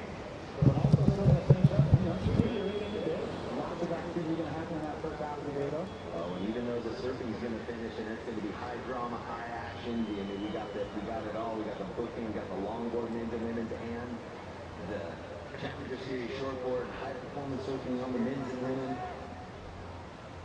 And that kicks off at the same time, 7:35. It might be 8 o'clock. It's scheduled somewhere, but it is a 7:35 start tomorrow morning. Same thing. So I expect you all back for the fun. 25-minute heats. So I just went and did a full another tour, and it is happening back in the community market area, back by the showdown, the Vans. Welcome back to the Vans US Open of Surfing. Rachel Tilley coming through with yet another heat win. And that smile says it all. She's feeling herself here in the Vans Duct Tape Invitational. And we're very excited to be bringing in a special guest. I'm Chris Cote here with Shannon Hughes, and it's always a pleasure to be joined by Michael February. Welcome back to Huntington Beach, my friend. Thank you. It's good to be here. I know you made the long trip from South Africa to get here this week, and you know, now that we have you, we're going to put you to work off for the whole weekend. So when we get MFeb time, we use it. Again, welcome back. I know you've actually been part of the Vans Duct Tape Invitational, if not a huge fan of it since day one. Tell me what you're liking about it this year, since we've kind of made it a broader competition, bringing the World Surf League longboarders in as well. Yeah, it's been epic. I mean, they just had the duct tape down in Cape Town in South Africa, and that was pretty awesome too. The first one that I got to actually watch live. I've been a part of the festival before with the board shaping and everything, which is awesome. But to actually watch the guys compete and just the whole vibe and everything, like everyone's just having such a good time and everyone's just, you know, doing their thing and being creative in the water. And I've just been enjoying watching and getting into the longboarding, yeah. Yeah, it was really fun. I got to pop in there in Muizenberg for the opening day of it. We spent about a month in South Africa through July in J-Bay mostly, but it was just so fun to be able to also see that pack arrive in South Africa for the first time. For many of them, I think it was their very first time ever maybe being in Africa on the continent, for sure surfing within South Africa in that Muizenberg region, and I think it was just really special for them to see what a great surf community there is there. Oh, definitely. I think it's also nice just to have a different style of an event in South Africa. I mean, surfing's so great in that sense. There's just so many different parts of it that's exciting, and the longboarding is, you know, equally as exciting, and it's rad for everyone to celebrate that. Yeah. I liked when you said the word exciting. I just looked up at the screen and we just saw Caitlin right there, toes on the nose, flying down the line, right in the power source. So a cool start to this heat. So we are into the quarterfinals. It's official. Our final series underway here at the Vans Duct Tape Invitational. Let's take a look at this opening wave, which was wild from the jump, but she controlled it nicely. She found such a nice nose ride coming into this next section, so she didn't actually get properly to the nose on that first section, but great control demonstrated. That was a really nice in the pocket hang 5. Lost control on the finish, which was unfortunate, but she had some speed coming through. You think she'll get credit for a completed nose ride right there? That was right on the edge. I get so, like, I'm the worst person at calling a complete wave not. I'm going to say no, most likely, just because she was still kind of coming out of the section as she fell. Had she been able to just ride out and kind of like pop up and then fall, I think it would have been okay. Well, it came through at a 4, so could be right there in the middle. You know, yeah. I think she deserves a lot of credit for grace under fire, showing a lot of poise in a pretty radical section, and not easy to do on a giant board like these crafts that these women are riding right now. So we got Caitlin Mikkelson from Encinitas going up against Avalon Gall. Caitlin starts nicely with that 4-point ride, and these heats are, you know, flying by time-wise. It seems like we've packed a lot of surfing into a short time here, and tomorrow we're going to see the semis and finals go down, but we're just getting into the quarterfinals here. So this is where things really start to get interesting in terms of ratings. You know, some of these surfers are still wild cards coming into this event. Others, top-ranked surfers fighting to keep those spots up top. And Caitlin, again, up and at it. She is definitely shown us that she means business out here, taking to the nose as a way to transition over the hump into the shore break. She's kind of kicked it into the next gear. She's looking really hungry. Both Avalon and Caitlin had 9th place finishes, which was round 4 at the first event of the season in Sydney. And they're both going to need some good results. Like, quarterfinals for them is great now, because this is going to be their event counting heading into Malibu. But yeah, I can see that she's just really looking comfortable here. She's competed in Huntington for so many years. Grew up in Encinitas and has competed between NSSAs and WSA events, shortboarding and longboarding when she was a junior. And so for her, this is a place where she served hundreds of events. She's won plenty of them. And I really am liking her approach coming into this heat. Especially this wave, again, now finds that little nose right there. That was super difficult to come out of. Her board literally got buried, and she somehow came out with enough speed but was able to pedal back from the nose and still ride out complete. That was a sketchy moment right there. I'm glad she pulled that through. So Michael, February, I know you're always working on something. Pretty much every project you've done, I've been a huge fan of. You know, actually every project you've done, I've been a huge fan of now thinking back. So what's the latest and the greatest? What can we see right now featuring Michael February? I mean, at the moment, I think one thing that I've been pretty excited about is the Juju Vans collection that we just released. That's kind of the most current thing at the moment, and we're super proud and just excited that we're getting such amazing support, and we got a collection with Vans to celebrate that. So at the moment, we've just been really stoked on that, and yeah, I mean, obviously just trying to find good waves, and we just had winter back home, and that was really fun, and it's always a special time in winter in South Africa. I mean, obviously you guys got good waves for the J-Bay event and stuff, so yeah, it's always good just spending time at home and getting some good waves, and yeah. You know, one thing that I did see that I'm sure a lot of people were excited about, seeing you on a log. I saw a couple clips of you. I believe it was in the contest zone where they had the duct tape in South Africa. A tiny little wave, giant board, and you just looked like you were having so much fun. Thanks. I mean, I'm still learning. It's fun getting to watch these guys and girls surf, and you know, their approach and their the way that they surf on. It's just cool because I mean, surfing, there's so many different feelings you get and different crafts to ride, and I really enjoy it, and it's kind of cool for me personally, just learning new things and having different types of surfs and being able to appreciate the different parts of surfing. And it's I'm super into it. I love watching everyone surf, and it's cool because where they had the duct tape, I live there at the moment, and the wave's kind of small and pretty soft, so the only option is to longboard. And it was cool to see them come, and I mean the whole community was excited to watch their approach on riding our waves, so that was fun. Yeah. And I'm sure everybody happy to see just a little bit more. I think MFeb on a log is pretty sweet, but I would definitely love to take a look in your garage at the collection of boards. I'm sure it's very eclectic from what I've seen. 15:56 to go. Avalon Gall trying to answer back as Caitlin Mikkelson with a pair of fours well into the lead for now, but it looks like Avalon trying to get that transition to the shore break. And she opts out at 15:40 to go. It's Mikkelson in the lead for now. Well, Rachel Tilley came through that last heat with another great showing. She's on the glass now with Louisa Florence. We were just like keeping an eye on the water, and she just told me like, now the race is on, moving to the quarterfinals.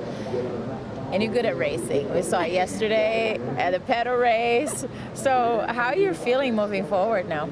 That was a lot of hard work, and I know Natsumi's really good in those types of conditions, so I had my work cut out for me, and the heat didn't really start how I wanted to, with obviously her getting that first quick wave, and then I sat there with priority, and I did not utilize the priority because I paddled and missed a wave, so I kind of went, okay, the hard work is in front of me, and fortunately was able to put two together, and then sat comfortably after that. But now into the quarters, so I'm stoked. Yeah, and you had, some good time to watch the conditions today. So I'm wondering, like, how do you prepare yourself mentally, knowing that there's no way to prepare yourself for your heat because we never know what's going to happen?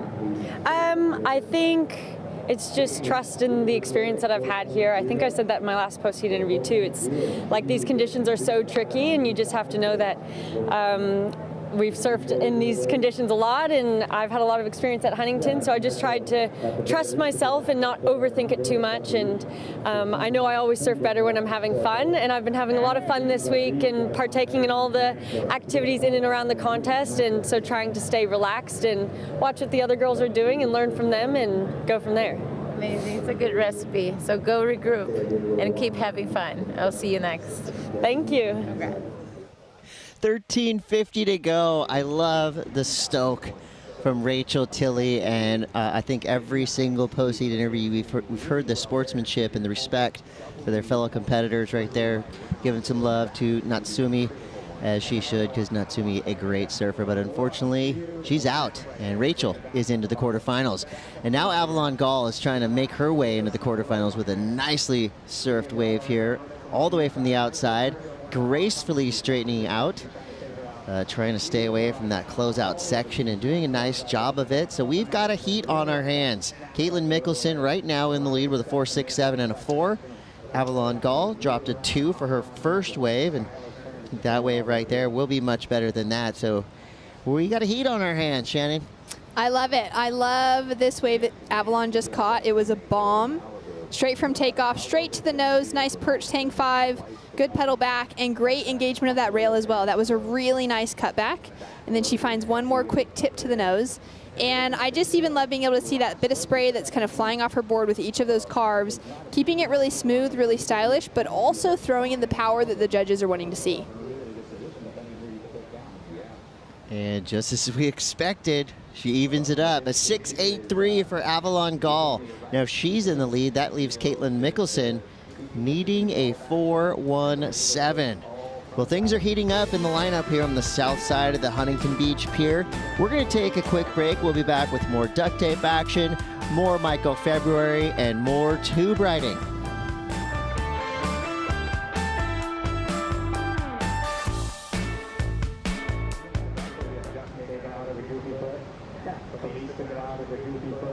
I think the men's final was maybe 3 out of 4 of them were goofy foots, something along those lines. On the right. And all on the right, so that's We gotta go backside. We don't do too much. We don't want to do it that much, but we gotta practice. I guess this wave is just unique on your backhand, the way it runs. So it's been challenging on the left when it's low tide on your backhand to commit to a high line because that inside rail wants to slide down the face. But at Hallowed, it's a bit different. Oh my, look at the score that Avalon just dropped. A 6.83 Avalon. A 6.83 on your last wave, so well done on that. You jump into first with 11 and a half minutes on the clock. Caitlin, you're in second with first priority, now needing a 4.17 to take the lead. And we got just over 11 minutes remaining. Caitlin has priority. She can hold on and wait for that 4.17. Avalon still wants to get better at 2. She got a 6.83 in her score line, but other than that, just a little 2 as a backup, so she'd like to replace that. Make it a little tougher for Caitlin to catch it, but Caitlin's got priority, so she's going to have to do that with a little bit smaller of a wave. That's not her first choice.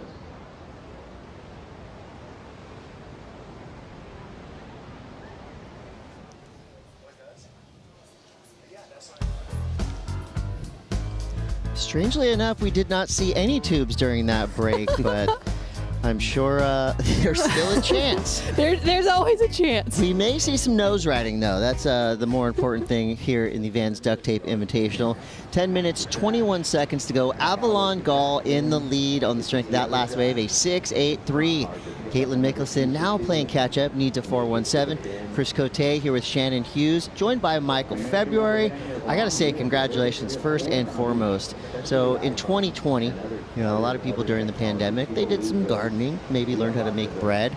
Michael and his wife went ahead and raised $54,000 for their charity partners since 2020. You guys have been doing some really great work. So just give us the long story short. How did the Juju project start, and how did we get to $54,000 raised for your charity partners? Yeah, I mean, we've always wanted to, find a way to give back. I mean, obviously growing up in South Africa, and I think we, when the pandemic hit, we kind of found the time, and obviously we felt like there was a need to, finally start something like that of our own. Obviously we've been able to work with like the Grauskas brothers with Positive Vibros, and that's been pretty inspiring, and I think we're finally ready to start our own thing, and we basically aim at highlighting and supporting different surf organizations in Africa, kind of sticking to what we are passionate about, and that's surfing and definitely Africa. It's just been really overwhelming, the amazing support we've had. I mean, we just wanted to start something, and hopefully through a few collaborations be able to raise some money and awareness around these organizations, and the support's been unreal, and we've been, through this Vans collab and everything, it's been unreal, and we're just stoked with all the support and everything. Love what you do, and I'm loving what Avalon Gall is doing right now. I feel like she had a fire lit under her, and she got that 6.83, and that really kind of gave her the motivation. She backed it up quickly. So 6.83 and a 4.23 now for Avalon. This is live. Caitlin Mikkelson, she's trying now to get a 6.40, so the situation vastly changed from 5 minutes ago. Avalon well into the lead here in quarterfinal heat number 1. And to me, I'm not trying to jinx it, but it looks like the waves might be cleaning up a little bit, getting a little bit better. We're seeing a little more opportunity to get up on the nose and stay in the pocket and kind of easily make that transition to the beach. Yeah, there's definitely been more opportunity in the last couple heats than what we saw in the first couple heats for that round 4, which was a few hours ago now. The conditions have shaped up just a little bit better, more consistent on those sets, and more of them are actually linking up from the outside to the inside, which is such a good thing, especially because we're in the quarterfinals now with so much on the line. That's right, 7:28 to go, right back at it. Caitlin Mikkelson now answering the call, surfing for a 6.40. This wave has plenty of push to get her over the hump and into that inside section. Free falling. Tom Petty vibes right there. Love to see it from Caitlin Mikkelson, and she's saluting the crowd right there. Come on, give me that score. So that was nicely done for our surfer in red. So with 7 minutes on the clock, Now we're starting to see a battle in the lineup. Mitchell Salazar has a front row seat from the VIC section. Where are you looking, Mitchell? Well, you were talking about conditions cleaning up, Chris. This northwest wind that's coming pretty strong. I mean, 14 knots right now. It's quite strong and significant out there. It's cleaning up the lefts, that's for sure, standing them up. But in the heat previous, both Pete and Kuiper were talking about how difficult it is to transition from that outside section to the inside. The peak high tide is in about half an hour, and I'm noticing that a lot of these waves, despite breaking on the outside, the best surfing is definitely coming on the shore break section. But as you saw there on Caitlin's last wave, the last section is definitely the toughest to manage too. So I do expect a lot of these ladies to keep continuing to catch those waves on the outside. I do expect them to kind of be a little bit more conservative on the inside section because it doubles up so much. And we're going to do a dab real quick with Connie, men's semifinalist. Yes, sir. Let's do it. And then also I have a question for Michael. Don't think I'm forgetting about you. How can people know more about Juju Surf Club and ways to support your collaboration with Vans? Yeah, so people can go, I mean, we have our Instagram page, Juju Surf, or they can go to our website. I think the link's in there. I think it's jujusurf.org, if I'm, yeah, hope that's correct. But yeah, and they can find out more. They can see some of the organizations that we've been working with, some of the projects that we've done, and yeah, I mean, the more people that get involved and get to, you know, get eyes on the amazing work that all these people are doing in Africa, it's the better, and yeah. I've seen in the past, you know, the board drives and just basic awareness for people around the world as to, you know, what's happening in regions of South Africa. Just tell us how meaningful it is for a kid over there, you know, to get a surfboard out of the blue. I feel like in California, you know, surfboards grow on trees around here. Everyone's got 3 of them in their backyard just waiting to be ridden. Different story in regions of South Africa. So tell us how meaningful it is for a kid over there to get a board. Oh, it means everything. I mean, there's so many amazing communities that people pass through, and, you know, maybe they'll hand them a surfboard or two, but yeah, I think the value that they have for, you know, just having a surfboard and being able to go out there and spend time in the ocean is just insane. And I think even just more so just being in the water and that it just, I don't know, it just has such an amazing effect on these communities and just such a positive, amazing impact. And I don't know, it makes you really proud to be able to, you know, surf every day and just get to share it with others because it makes such a difference in their lives. And yeah. I think one of those prime examples, especially coming out of a community, you know, where Jose Faulkner was able to find a surfboard young in life, and now he's competing on the Challenger Series. I've seen the two of you hanging around since you've been back here in California. How meaningful has it been for you to see someone like Jose graduate to such an elite level of competitive surfing and have such a strong backing behind him?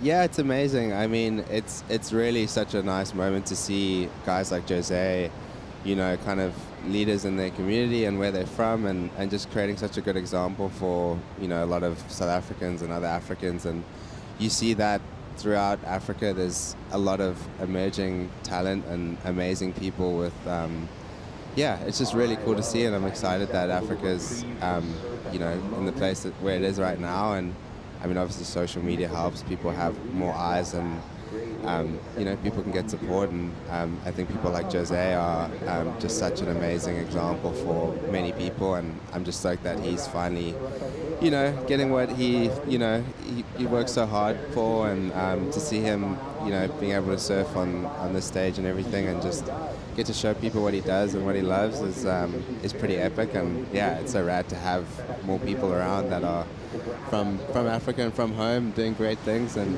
yeah, it's cool, it's exciting. He's super fun surfer to watch for sure. We got 2 minutes and 40 seconds to go here. Mikkelson now in the lead. This has been a seesaw battle, things switching back and forth throughout the whole heat. Caitlin's last wave was a 7-1-0.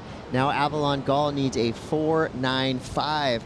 Things look like they're pretty chill out the back. So Michael, February, what do you have coming up next? You always seem to be so busy. You take it in stride, you know, nice and calm. But I know you got a lot of things coming up. What can we look forward to from you? Yeah, I mean, I'm at the moment, you know, I've just been enjoying surfing a lot and been, you know, working on some fun boards and that. And yeah, I think hopefully we're going to be doing more projects like Sonic Souvenirs and going to some more rad places and meeting cool people and, you know, getting to put some fun creative projects together. And yeah, so I think, yeah, we have some places that we have eyes on, so that's always exciting. And yeah, just surfing and enjoying it, really. Yeah, I gotta commend you on Sonic Souvenirs. I mean, you have turned me on to a lot of great music already in the past, and that series right there just really even, you know, grew my love for African music and all the different styles we hear from that amazing continent. So please, more Sonic Souvenirs, because I gotta fill my soundtracks with all your songs you put out there. So minute 15, still business happening on the south side of the pier. Mikkelson now tapping into it. She just has incredible speed bursts on these waves. It's really cool to see her kind of, oh, and a backside air. And that's totally acceptable. It was progressive, it was performance longboarding, but it was kind of done in the way that was natural and organic and all awesome. That was pretty sick. That was a crazy finish for her. Her last wave as well came through as a 7.1, which was a really good score. One of the judges went into the excellent range. And I just want to say, Caitlin, I mean, she's got so much experience here. I am loving the surfing that she's bringing forward. It's smooth, she's getting all the work done that she needs to, but without really forcing anything. Here, just finding that trim line to start, but even that pedal back to redirect the board, those are all really subtle movements on a longboard that just create really important moments. And then here she hits that little backwash and can't really help but get that board into the air. Lands solidly on her feet. And it just seems like she's kind of blocked out Avalon straight out of this heat. Yeah, so what, the fins are about 9-10 inches long. She got fully out of the water. Much more than a credit card. Proper backside air. Kind of a chop hop. It's still really cool. You don't see that often on a 9-foot log. Well, that's going to be it for quarterfinal heat number 1. Thank you so much, Michael February, for joining us here and for all that you do in surfing in and out of the water. Always a pleasure to hang with you, and I'm sure we'll be seeing more of you throughout the weekend. Thank you, Michael. Thanks for having me. We'll be back with more action coming up next. Chloe Kalman and Khalees Kaleopa'a. Stay tuned.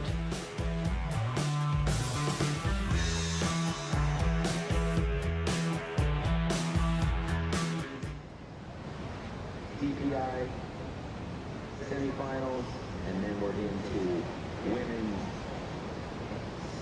Challenger Series, men's Challenger Series semis, and then women's final, men's final, longboards, and then the same in the shortboard. So semis and finals tomorrow morning, or tomorrow all morning. Here we go with the countdown, ladies.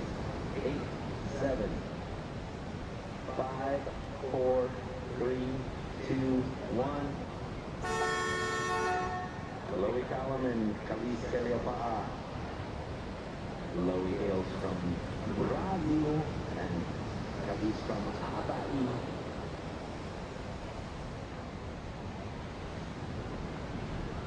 Yeah, 2 unreal 50-foot surfers here. I would have as far as the 2 weeks to put side as well, so either of these girls can take it all out here at Honolulu. Both unreal surfers. Well, we're already going to get a little paddle here. They're not going to get it.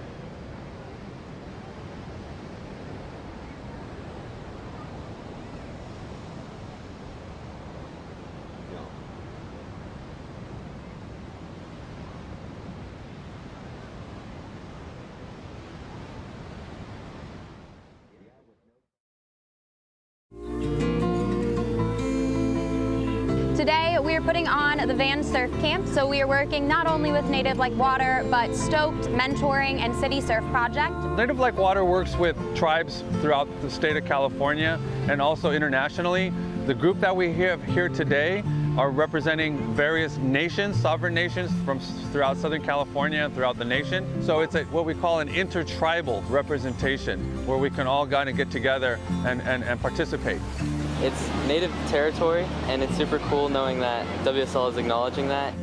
One of the things, our goals in the grant that we received is to help restructure that narrative and to have that inclusivity of our people within these coastal environments.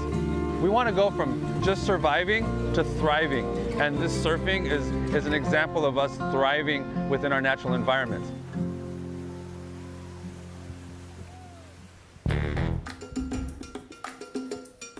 We are back in the quarterfinals, running through. This is quarterfinal heat number 2, Chloe Kalman versus Caity Simmers. And both of these surfers with illustrious careers already. And you look at the scoreline right there, ranked number 2 in the world. Chloe, Caity, I see no ranking next to her name, but I know that she is an absolute threat anytime she enters the lineup.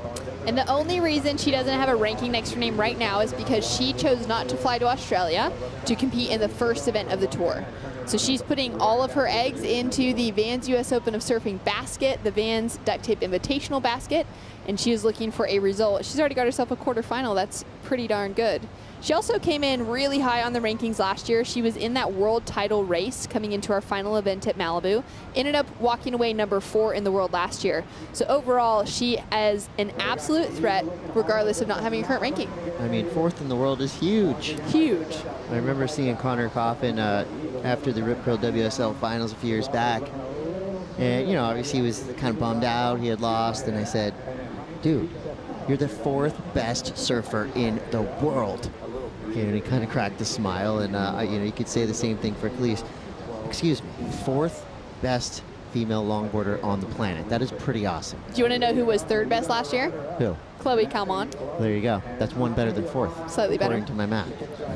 21:30 to go. Just little test runs right there. Nothing of note yet. I am so excited to hear the post-heat interview from Caitlin Mikkelson. I hope we get to see Maddox again. We'll see. You know, what I do know is Encinitas is very proud of this local queen of the reef, her local spot, Cardiff Reef. Many other notables surf there every day, so for her to be the queen of that reef, that's something big. It is an absolutely solid result. I love that little moment there, seeing Avalon run up and give her a hug. I mean, these two, you know, they've been competing against each other for a while now as well.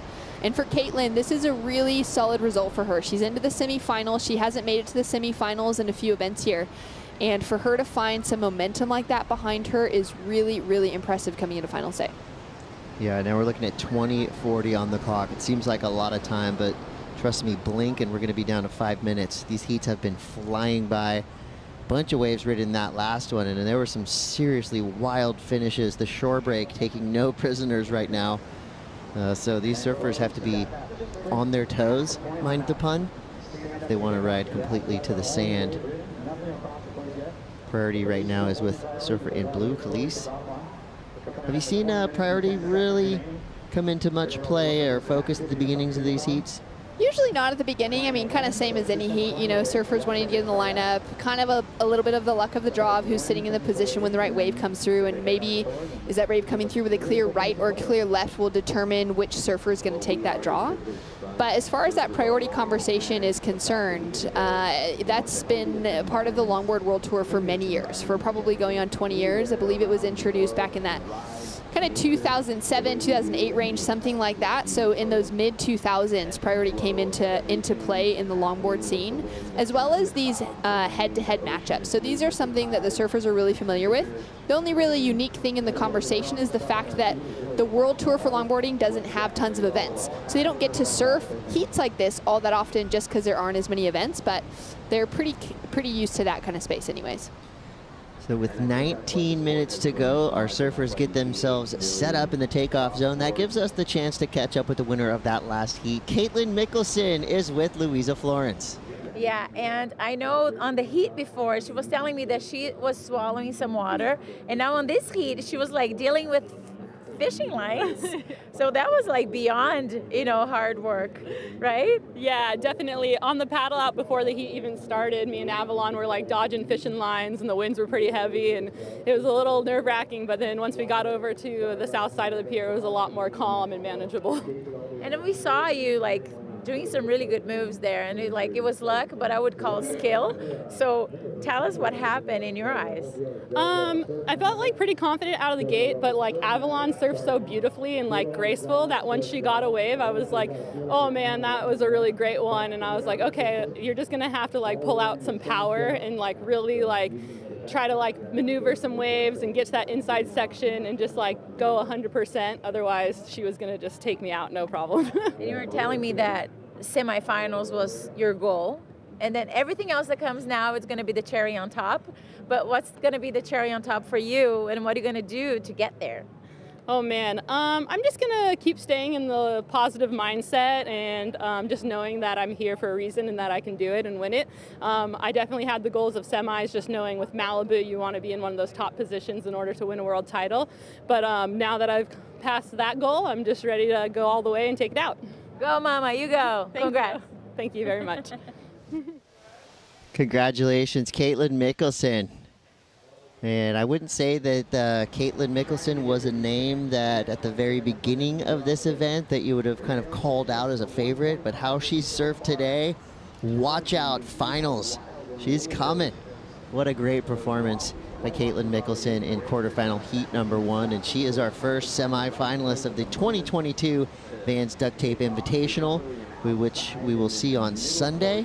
We got to figure out who she'll be going up against, as well as the other 2 semifinalists. Will it be Chloe Kalman? Will it be Kalise Kaleopa'a? You got about 16 minutes and 50 seconds to find that out. Right now, some low scores on the board, which we hope will be wiped away by some big scores. I think that we will have that happen. I think there's definitely some potential out there. We saw it in that last heat with Caitlin finding herself in some rhythm with some better scores. Avalon as well. I mean, that was a really tight heat. That was the tighter heat of the draw so far, coming through with less than a point dividing their heat totals. And yeah, great to see Caitlin find herself with that semifinal finish. I was just checking through the rankings, and I don't believe she's made it to the semifinals at this level since maybe the 2017 World Longboard event that happened in PNG. She's had some quarterfinal finishes, and she's been really close to winning that world title in the past as well. So great to see her a few years on, finding that rhythm again, finding herself in a better position. Outside of just the Duct Tape Invitational event, she's kind of made it into that top 4 on that side of things as well. But for her now to be back into the semis, heaps of confidence, and I love hearing her say that she's going to just try and take it all the way. In this heat now between Kalise and Chloe, also a brand new matchup in the head-to-head format for the World Longboard Tour. They've surfed plenty of those other heats where you got still the 3 women in the lineup, but graduating to this side, they just haven't actually met on either side of the draw. Looking at the next 2 quarterfinals, just kind of rounding out who is even left in the draw here, with Honolua Bloomfield and Sophia Collane coming up in the next heat. And then in our last quarterfinal is Soleil Erico up against Rachel Tilley. Both of those duos have met up together. So at the last event in Sydney, the bottom half of the draw looks exactly the same from the quarterfinals on. It was Honolua and Sophia in the quarterfinals at Sydney. Honolua took the win and advanced through and took the win of the contest as well. It was Rachel Tilley and Soleil Erico in the quarterfinal number 4, and Soleil took the win over Rachel, which also happened back in 2018 when Soleil won her world title. It was up against Rachel in the final, the 2 of them. Rachel finished runner-up that year. And so it's kind of funny to see some of those matchups heading out again, and then some of these where we haven't seen these 2 surfers with just the 2 of them in the lineup. It's nice to see some fresh rivalries developing on the Women's Longboard Tour. Of course, you know, we've seen it time and time again, these post-heaters, where you see hugs, high fives, smiles, and handshakes. So of course, sportsmanship across the board. But there's nothing wrong with a friendly rivalry here and there. And I know for a fact, you know, Chloe Kalman, who's always fighting for a title, going up against Honolua Blomfield, always fighting for a title. I mean, there are some really fun matchups up at the top in the upper echelon of women's longboarding right now, and it just makes all the events that much more entertaining. Oh, there's full rivalries on the Longboard Tour. Chloe, back in the day, I mean, things have changed a little bit now, but when she first came into that scene, she used to set up her own tent down the beach and just kept herself separate from the rest of the pack. As we see Kalise there looking for a wave, that was Chloe on the wave before that didn't amount to anything. Things have changed a little bit, and Chloe's got, she's a really good friend with Zoe Grospagnon of France that was competing this week and fell out early, and they've got a coach behind them now, but you know, kind of, they're very much part of the crew now. But in the early days, Chloe was a bit feisty. It was kind of intense. She had a couple runner-up opportunities to the world title during those years as well. And then even coming up in that last quarterfinal between Soleil Erico and Rachel Tilley, there's been a healthy rivalry between them from their Grom years surfing against each other here in California. And I tell you what, they both are paddling out in that heat with very sure desires to beat each other. Not just kind of in that friendly way either, but they really want to make sure that they get that one up on the other surfer. I like it. maybe I'll take the friendly part of the friendly rivalries out and we'll just flare things up. We are going to move on to the final stop of the WSL Women's Longboard Tour that will be at Malibu, and it's right around the corner, and it'll be fun to start to talk about some of those scenarios after we get through the semis and finals tomorrow here. Sunday will be finals day here at the Vans US Open of Surfing. We'll have men's and women's Challenger Series finals as well as Vans Duct Tape Invitational finals. And when the finals end, you know, after the presentation, you go straight over to the skate park where the Vans Showdown finals will be happening, as well as the best trick contest. Of course, this all goes down online all over the world. Big screens, small screens, phones, laptops, whatever you got, you can watch it. Vans US Open of Surfing.com is where you can watch the Vans Showdown. Or better yet, get down here. Check it out in person. This is the only place where you can go see elite level surfing, skateboarding. You can get a hot dog from Steve Van Doren, play some music on the beach, do some drawings on a shoe, shape a surfboard. I mean, it's limitless what you can get involved with down here at the Vans US Open of Surfing. Maybe you'll be watching Chloe Kalman in the finals tomorrow. She's got some work to do right now with just a 1.7 and a 0.5. The ocean, though, looks like it's taking 5.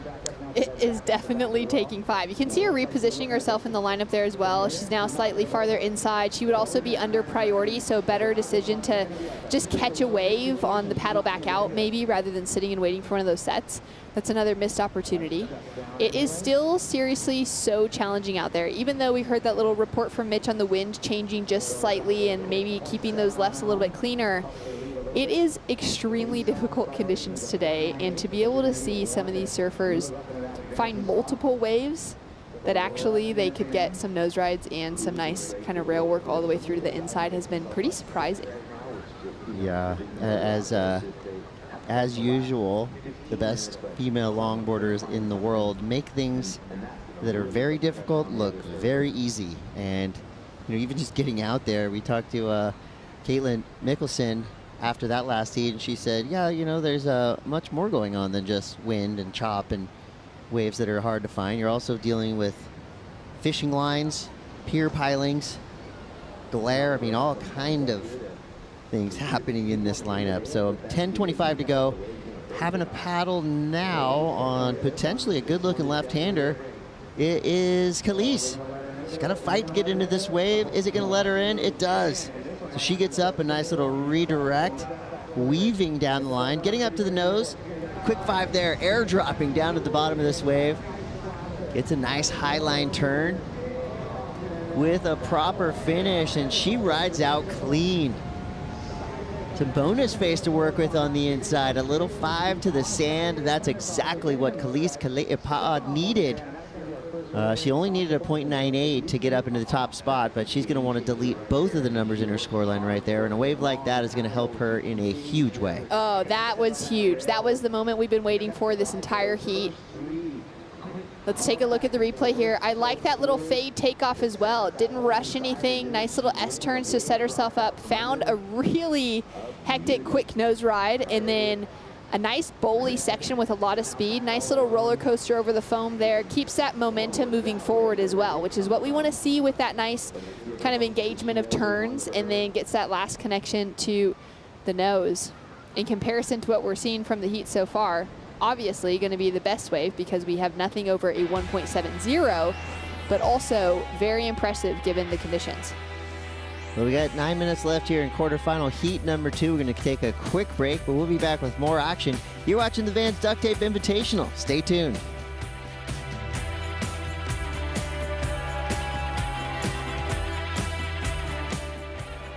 All right, Khalees, your last wave, a 5.83, a 5.83, so just like that, nearly a 6, jumps into the lead now. Chloe beating a 5.57. And that was just playing with that dramatic short rate area too, so the surfers are keeping in mind the strategy of the short rates, kind of getting the scores on those. And we want to get some action off the back too, so the shouldn't be play with. If she had that inside section and something off the back, I think it would have really gone so on. Chloe, yeah, got priority. You're looking for 5.57 in order to touch it. Elise wants to get her with a 1.43 to make it a little tougher on her.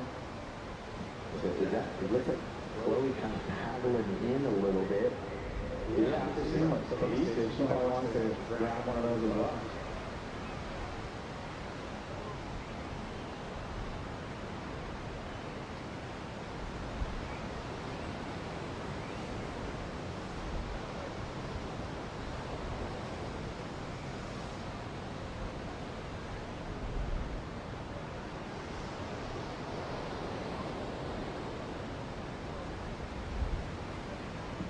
Coming out in quarterfinal number 3, Honolulu Bloomfield, the #1 ranked surfer so far.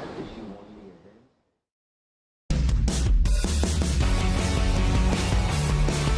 event. Arkel on the answer back, building up speed again, throws the tail, spins around the revert, no problem for Ryan Calnan.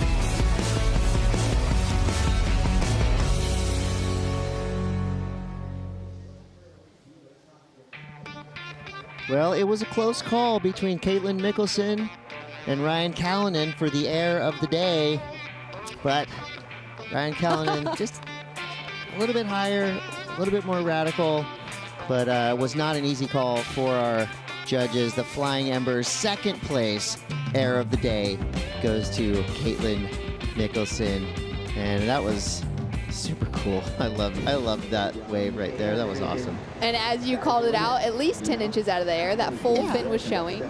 That was a heavy little section, backwash section. And the fact that she just kind of landed it and still was fine.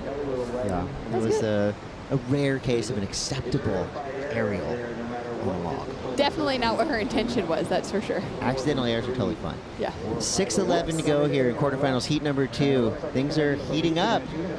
Elise now up on the nose, gets the quick 10. Beautiful redirect back into the whitewater with another fiery finish there. Doesn't quite ride out, but a lot happening on that wave. And it's not easy to pack a lot of maneuvers in like that in such a short space, but she did it with style, grace, and a whole lot of flow. And I feel like even negotiating these little sections for her, maybe it's just like surfing a busy day at home at Queens and Waikiki and having to negotiate some people in the lineup. That was a beautiful 5 to 10 combo. We haven't seen any 10s for a while. It's been really hard, and then great rail work. That was a really hectic section to try to ride herself out of and kind of find some little projection. You need that on a longboard as well, especially because you got so much length underneath your feet. Yeah, I don't think she knows that the Flying Embers air of the day has already been given away. Just trying for it. But let's not say anything because we want to see more action like that. 5 minutes to go, using the backwash to help project her back into the lineup. That is, I mean, look at that. That is what challenging are we looking at? Is this a river? conditions. We're looking at a river. We're looking at a high tide river with waves going in both directions. And these women still able to stand up and keep their upper body as quiet as ever and look like completely graceful ballerinas on a wave doing highly technical maneuvers with a lot of consequence on the line if they go down in the wrong section. Chloe Kalman now fading right. That wave went nowhere. So she's going to get involved with a little paddle race. Khalees already pretty much out the back, but we'll wait and see who gets the P next to their name. It looks like Chloe thinks she has a chance, or is that just what she always does? She's a fiery contest surfer, isn't she? She is a fiery contest surfer. She's a very good contest surfer, and she will want to put herself in a position where she probably, she won't be able to catch up to Khalees as far as priority goes, but she's going to put herself back into the lineup to try and get a good score. She is chasing a big score now. Khalees has done really well in this heat. She found that 5.83 that was a really well surfed wave, and then just the backup score, even right now, of a 3.83 puts a requirement with 4 minutes on the board into an almost 8, a 7.96, which Chloe's one of the surfers in the draw that I guarantee you most of the women in the athletes area right now look at it and they go, Chloe so often maybe walks away highest wave of the day, highest heat totals. She's a very consistent performer like that of Honolua Bloomfield. So for her to look for a score like that, it's something you kind of go, okay, maybe she can get it. But in these conditions right now, it's proving to be impossible to get a 3 to 4 point ride, let alone an excellent score. So in terms of what board to ride on a day like today, I mean, it really is an anything goes type of situation out there. It's not ideal for longboarding. It's not ideal for shortboarding, but you know what? I think if you got a 10-foot soft top out there, you could really get weird. But what we're seeing here is surfers making it work. All of the competitors we've seen so far in the Duct Tape Invitational for today have absolutely shined in really, really tough waves to surf. You know, the scores tell the same story. Caity, she's got a 5.83 and a 3.83. And surprisingly, this may be the lowest heat total we've seen in a long time, maybe 5 years, for Chloe Kalman. Just a 2.87 total. Yeah, she's having an absolute shocker right now. I am super surprised. Sitting with a couple of ones on the scoreboard. That is not going to feel good for her. She's definitely out there heavily considering the current situation, trying to adjust as best she can, but Caity is going to use priority on her. She's got priority. She knows that Chloe's capable of getting an 8 if she finds any wave that has some ability to it. But she's being smart, and she's going to sit way under Caity. Caity wouldn't have been able to get into that wave, I don't think, and this could be an opportunity. Really speedy section, nice and stylish. I like that takeoff. I like that little S-turn right there. Nearly digs the rail in, but again, unable to find a score with any actual, a wave with scoring potential. And Caity is just dominating this one.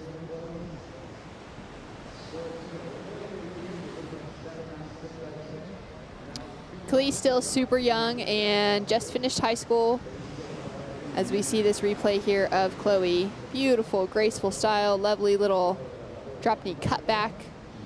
But again, not anything that's going to find her some score that she needs. I think she may be a little shook. I think she's a bit shook. Anyone would be, you know, Yeah. with this much time gone by, that low of score. She did get a 2.5. I think, you know, she only really used about 25% of her board. And we want to see these surfers using the entirety of these 9-foot plus longboards. I like that. That was good. 25% of the board. That's exactly what was used. It was a really nice use of that 25%. I'll give her that. But she knows. They all know.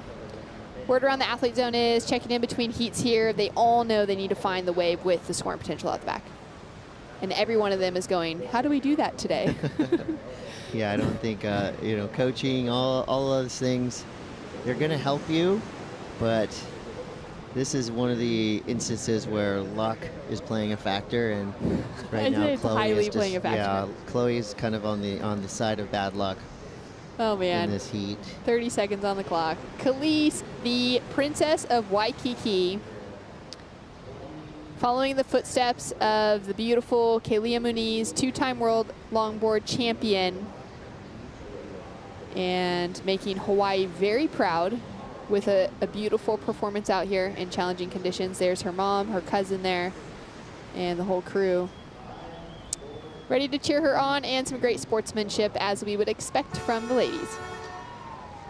We got another semi-finalist, folks. You're watching the Vans Duct Tape Invitational, part of the world's largest action sports festival, the Vans US Open of Surfing.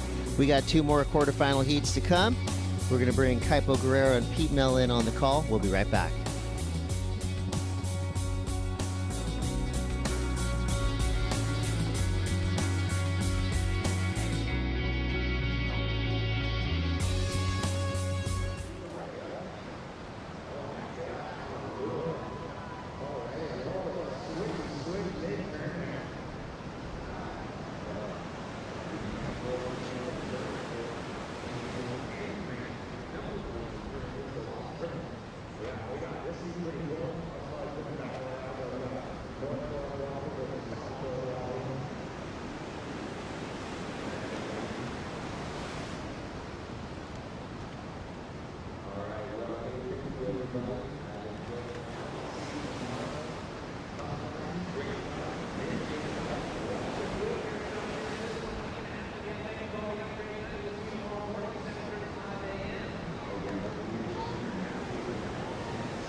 back at the Vans Duct Tape Invitational, and Caity Simmers has made her way into the semifinals. That's quarterfinal number 2. And wow, what a big day. We got quarterfinal number 3 out in the water. I'm Kaipo. This is Peter Mel. We're having a good time, and we have another great matchup in the water.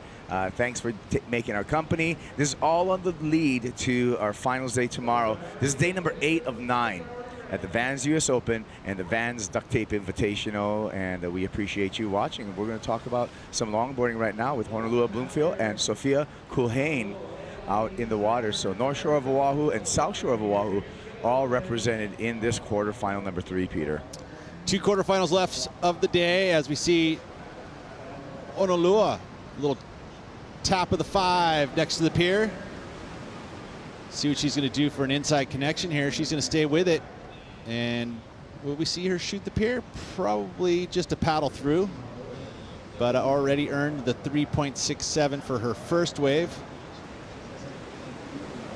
All right, and 2 minutes and 55 seconds on the countdown, and 3-time world champ Honolulu Bloomfield out in the water, opened up with a 3.67, waiting for that last score for Honolulu Bloomfield. Meanwhile, the South Shore of Oahu's Sophia Kulhane out in the blue jersey with priority and waiting for a wave to come through.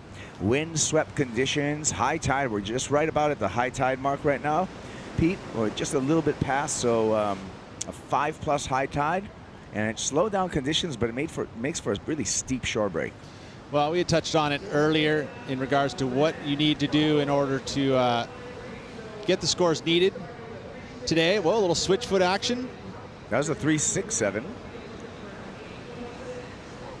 There's that quick tip touch for Honolulu for a 4.93. Little redirect here. So just getting a quick start, applying some pressure to Sophia. Whereas Sophia, being that she probably would have been gifted priority right out of the gate, she's going to sit out the back and wait for one of those bigger set waves. We touched on it earlier today, Kaipo, and earlier just about an hour ago in regards to, you know, where you're going to be positioning here. You know, it's still the outside section, but ultimately you're going to need, with the higher tide, you're not going to have as consistent waves on that outside section. So being patient as Sophia, which I think is a good call. Definitely a bigger wave is going to keep for extra energy going through the inside.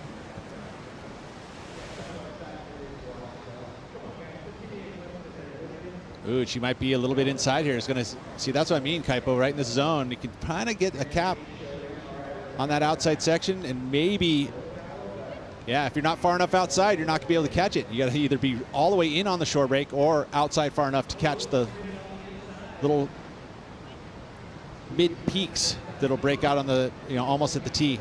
Well, let's hear from the last heat winner, Caity Simmers. Yeah, and she was just telling me that was probably the hardest heat of her life, so I'll just let you speak. Yeah, like I said, you never know with the ocean and the conditions that you have, like when you paddle out. It was totally different from just sitting in the lineup to when the heat started. Like, basically you're surfing the shore break right now, but you just gotta hope for the best and go with the flow. Well, you have a lot of experience, but how do you kind of like gather that in your body? Like, okay, I got this, I gotta do this and this and that. How do you program that in your mind? I feel like you have to find a happy medium, a good balance. For me, I love free surfing a lot, so I struggle with the competitive mindset a lot more. But nowadays, I have to just balance both. And when I'm in the heat, think of like a competitive mindset. And when I'm not in the heat, then I can just think how I want to think, I guess. I'm sure this Hawaiian crew here help you think how you need to think too.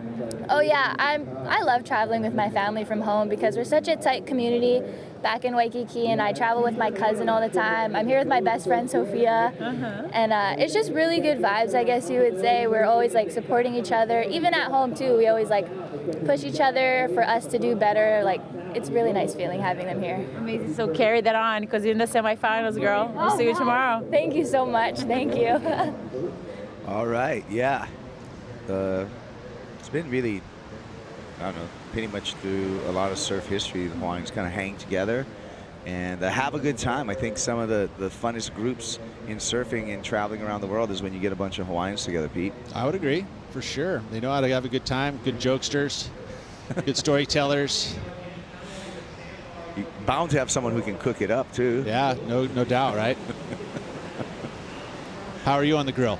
I'm gonna be honest. I'm just okay on the grill. You've learned to find the best cooks around. Yeah, huh? I find the best. I'm really good at talking story though. Like I'm a good storyteller. All right, so then you get someone else to cook, and you the storyteller. And You're then the we find somebody who can play some music too at the same time, because you need some music. You know what I mean? You don't need a Bluetooth speaker. All you need is a couple ukuleles, maybe a guitar. You know what I mean? Some beautiful voices, and we sing along. I love it. Yeah. No, I was just saying that, like, this is an interesting, a balance of like, hey, do you commit to the outside, or are you just going to surf the shore break? Because ultimately, I think if you do sit on the outside, you run the risk of actually not being able to find a wave because they're not as consistent out there. But you might have the ability to be able to catch that wave in the outside and glide in, and it really sets up the inside way better.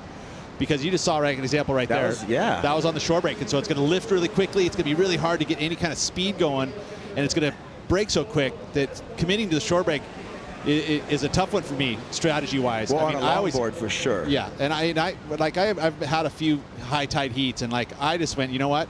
I'm going to commit to the outside. If it comes to me, it's meant to be. If it doesn't, the guys in the shore break are going to win the heat, and that's tough. But like, I've had a lot of luck sitting outside and just finding the little bubble, and then you're able to commit and cruise. Well, I mean, you're big wave Pete. You're always on the outside, man. Like that's like, no, when are you not on the? I've never seen you. We've known each other for like decades. I've like never seen you on the inside. But it's an interesting one to especially at Huntington. I mean, this is an example of like that was the hardest heat, for Khalees, because she didn't know. She was confused, probably figure out do I need to sit on the shore break, or do I need to go outside and catch the one that's going to let me glide into the inside? I mean, it's not going to necessarily have a whole lot of scoring potential outside, but if you can stand up and get the glide going, it's going to help. It's all about the early entry, right? Yeah. And the early especially entry with a longboard is going to give you some momentum going into, that shore break section, and a little head start is well rewarded. There's the example of it, right? Yeah. I mean, on a shortboard, I could see committing to the inside occasionally, but I still feel like there's enough energy out there to find a wave outside. Well, it was radical because Honolua and Sophia, you saw them paddle for waves, and because the ins and out of it, they couldn't get into the wave, or the wave broke too steep and too fast for them. And it's an interesting one for the priority judge as well, because look, there's a wave that's breaking outside, right? Yeah. That's where you need to be in order to catch it. You can't, it's either you're committing the 50 yards or whatever, let's say 35 yards out, or you sit inside, and now they're going to have to give priority, not at about halfway out. See, so tricky, but Honolua finds her way to the nose and just taps that 5 and hits the closeout, but unable to hang on to that closeout maneuver, Honolulu Bloomfield. But she's got a big head start right now on Sophia Kulane with just a 1-point ride, and that was not a takeoff, so she's not going to get any points awarded for that last wave. But it just shows you how difficult everything is out there. And I don't think that there's a whole lot of warm-ups going on in between heats, because they're having successive rounds going back and forth. So you're really going to have to make the adjustment during your 25-minute heat. You're not going down the beach, going and catching waves real quick before your heat, generally because you're trying to save energy. It was unfortunate here for Honolua. She, in that moment, she had the tip walk, she was good glide, and then a maneuver there. I mean, she probably goes 6s or 7s, if she makes that move. But unfortunate error there, goes down, so it's going to suppress the score a little bit. Well, I feel like a break, Pete. What do you think? Okay, go for it. All right. Well, that's pretty quick. We're going to take a break right now, but we'll be back with more action. Quarterfinal number 3 out in the water. It's the Vans Duct Tape Invitational.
Welcome back to the Vans Duct Tape Invitational here, Southside Huntington Pier. It's a beautiful afternoon this Saturday afternoon, day number 8 of 9 days of the world's largest action sports festival. And Sophia Kulhane finds the left and threads the wall. Nice big turn off that section and unable to. That was pretty cool. Complete. That was pretty cool. I wish you would have pulled it off because it would have been probably one of the better scores of this heat. Instead, incomplete, which throws down a 1.4 for her efforts. And quickly, Honolua has the 4.93 and a 4.33, so she's got the quick lead. Well, it's going to be a challenge right now for the longboarders with this tide, with this condition, with this well swell. But you know what? I want to hear the thoughts of Mitchell Salazar because he knows HB like the back of his hand. A Kaipo, I do, but first things first, Connie, get over here. We're doing a dive again. Watch this, guys. Watch this. Best thing you're going to see on TV today. Okay, we got it. Thank you. What's up? That's what's up. Connie Stewart, he's going to be in the semifinals tomorrow, the Vans Duct Tape Invitational. We're hyping up finals day. Pete and Kaipo, it's going to be an excellent one. We got the semifinals of the Vans Duct Tape Invitational. We got the Vans US Open semifinals. And guess what? Afterwards, finals. It's going to be an awesome day. 8 days of competition so far, but day number 9 is going to be the best one. Speaking of the best things about the Vans US Open, I also made a custom t-shirt a while ago at the Vans retail store. As you can see, went simple but beautiful. It's going to be good. Come and check it out tomorrow morning. One more dab. Yeah, one more dab for us. Just a dance move. Just solo. Something, Just solo. anything. Just solo? Just solo. Just solo. Okay. It's Friday. Oh, let's do it's finals day. Yeah. It's Saturday, Sunday. Hey. It's finals day. Go, boy. Yeah. Go, Mitchell. Go, Mitchell. Go, Mitchell. Go, Mitchell. Where's the dab? Come on, bring it. Yeah. That's a good time right there. Ladies and gentlemen, Mitchell Salazar. That was a good time. Hey, finals day tomorrow. You want to be here or watch or both. Here we go. Sophia Kulhane. And, oh. It would have been nice to finish that one off on turn. Got some footwork in there. Yeah, a bit of an error. At this point, when you're working that inside section, no mistakes can happen. Sorry. It needs to be full, complete. And now the different technique right here of, getting under waves in a shore break with a heavy longboard. Turning turtle. A little bit of the tail pop. That's that right there. Yeah, tail. I haven't seen a lot of turtles. I mean, maybe when it was bigger, you know, these are pretty close together to throw down the turtle. And then there's the one where you slide off the side, grab the nose, and just go underneath. Kind of just an off-board duck dive. Different techniques. I love it. Hey, you gotta learn to kind of negotiate through all of this stuff with your board. It's all part of it, and it is a bit of a challenge, but nonetheless, everyone's got the same playing field. We've got a lot on the line. It's a ticket to finals day if you come out of your quarterfinal heat, and you're looking at also big points on the World Longboard Tour. So true, especially with only 3 events. Ultimately, the final event being the double points. So ultimately, Malibu. That's why we're going to be able to crown that champion there. But you got to do well in that event if you're going to win the world title. Oh man, it's nearing happy hour, and with that, where's AJ? We are at the Flying Embers deck, and they have so much new cool products. So we got margaritas, we got mojitos, and this is a local company who a few years ago was just starting, hadn't found their name just yet, and there were fires in Ojai where the company is based. And so they actually named their company Flying Embers after the firefighters who saved everything for them. So this week, they've invited firefighters, lifeguarders, first responders, athletes, everybody to come enjoy the Flying Embers deck, take in the view, enjoy all the drinks, and whoever is on this deck, they are always having a party because it's right next to the host site, and I know y'all can hear this and are a little bit jealous of this one. Oh, sure are. That's a good time over there at Flying Embers, born in Ojai and brewed in Ventura. So a great brand, and they give back to local firefighter organizations as well. So a great brand with a great message and some great products, great new products, Pete. Embers on fire. That's right. All right, so catching up with the heat, 140, 1.4, 1.8 for Sophia Colleen. Has not even broken the 2-point mark at this moment. A little bit tough for Sophia. Yeah, it's the unfortunate errors. She pulls off just 2 of those moves on one of those waves, or on either wave, and we have a different heat. You know, right now a pretty good substantial lead for Honolua.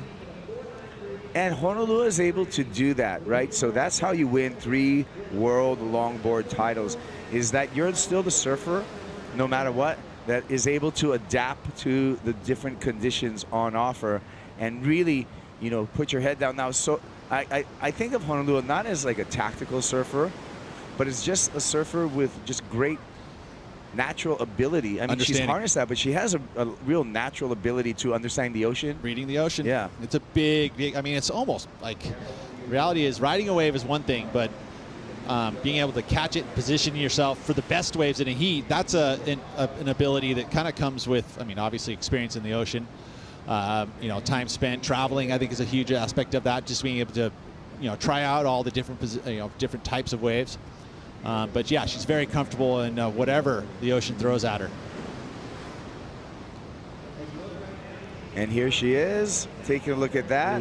Little paddle, probably a priority switch at this point. That looked like an effort to me. And the priority does switch to Sophia.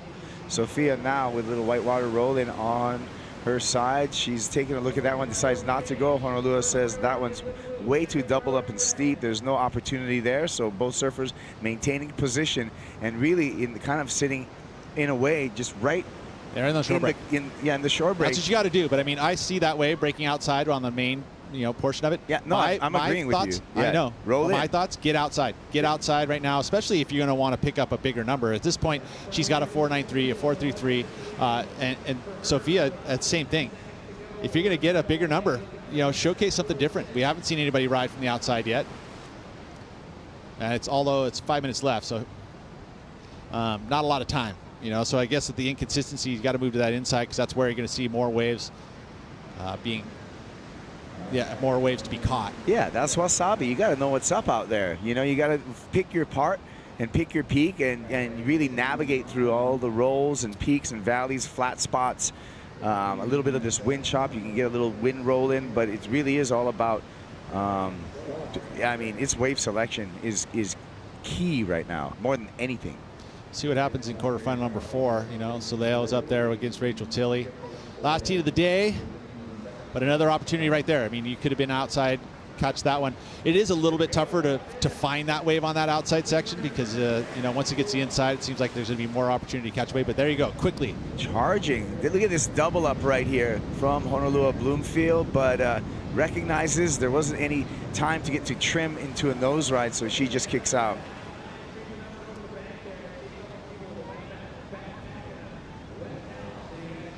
And we're going to roll through this. Do you have any good longboard stories, Pete? You ever shape a longboard? I do. Well, I've shaped guns. Okay.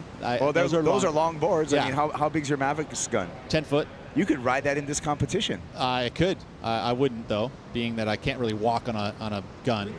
Yeah. And that's I feel like part of the criteria. No, it's long enough to be legal, but ultimately it's not really. The style of longboarding isn't going to get scored very well. I probably couldn't even get over a 3. But I do have a good story. Vince Collier, the late Vince Collier, Memorial Day event in Santa Cruz. It's one of the legendary Santa Cruz longboard events that happens at the Steamer Lane every Memorial weekend. And Vince Collier, we had an event where we'll get back to that. We'll get back to that as Sophia may be able to come back right now, but she needs a big number, a 7.46, but perhaps her best ride so far in this quarterfinal, and Sophia kicks out.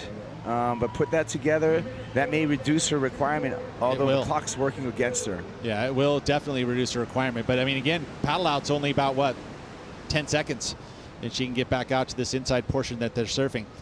Vince Collier, small conditions at the lane. In order for him in the final, he rode a wave backwards, facing out to sea, riding backwards, and he rode it directly into the rocks. Like, I mean, I don't know if you know Steamer Lane. Why? Entertainment. Commitment. Right. You know, like, destroyed a surfboard. Sure. Could have destroyed his head, but it was just Vince being Vince. And it's a funny story, but that's how he won the Memorial Day Longboard Classic, riding backwards into the rocks. Well, Vince Collier is not an animal. Not only a legend, but definitely an animal, an intimidating character. Live life to the fullest. And live life to the fullest. And so actually I guess that's the lived story there. To the last day of his life, actually. He was, on a good path at that moment. Generally his path was, ups and downs. Ups and downs as roller coasters. And he was on a huge up, actually hanging out in Puerto Escondido, had just surfed and gotten barreled all morning long, and passed away in a chair on the beach in Puerto Escondido looking at the waves. Wow. And a peaceful way to go. He was literally sitting there just looking at the waves, and all of a sudden his girlfriend came up and she's like, whoa, he's gone. And it was such a, hey, if you're going to go, man. Rest in paradise, right? BC. How's that? Yeah. Live life to the fullest and celebrate every day, I guess, is the lesson there. 1 minute remaining, and the score in and last for Sophia, a 3.1. She has reduced the requirement to a 6.16, and she does have priority, although she only has 45 seconds to find a wave. I see something breaking outside again. Yeah, there is opportunity there. I think there's enough waves that are breaking in that zone. Not always going to be easy to get to the inside section, though. There's a certain level of wave that has enough energy to do it. Here you go. Honolulu on the shorey. Oh, look on at the that. Tip. Finding a gem just in a coal mine. And that would have been difficult to pull off because those waves just stepped over each other. But what some great footwork. Here we go, Sophia. This is a chance for her. And some fangs in that wave. Banks it off there. Banks it back. Redirection. Comes through. Gets a little double up. On the way, all the way inside. At least she's giving herself a chance, Pete. For sure. Needs the 6.16. Was there enough in it? I guess we're going to have to wait and see. Personally, I feel like probably not. Well, let's start with Honolulu. This was pretty quick feet to get up to the nose. Very quick feet. And the finish would have been really important to up from the 4.33, at least to guarantee your spot to the 4.3. Look where she's trimming. Her feet are actually on the other side of the stringer. Little redirect there, which was good.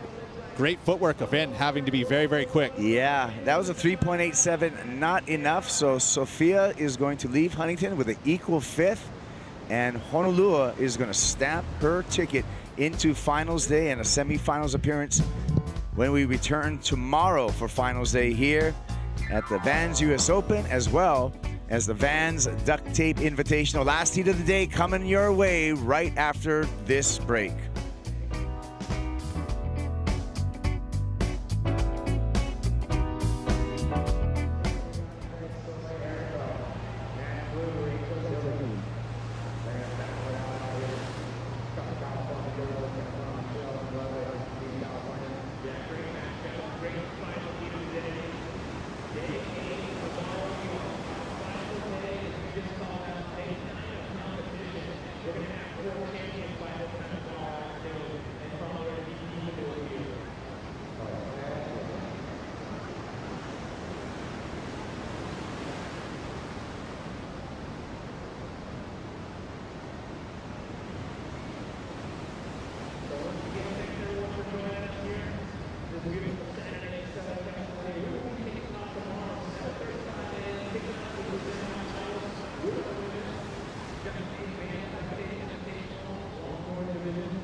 Afternoon here, day number 8 of the Vans US Open of Surfing and quarterfinal number 4 at the Vans Duct Tape Invitational. Soleil Erico and Rachel Tilley out in the water. We got 2 former world champs out in the water with Rachel Tilley, 2015 world champ, Soleil Erico, 2018 world champ. Unfortunately, only one's going to go to the semifinals. Yeah, and I'm trying to think of how did Soleil do at Manly? Did she end up in the semis or not? Because Rachel, I know, finished it 5th in Manly. So this is an important heat for her if she wants to be able to, again, vie for that world title one more time. Yeah, Soleil made the semifinals. So okay, she's so third this on is the ranking yeah, right now. so this is big for both these surfers, right? If you want to solidify a spot, or at least hold on to a result, because one of these results from Manly or here at Huntington Beach is going to count. So any way you can better what you've already got from Manly is going to be helpful, whereas Soleil already has a 3rd. So she needs a finals appearance to really improve upon her standings and chance for a world championship. And carry whatever she's going to have points-wise. Same thing for Rachel Tilley here. She already has a quarterfinal, so if she loses here, it's the same amount of points going into Malibu. But if she's able to get through, she's going to build. Here we go. Tilley with a step to the 5. I don't know if that's going to count if she actually rode out of that. Rachel Tilley, again, as we mentioned, the 2015 World Longboard Champion and the winner of the 2022 Vans Duct Tape Invitational paddle race that we had yesterday afternoon. Is that going to be annual, you think? Are we going to see that again? Yeah. I think it's going to start to be a new tradition. It's pretty cool. It's like the paddle race harkens back to kind of some of the surf club, longboard clubs in the 80s and the 90s when you do those paddle races. It's kind of a sprint race in and out of the surf. Have we had any, there was said there was no rules, right? Yeah, you can contact for okay, sure. Well, beyond that, can you actually grab a paddleboard? No. It has to be on one of your boards. It has to be on one of your boards. boards. Okay, so there is rules. Well, I mean, but there's no rules once you're paddling. Like I can grab your leg. I see. You know what I mean? I can bump you. I can do anything. There we go. Soleil. That was quick feet. Getting to the nose. Banks this off on the inside. That was crucial in some difficult conditions. Malibu's Soleil Erico. That's a nice start for her. Yeah, that's going to help a lot. First 2 waves, just a 1.5 and a 1.6. This is going to be the best wave of the heat. Again, with that shore break section happening so quick, able to jump to her feet. Good read here, straight to the tip. Yep, gets that tip. And then the roller coaster carries speed very well through that section. So again, this is going to be a pretty good number here for Soleil. So we're waiting for what the judges decide upon that. And the numbers are starting to trickle in. It looks like it's going to be a mid-range score. It does come in at a 4.67. Here comes Rachel Tilley. Actually takes a look at that, decides not to go. Got to be careful. This priority judge is not going to let you. If you make any kind of look at a wave, they might take away priority. Well, if Soleil was out the back, it might have happened. Yeah. Here we go. Tilley looks again and decides not to go. She's going to hold her position, looking for perhaps some landmarks on the beach. I agree with your assessment, Peter. If the surfers moved out just a little bit further and just catch a whitewater even that happens to break out there, and at least get some momentum running into the shore break, we shall see. 18 minutes and 50 seconds counting down here. I guess it's the same risk of surfing a different part of the beach, from the north or south, by going outside by 30 yards. you're running the risk of the inconsistency and not even catching a wave. And Rachel Tilley gets a little bit too much weight on the rail and just catches the heel rail. Let's hear from Honolulu Bloomfield with Luisa Florence. Hono, based on the conversations that I had with you earlier, I know you must be a little bit frustrated with your scoring and with the conditions, but you still made it to the semifinals. So how are you processing it all? I think I'm a little more happy with this heat. After my last one, I went out to the north side and just kind of tried to surf more, practiced, and then went out there and just kind of tried to catch anything I could that would be a score, you know, because it turned into shore break like right when my heat started, or I think it might have been the heat before.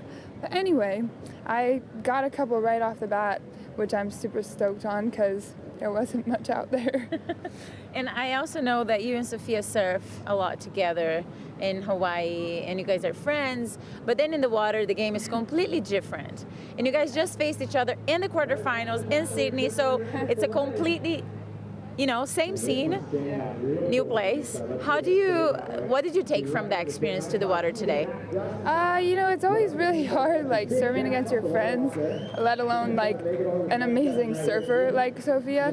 So, I don't know, it's just, you never know what's going to happen. She has way more than enough potential, but I just ended up getting the waves, you know, so, but super love her, like, super good surfer, so.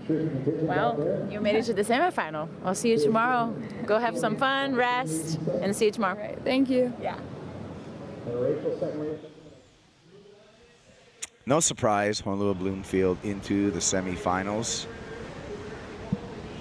No, it's interesting though, is that she already won the first event. So she's just here to just, yeah. You know, I mean, she's already going to be carrying, because ultimately with double points, you know, there's 20,000 points on offer. Or even just figure, I mean, I haven't seen exactly what the points breakdown is going to be. I can tell you. Okay, cool. Thank you. Please do. So these two events are, first place will take 5,000 points. Oh, 5,000 points for this. Right. Okay, gotcha. And then when we get to Malibu, then it's the full scale 10,000 points. Got it. Yeah. Oh, quickly to the tip. Nice work. And a roller coaster. Huge for Rachel Tilley there. Yeah, that was a 7-point ride for Tilley. So she's gone to the lead over Soleil Erico. Wow, that was quickly. Key. That was huge. I mean, we hadn't seen that in a long time, and that was a shore break ride that was the highest potential you could probably get on the shore race. So good job there for Rachel Tilley. Great read. Amazing footwork, too. I mean, I don't know how she was able to get to the tip, get back, and then get the roller coaster with all that speed still carried. So well done. There you go. Rachel Tilley now out in front of Soleil Erico. Erico needs to find the comeback now. She needs a 5.51. Can Soleil answer that call? We'll find out on the other side of this break.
Seconds.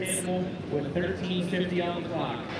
Yeah, you two battling it out so you guys can face Honolulu. Welcome back to the 2022 Vans Duct Tape Invitational. As soon as this heat is over, don't go anywhere. The 8:05 post show coming your way next. We've got Caity, Shannon, and the Hall of Famer, Peter Mel. We had so much great surfing today, from Challenger Series events to longboard, all setting up the semifinals and the finals tomorrow. So 8:05 post show right after this heat.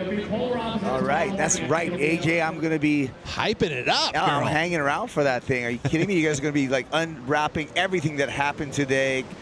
Chris Caity, Peter Mel, Shannon Hughes on that 8:05 post show. Keep watching. And Rachel Tilley is keeping on ripping right now. She's in the lead. She just got another wave. And I believe she did that under the priority of Soleil Erico. So we'll see what number comes in. She's needing to replace a 3.17 to increase the requirement for Soleil Erico. 12 minutes, 45 seconds. Counting down. Let's take another look at this wave, Peter. Quickly, top of the 5. This wave kind of creases on her, unfortunately, and she has to go over the double up, and that's where she ends up purling. Actually, I'm trying to wonder, where did purling come from on that one? Pearl, the purling, the term? Yeah. It's short for pearl dive, and pearl divers there we go. Jump into the water and go to the bottom, and that's how they gather their pearls. So Thank you, you had the Goofy Foot moment with me, like how Goofy Foot got we probably have a new audience, Peter. Like what is the origins of the word Goofy Foot? So this is what a story. I mean, there's a couple different lineages, but basically Goofy, which is a Disney character. Yeah. They had a moment where Goofy went surfing, and Goofy, and this was in I want to say the 60s that this was done, but he was Goofy Foot. He had his right foot forward, or left foot forward, right? Right foot forward. Right foot forward, yeah. Which means that the term Goofy came from the cartoon Goofy. I don't mind that as a mascot. 11 minutes and 40 seconds. Okay, but pearl diving, I get it. Pearled means it's short for pearl diving. Pearl diving. Yeah. All right. So good stuff there. I hate purling. Especially if it's on a 40-foot wave. It's probably not that fun. Nobody likes it, actually, you know? You know what I do like, though? What? I used to. Finding pearls? I used to. I don't get to do it anymore. I like making heats. And right now, Rachel Tilley is making her heat, and there is the support squad for Rachel Tilley.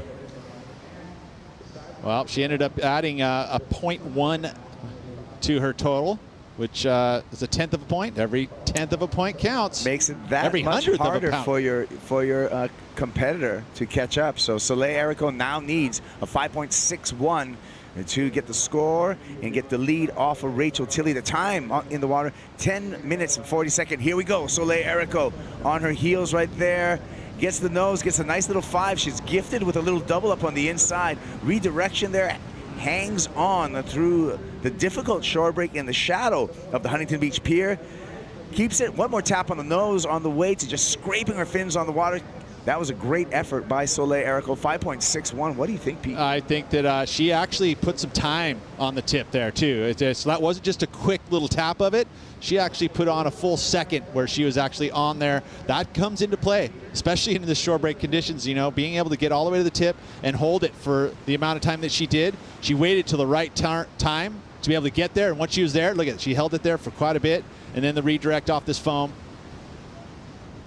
In comparison to the 7, I would say it's going to come underneath that, but only needs the 5.61 to turn it. I'm actually baffled right now because it's a 3.67. Well, okay, so held the tip time, but it wasn't that critical of a section.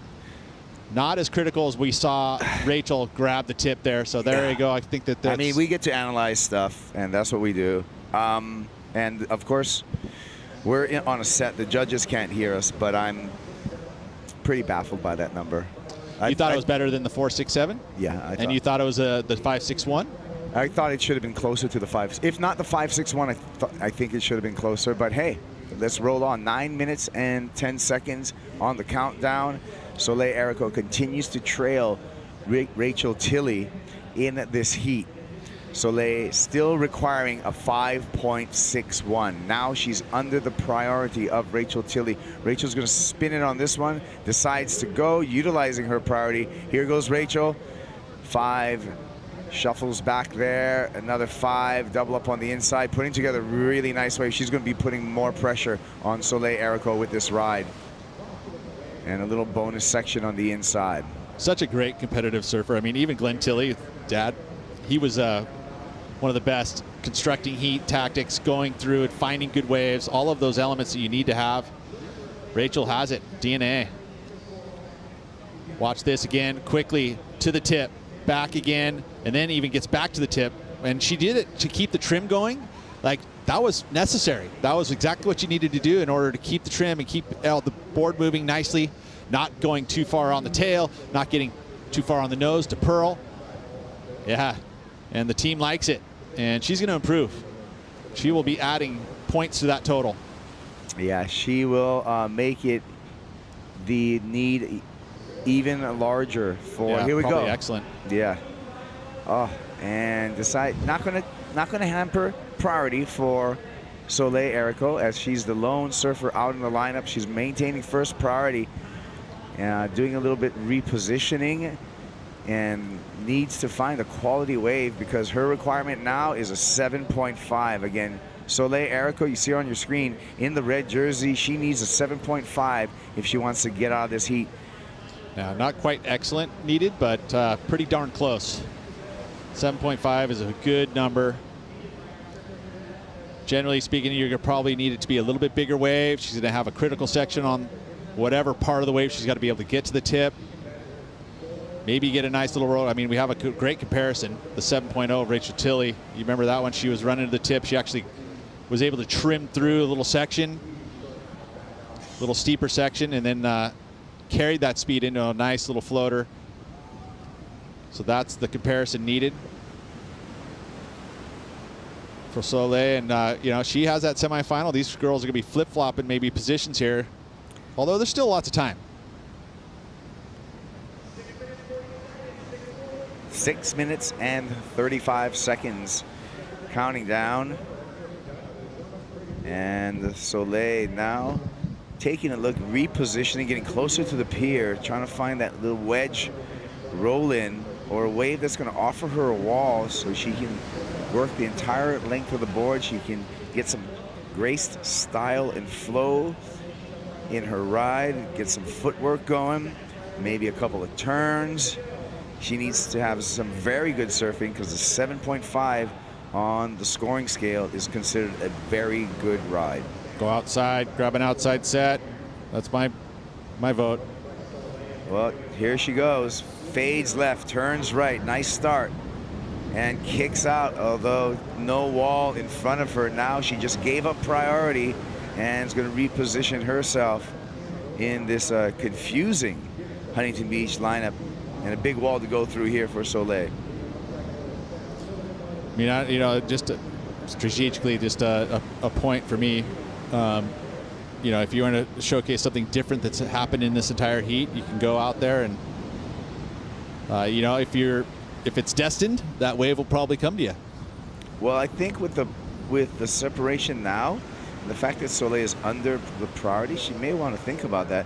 But here she goes.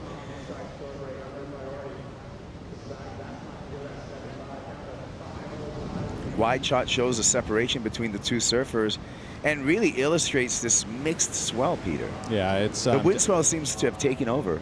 Yes, for sure. I mean, we've got the south swell. You know, Surfline had mentioned that you know, our last full day, but there's enough activity down there that we'll still see some southerly angled sets, especially when the tide drops out again, like for tomorrow. But you're gonna have to have your dancing shoes on, both in the longboard division as well as the shortboard division. You know, there may be a change in equipment for some of the surfers going into tomorrow. Well, Soleil did get a ride right there and did get a little bit of a hang 5 on the inside. So we'll see how that goes with the judges. And there's in the background, you could see an illustration of that turtle technique to get under the wave. And now, unfortunately, for both surfers, a set rolls through and all those waves broke on the outside and rolled all the way through the inside. Coach Kaipo would have had him on the outside. Coach Peter Mell said go out the back about, I don't know, 20 minutes ago. Yeah. Well, I mean, hey, look at. I'm not going to harp on it anymore. Nah, when you're in the set and you're looking at this and you have all the camera angles and you have the benefit not to have any nervousness with the jersey. Mental space in your head. I mean, it's really easy to have a big picture. I sit on my couch right here and start telling people what to do. I mean, hey, you're the smartest surfer in the world when you sit on the couch over here and you put on the microphones. Oh, yeah. Talk about everything. Should have done that. Should have done this. Why didn't you pull that off? I mean, that's just all in a day's work for us, Peter. Yeah, it's true. I got to shut my mouth. No, you don't. You're a surfing analyst. We need you to keep talking at least for another 3 minutes, and then we need you to talk through the 8:05 post show as well.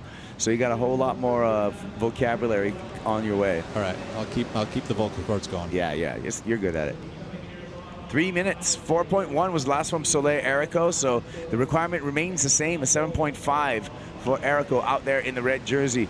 2 minutes and 50 seconds remaining, and Rachel Tilley, who has the lead, also has priority, and here goes Rachel's kind of drifting. Now Soleil's paddling towards Rachel, who has priority. So this is going to be a tough play for Soleil unless a two-wave set comes through. And you can see both surfers making their way to the pier. Let's check out our heat recap. Rachel Tilley to the nose, ducks through that section, and gets a little floating roller coaster on the inside for the completion. One more look at it. Yeah, that was nicely done. Again, backs it up with the 517. Really worked this wave literally to the sand just to make sure it completed that ride, adding basically the second highest wave of the heat and really a pretty good substantial lead.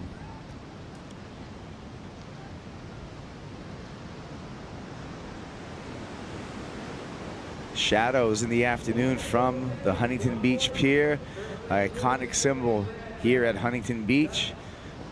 You want to visit Huntington Beach because there is so much going on here, and tomorrow might be a nice day to visit Huntington Beach because that's going to be our finals for the Vans US Open of Surfing and the Vans Duct Tape Invitational. You know how long the pier is, Pete? 1,856 feet. That's awesome. Right? Am I right? You're 100% right. That was really good. You know when it was built? 1902. You got second. Peter Mel. I don't even have to look at my book. You know, and for those of you listening, Peter did that. You know what's funny? Off the top of his head. Not funny, actually. This is a rematch of quarterfinal number 4 from the GWM. Yeah, from Sydney. Yeah. So it's payback. It's payback time. Yeah, Soleil got it. Tiller. And it's, again, they're seeding. They've just been battling against each other. And it was look at the closest of that heat, 11.77 for Soleil to 11.73. I remember that heat. It was a nail biter, and I think it was kind of like a buzzer beater finish in that particular heat. Look at the seeding is pretty incredible because you got like Honolulu was up against Sofia, and Honolulu took the win there. So now the quarterfinals, most likely, if it finishes, which it looks like it will in the next 20 seconds, Honolulu will be up against Rachel Tilley. So the seeding just kind of, the top cream always rises to the top. The surfers that have been putting it together and winning heats are meeting each other once again in the finals day. Yeah, I mean, that's what the elite do. It's down to 5, 4, 3, 2, and 1, and it will be a payback from Rachel Tilley. Great sportsmanship at the end of this quarterfinal number 4. High fives on the beach. Dad and Mom happy with the results, as they should be, because Rachel Tilley is on to finals day at the Vans Duct Tape Invitational, and we're going to be on to the 8:05 post show. When we return, you're going to want to tune in for all of today's highlights.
nothing left to lose now.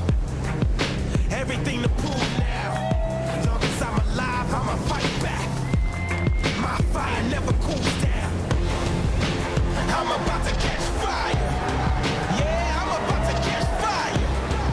Get ready for the new me.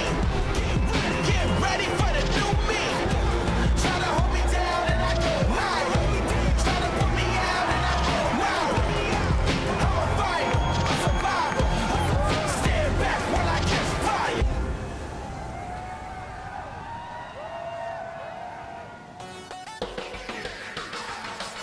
Welcome, surf fans. It's official. It's happy hour. That means it's time for the 8:05 post show. And we saw a lot of surfing today on many different crafts. All of them masters in their field. This is Rachel Tilley coming in from a really strongly surfed heat against Soleil Arico. Chris Cote here with Shannon Hughes and Pete Mell. I came and sat in Kaipo's seat and the edge is worn out.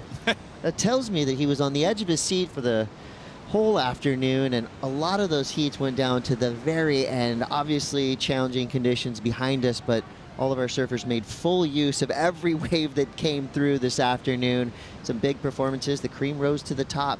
That was a nice way to finish our day here, Shannon. Oh, that was crazy. That was a battle, too, between Soleil and Rachel. They matched up a few times in the past, and Rachel's finally gotten one back to Soleil because Soleil's actually had the better of the exchanges. Crazy, crazy conditions today. It's kind of unbelievable that they were even able to pull out scores as well as they did and just look so graceful throughout. Yeah, Pete, it was not an easy place to surf today, but you know, especially when you put a 9-foot board on a 2-foot wave with 4-foot chops coming at you in every direction. Again, masterful use of the conditions we had this afternoon. For sure, and you know, again, trying to be adaptable because all of a sudden you're thinking you've got one strategy, and all of a sudden the tide moves up about 6 inches, and all of a sudden you've moved into the shore break, and all of a sudden your feet need to be that much quicker moving up and down the board. And I especially like that last heat because Rachel Tilley adjusted so well. She put some good numbers up there in conditions that were not conducive to longboarding. Yeah, and as we looked at the scores down the board, it was very even up until Rachel Tilley got that 7. So what was the equation to get a big score like that on an afternoon like this? It was pretty impressive to see the last 2 quarterfinals. They adjusted from that outside, recognizing that, I mean, those first 2 quarterfinals, nothing was happening out the back. So they needed to come to the inside. And like you said, Pete, really quick footwork and really reactive to kind of what was happening while trying to kind of keep that flow within their surfing. Finding a wave that had a good section and seriously sprinting to the nose while keeping that footwork was critical. Yeah, react, adapt, survive, and thrive. That's exactly what Rachel Tilley did in that last exchange. That was a big heat, especially for Rachel, who now finds herself in the quarterfinals of the Vans Duct Tape Invitational. She's up against the glass right now with Louisa Florence. It wasn't this seat, though. No. Go. I don't know if I can hear the... You're live. Go. Oh my gosh, go! I'm so sorry. She was just telling me she's wearing blue because that's when she wore her world title. Oh my God, just tell me about this heat. Yeah, that was such a crazy heat. I mean, we were riding the shore break in Honolulu and Sophia's heat before. That's when it kind of turned from no longer breaking on the outside and only on that shore break. And so, yeah, I just knew I had to have quick feet, and that one where I was able to get to the nose and then get a hit at the end, I surprised myself on that one and was stoked to get a solid score. That then I just knew I needed to up my 3 and sit nicely for the rest of the heat and put the pressure back on her. This is live TV, guys, and your family's right here just cheering for you. How special is, you know, to come back to California, be in your hometown, not hometown, but in your home, and then have family like just supporting you through this, you know, final. Yeah, well, because I live in Australia now, and it's great to be back here and spending time here. And my dad actually grew up here in Huntington Beach, and he competed in this event, which used to be the OP Pro.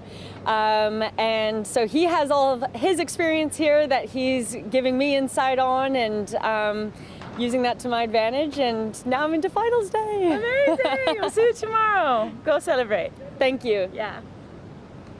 Thank you, Louisa. Congrats to Rachel Tilley. And I don't know if you guys remember, a long, long time ago, we had Challenger Series surfing this morning. It felt like ages ago with so many heats. But I'll tell you, it was a memorable morning for our Challenger Series heats. Let's go back to one of our first heats of the day. Caroline Marks going up against Molly Picklum. I think this was a heat that had big ramifications, not for the championship tour, but for the progress in both of these surfers who went wave for wave. This was a heck of a matchup from the jump. Well, yeah, that early start from Molly Picklum. She ended up getting an 8-point ride very early and putting the pressure on Caroline Marks, but not phased whatsoever. She was able to get up there and post 2 7s. Caroline Marks isn't really going to use these points anywhere. Matter of fact, she's taking points away. It won't go into her score line. She's not going to use them going into qualification for the championship tour. So Molly Picklum kind of needed these extra points. Unfortunately, she's going to finish with that quarterfinal. On to the semis is Caroline Marks, but I know that she wants a U.S. Open title.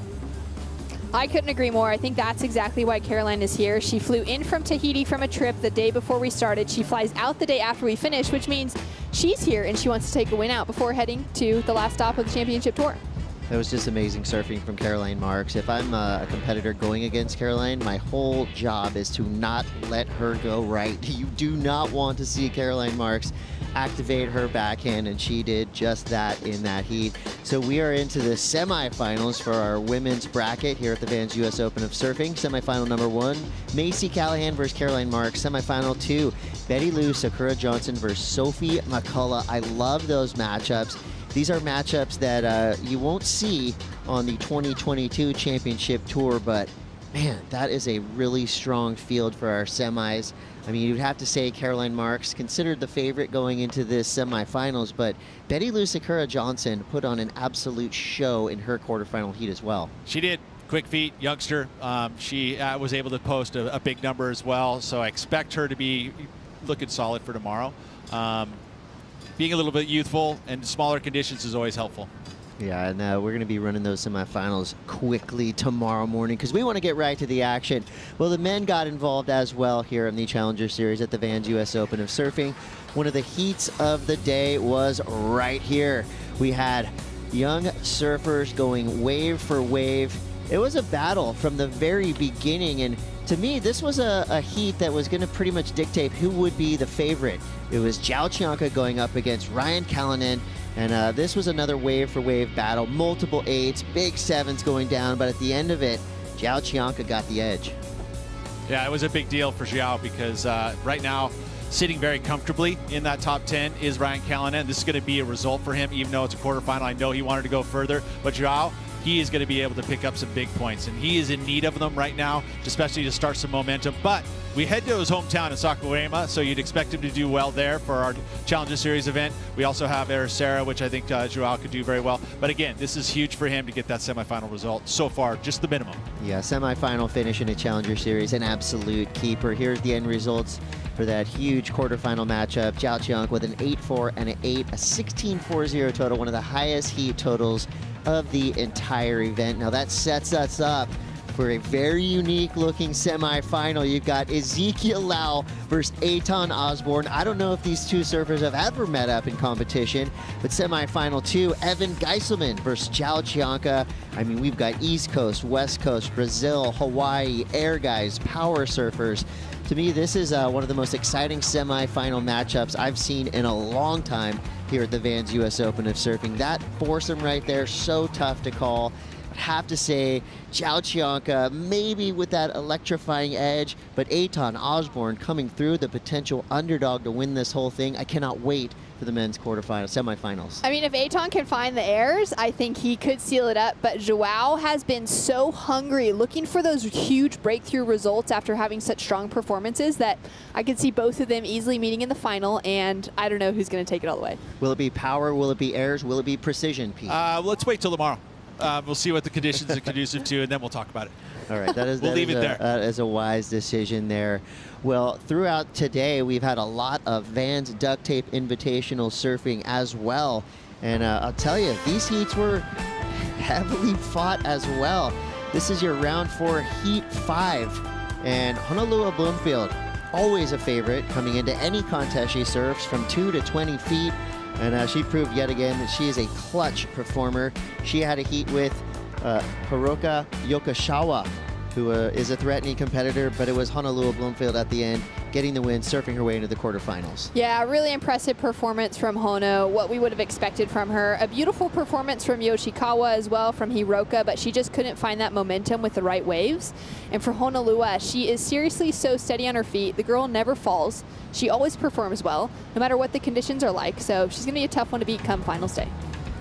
Here is your Vans Duct Tape Invitational final bracket, semi-final number 1, Caitlin Mikkelson versus Caity Simmers, Honolua Blomfield versus Rachel Tilley, superstars of longboarding, heading into the semi-finals, which will go down here on Sunday, tomorrow, the final day of the Vans US Open of Surfing and the Vans Duct Tape Invitational. And we did see men's action go down as well. Your semi-final bracket equally as stacked with talent. Taylor Jensen, Kaimana Takayama, Justin Quintal, Kaniela Stort. We've got world champions. We've got expert nose riders. I mean, I'd safe to say this is one of the best fields we've ever seen in competition for longboard, shortboard, whatever you got. Our semifinals are absolutely stacked. It's huge. I mean, for the Longboard Tour, this is essentially the championship tour of longboarding, right? They're looking for a world title this year, so we expect to see the best 20 surfers on the planet competing this week. And then for the Challenger Series, it's those surfers that are wanting to be in that conversation as well. So we got a huge day of surfing planned tomorrow, and I can't wait to see it get all underway. And it's very cool. We're going to have a combined finals day, duct tape and Challenger Series. And of course, all the activations happening behind us. Today is going to be a massive beach party. The Van Doren Village, of course, will be popping all day long. They've been working hard back there. You know, it's fun for the visitors, but I'll tell you, Steve Van Doren and the crew have been putting in the hard yards. The Vans Duct Tape Festival continues tomorrow from 9 to 4. This could be your last chance to ride boards shaped by Dakota Roach, Troy Elmore, Zion Wright, Holly Wan. And trust me when I say these are some eclectic surfboards. You're going to want to get down here and get your hands on one of these boards. After this, all these boards are going to be donated to stoked.org. And of course, the Vans retail store on the beach. This is a pretty cool spot where you can get exclusive items that you won't find anywhere else. And you know, we've all been around the world and back, us three sitting here. Isn't it wild where you see Vans US Open of Surfing t-shirts? I mean, I think every country I've ever been to in the last 5 or 10 years, I see at least one person with a US Open shirt on. It's wild. You got to have a gift, right? Come down here to the retail store, pick it up, and send it to all your folks around the world. There's a visual of the Vans retail store. They're so nice in there, too. You walk in there, you feel like it's your birthday. Everyone's cheering for, welcome to the store. So it's a really fun experience, and one that I hope most of you out there watching, at least if you're in the vicinity, can get down here and enjoy it. But if you're not, you have one of the best seats in the house right behind that camera, wherever you're at. Well, I'll tell you, the Stillhouse Top 5 is going to be epic. We're going to start it off right here. This is the Stillhouse, America's Finest Top 5, starting with number 5, Eitan Osborne with a huge win. Continues his roll into the semifinals. I will say that this kid has put together a very good, solid performance heat. He didn't try to go too big. He just surfed within himself. He put some numbers up out of it very early and didn't have to go to the air and still got the win. So we got to love Eitan, competitively savvy. He was so fired up, too. He had his brother, he had his dad on the beach waiting. Betty Lou Sakura Johnson got a 9-point ride, one of the highest single wave scores of this entire event. Stillhouse Unbreakable. Number 4 goes to Betty Lou Sakura Johnson. Seamless, powerful. Look at that opening section, just straight into the next as well. And just such good surfing from the young Hawaiian. I am so proud of the performance she's putting together, and getting 9s in conditions like she had this morning. We could be seeing exactly the same tomorrow. And let's say that there's a lot of pressure on that score there. She needed like an excellent number, and she put up a 9. Well, here's number 3 on your Stillhouse Unbreakable Top 5. Zhao Chianca takes down Ryan Callanan. So 2 favorites meeting early in the quarterfinals. It was all Zhao in this one. And you think about what he was able to do here, utilizing priority, and puts up the biggest number. Trying to sell this wave to him was Ryan Callanan, but he already knew he wanted it, and look what he did with it. He just destroyed this wave, put up a huge 8-point ride to back up the other 8-point ride into an excellent number, and he knew it. He loved it. Yeah, it was an electrifying performance. And all those claps and cheers from the beach, well warranted for Jalchianka. He wants revenge. He wants back on the championship tour. Well, this was a really fun heat to watch. Quarterfinal number 1, Caitlin Mikkelson. She came from being the queen of the reef down in Cardiff to the queen of the shore break. Put on an incredible show, even did an accidental backside air that was 100% awesome. Yeah, Caitlin just had such a good performance today. I'm so stoked to see her walking through into the semifinals. The flow, the grace, getting those nose rides in critical sections and making it out. That's really hard to do on a board with basically 0 rocker to make it out of that closed break. And your top spot on the Stillhouse, unbreakable. Top 5 is Caity Simmers. She was a standout from the very beginning of this event, and she continues to stand tall with style, with grace, great wave selection, incredible tube riding. Caity puts her name on the list of favorites to potentially take out this whole contest. She's had success here before. She won the last time we had the Vans Duct Tape Invitational here in 2019. That was not a WSL sanctioned event, and she took away a stacked field, so she could be going back to back. Well, we're all very excited about what's about to happen. I'm talking about finals day. We know it's going down right here on the south side of Huntington Beach Pier, the final day of the Vans US Open of Surfing. We're going to have Vans Duct Tape Challenger Series, men and women, all kinds of action. Tune in tomorrow morning, first thing. We'll see you there.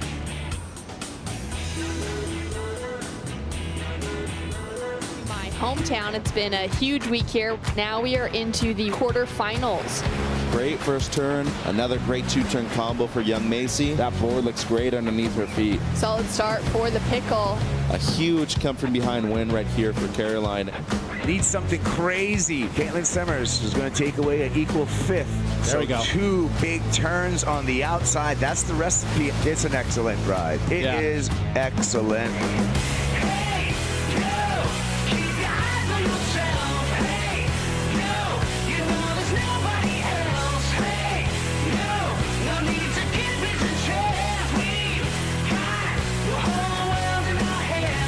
Welcome back, surf fans. This is the Vans US Open of Surfing, and we are about to enter the Vans Duct Tape Zone.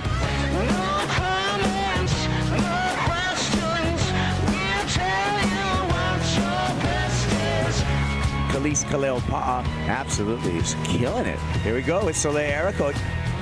That's Wasabi.